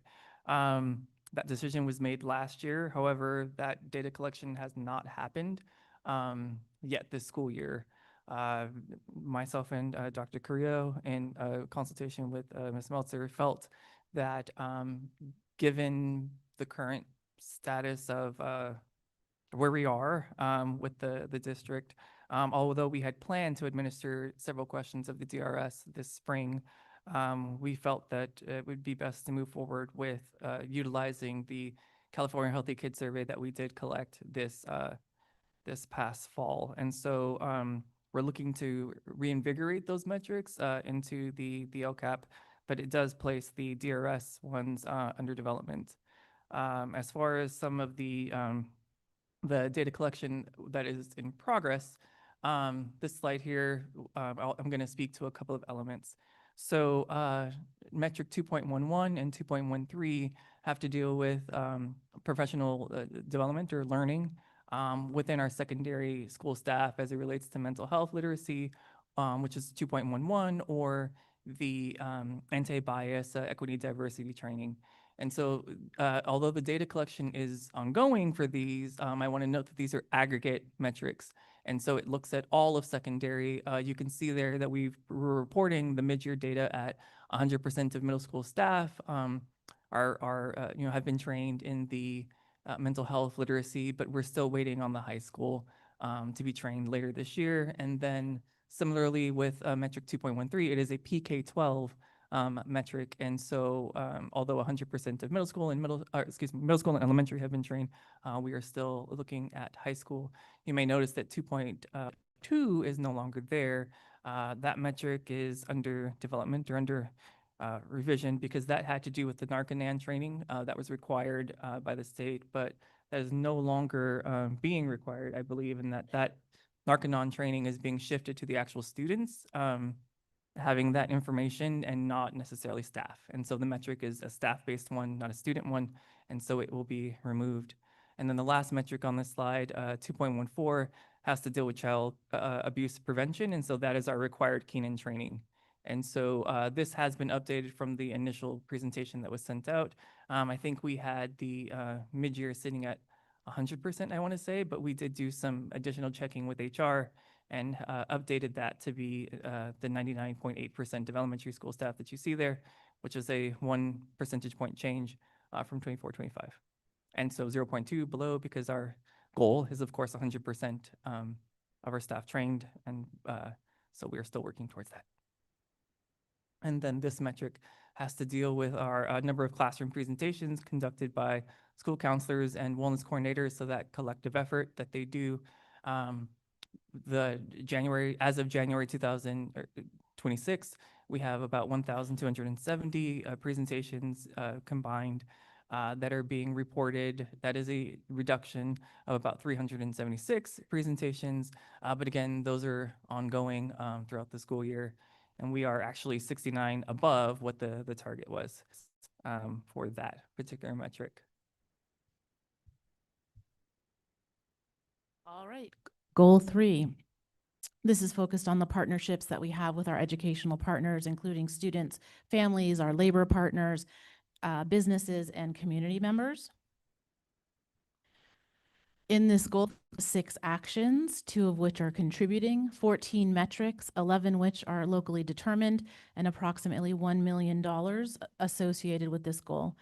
60% of that $1 million are contributing funds that benefit our unduplicated pupils specifically.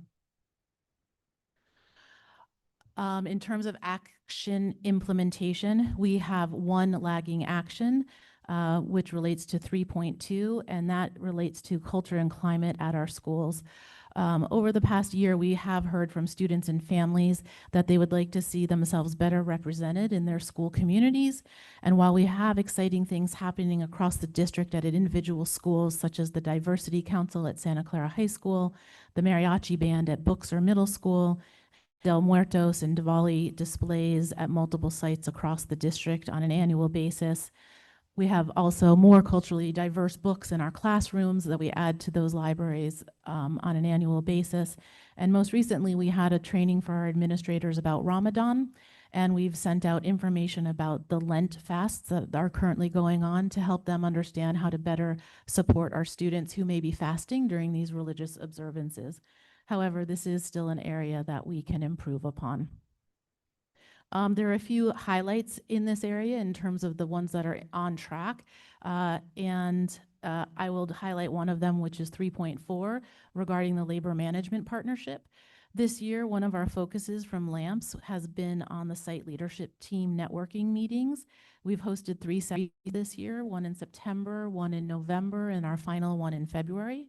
Our school teams have provided positive feedback and have asked to continue the work next year, which is always exciting to having them ask to continue the work next year. It means that they found the sessions useful this year. Our SLTs have been asked and tasked with focusing on the implementation of Tier 1 strategies at their sites and using data to determine next steps for Tier 1 implementation. So next year, our SLTs will have more specific asks around Tier 1 instructional practices regarding the teacher clarity that Dr. Wright mentioned earlier tonight. And so they'll have even more focused data to be looking at and to be thinking about in terms of implementation. And that also is a wonderful example of how our SLT networks and our Tier 1 instructional strategies work group work sort of comes together. Our next slide shows where we are lacking in terms of spending for Goal 3. And we have 2 areas in which we're lagging. 3.2, which again is the culture and climate. Much of this funding is flagged for our Family Resource Center. And as we've mentioned many times before with some of our lagging indicators, there are many more events happening this spring that will utilize this programming. I think they have about 21 more events that they're planning for the spring. And then the other one is 3.6, which is related to high school and college entrance exams such as AP tests, SATs, and PSATs. As you all know and probably remember, this part of the school year is the time when we begin spending a lion's share of the budget for those things. Our expenditure highlights are listed here around 3.3 and 3.5. I won't read the slide to you, but I would like to highlight 3.5 because that is around the interpretation and translation services that we provide in our district. I will say that they are invaluable both for the families and the staff within our district in order to provide equitable access to our schools. And without them, there are many meetings, including IEPs and other legally mandated meetings that would not be able to happen in such a personalized way. In addition, we are able to fund Language Line through this, which also benefits our families. And this feels like the perfect opportunity to thank our interpreters who work so hard at our board meeting every 2 weeks. So shout out to our interpreters who are out there still working. And with that, I will turn it over to Mr. Lewis to talk about the metrics for LCAP Goal 3. Thank you. So we can see here that the majority of the metrics in relation to Goal 3 are the data collection is in progress. This data is by and large collected on a running basis, and so we're able to more easily see where we are at any given time. We do have some metrics that are under development. These metrics are, and again, in relation to that little wobble that's happening with the DRS survey and the California Healthy Kids survey, as far as it relates to a sense of safety and connection to school. So those are 2 things that are actually required by the local indicators within the LCAP. Those are questions that are asked on the California Healthy Kids survey. We do have that information and data, but again, it was conceptualized in the LCAP right now as being as coming from our DRS survey, and so that needs to be addressed. In addition, there was a metric in there seeking input from our students and our families regarding their culture and how we could best be responsive to that nature. And although we attempted to sort of solicit that information during meetings like the DLAC or these student council, we really did not have the robust data collection around those elements. And so that's an area that is definitely under development. In relation to some metrics in Goal 3 that we do have, these all are looking at the Family Resource Center and the different events that they provide. And so metric 3.6 is the number of family resource center contexts. And so again, as Ms. Meltzer said, that they're continuing to work throughout the school year. There will be more events, about 21. And so it's going to impact all of these numbers. But we do know, after speaking with the Student Services Department, that changes to food distribution due to food spoiling and things like that, we know did play a part in sort of the reductions in the family contacts, because that was a very popular sort of service that has had to change. And then in relation to the number of events where families receive services, and it's again, it's looking like we're, we have 8 fewer than in spring, than last spring, 2025, with just 11 events right now, but 20 more are planned. And so that number will definitely hit the goal by the end of the school year.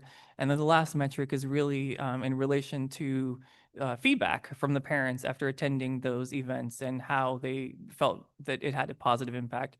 And so again, there we see a lag in the percentage at 83.3% of the events thus far of families feeling that they had a positive impact. But again, with 21 more events left to go and more feedback coming in, that will be added into the average there to see if we are actually above or where we were with that particular metric. These are in relation to our number of interpretation episodes and the language line requests. Again, the big picture here is that there is a reduction in the number of interpretation episodes and language line requests. But again, this is an ongoing metric that is collected throughout the entire school year. It even goes into the summer. No metric that we've put forth in relation to the interpretation episodes or the language line actually covers the summer, which is something to consider. But certainly these numbers will change as we head towards the end of it. And DAA alone puts in a ton of requests to our translation department. So I'm sure we'll increase those numbers. All right, just a few more slides. We're going to talk about LCAP goals 4 and 5, which are directly related to the equity multiplier funds that we have received for New Valley High School and Santa Clara Community Day School. It is a requirement for us to include these goals in our LCAP because these schools have received this special funding. New Valley High School was the first school in Santa Clara to receive the funding for the 24-25 school year, and CDS has received funds for this school year. So both schools are doing a great job on their actions, and I will not read them all to you, but some highlights include that 4.2, New Valley High School is doing a great job providing their students with the opportunity to go on field trips each semester to gain exposure to colleges and CTE programs. What's really exciting is that this was a passion of Dr. Stapleton's, and she has found a teacher who is equally as passionate as she is to continue this work after her retirement. New Valley is doing a good job spending their funds. They have spent approximately 55% of their allocated funds, so they're on track for the year. And we're not going to go into detail about metrics right now because they're all end of year metrics or were reported on in October or December meetings. So I won't make you sit through those right now.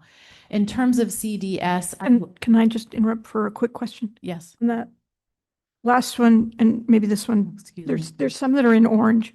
Is that just because you're trying to separate them, or is that a lagging? Great, it is. Thank you. Great question. It is a lagging, and I actually forgot to say that you may notice that I miscolored them, and so I changed the colors today because I put like 4.2 was orange originally and 4.4 was orange, so I apologize for that, but I did fix it. 4.3 is okay, thank you. 4.3 is lagging, and New Valley and Ed Services do need to continue to work together to determine the best possible instructional materials for the school to make progress in this part of their goal. So we'll continue working with them to try to find the best instructional materials possible.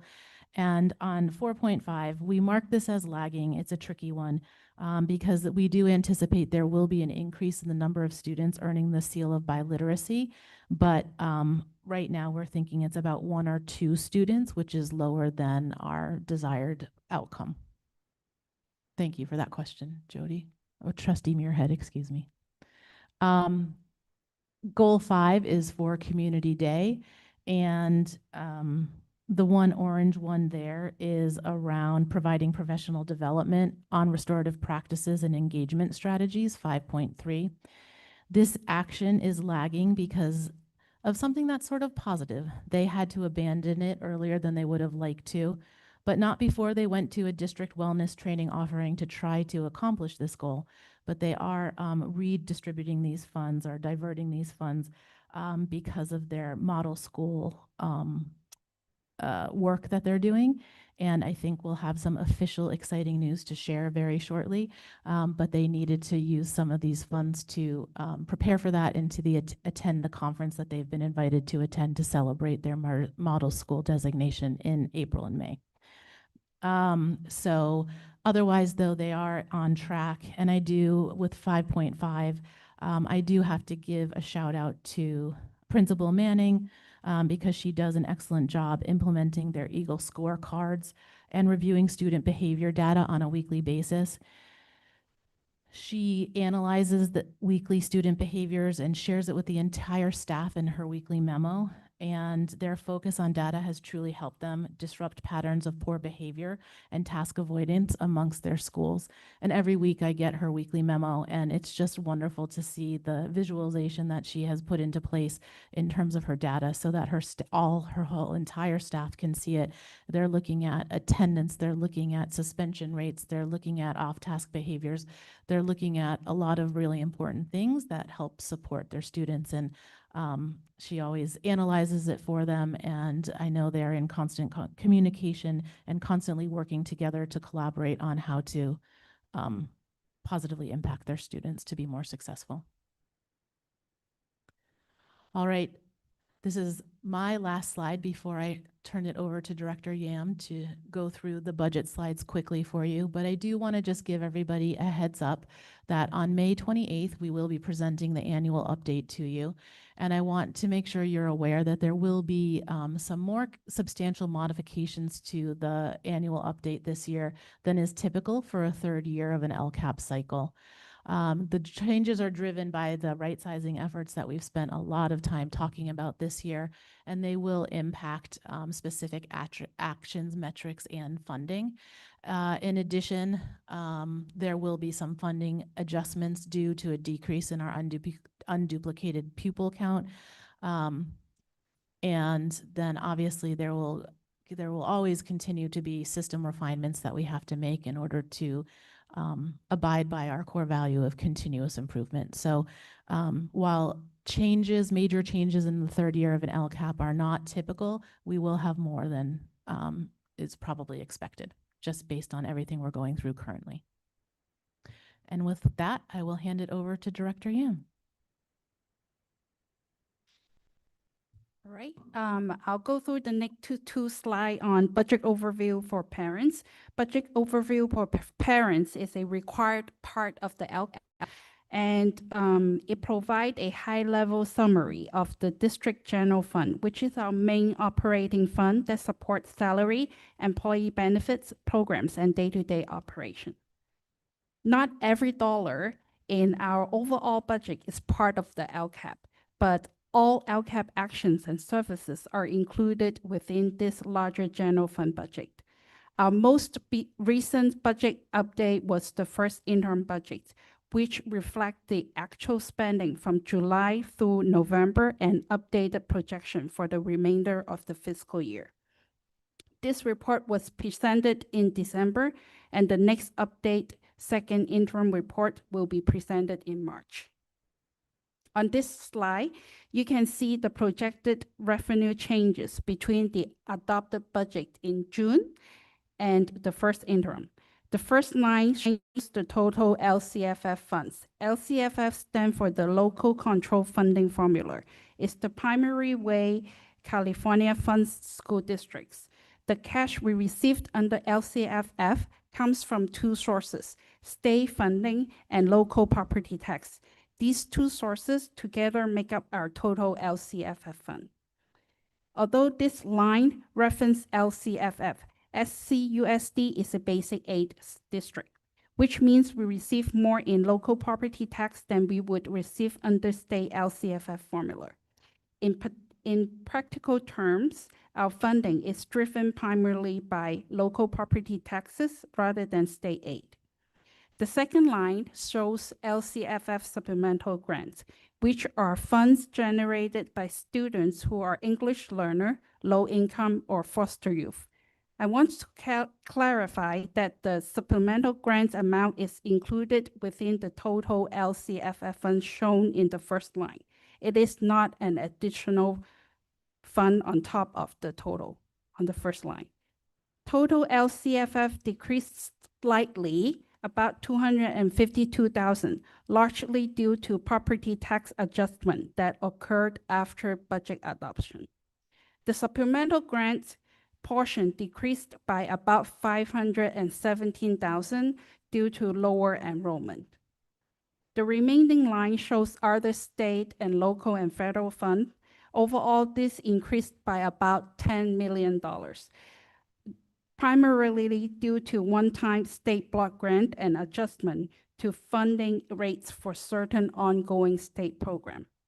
So while LCFF decreased slightly, total projected revenue increased overall due to these additional state funding.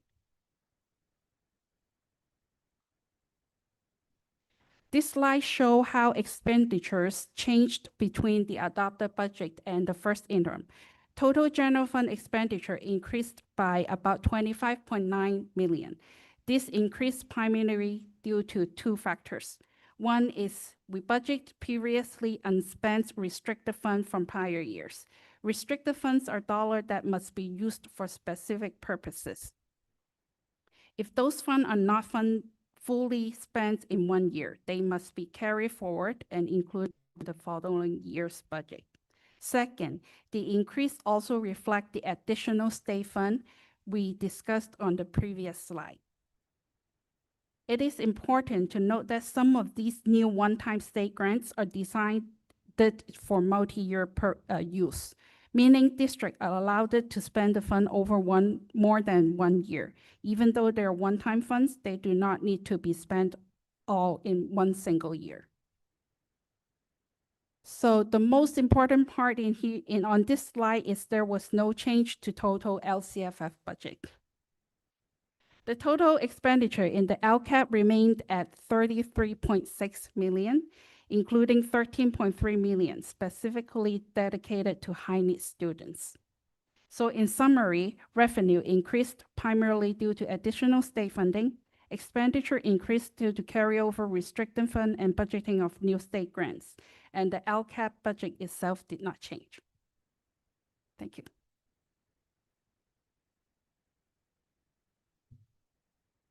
Thank you, Director Yam. With that, we will answer any questions that you may have for us. Thank you, Ms. Meltzer and Director Yam and Mr. Lewis, for your work on the presentation. Do any trustees have questions or comments? It's just a great, great presentation. A difficult night to do this presentation, but really well done, and thank you. Thank you. Do you have Trustee Watanabe? Thank you also for the presentation. I guess the question I have is based on what has happened this evening, how do you see that what has happened impacting, the results of the LCAP and going forward, or maybe even in your next report? I think the two main areas that I can anticipate changes currently are with our literacy intervention teachers. We are reducing our literacy intervention teachers by 3. So you'll see a shift in funding for that. And we will, of course, probably need to be looking at the program a little bit. So you may see a shift in Mr. Lewis spoke about, a shift in the metrics around that work. And then also the TOSAs.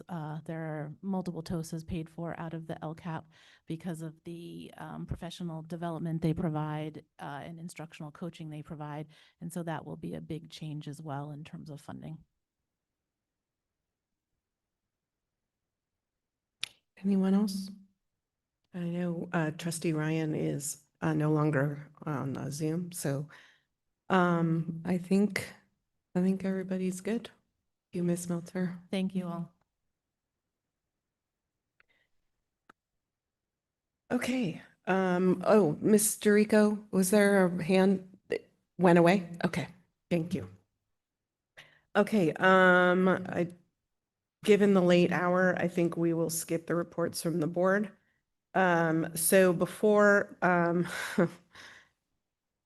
I adjourn, I wanted to thank several groups of people for making the board meeting possible here tonight. It was not without a lot of effort and wrangling of technology to get us here. So thank you to Principal Shelby and the staff at Santa Clara High School for opening up their auditorium to us tonight and for helping to coordinate this meeting here. We appreciate that very much.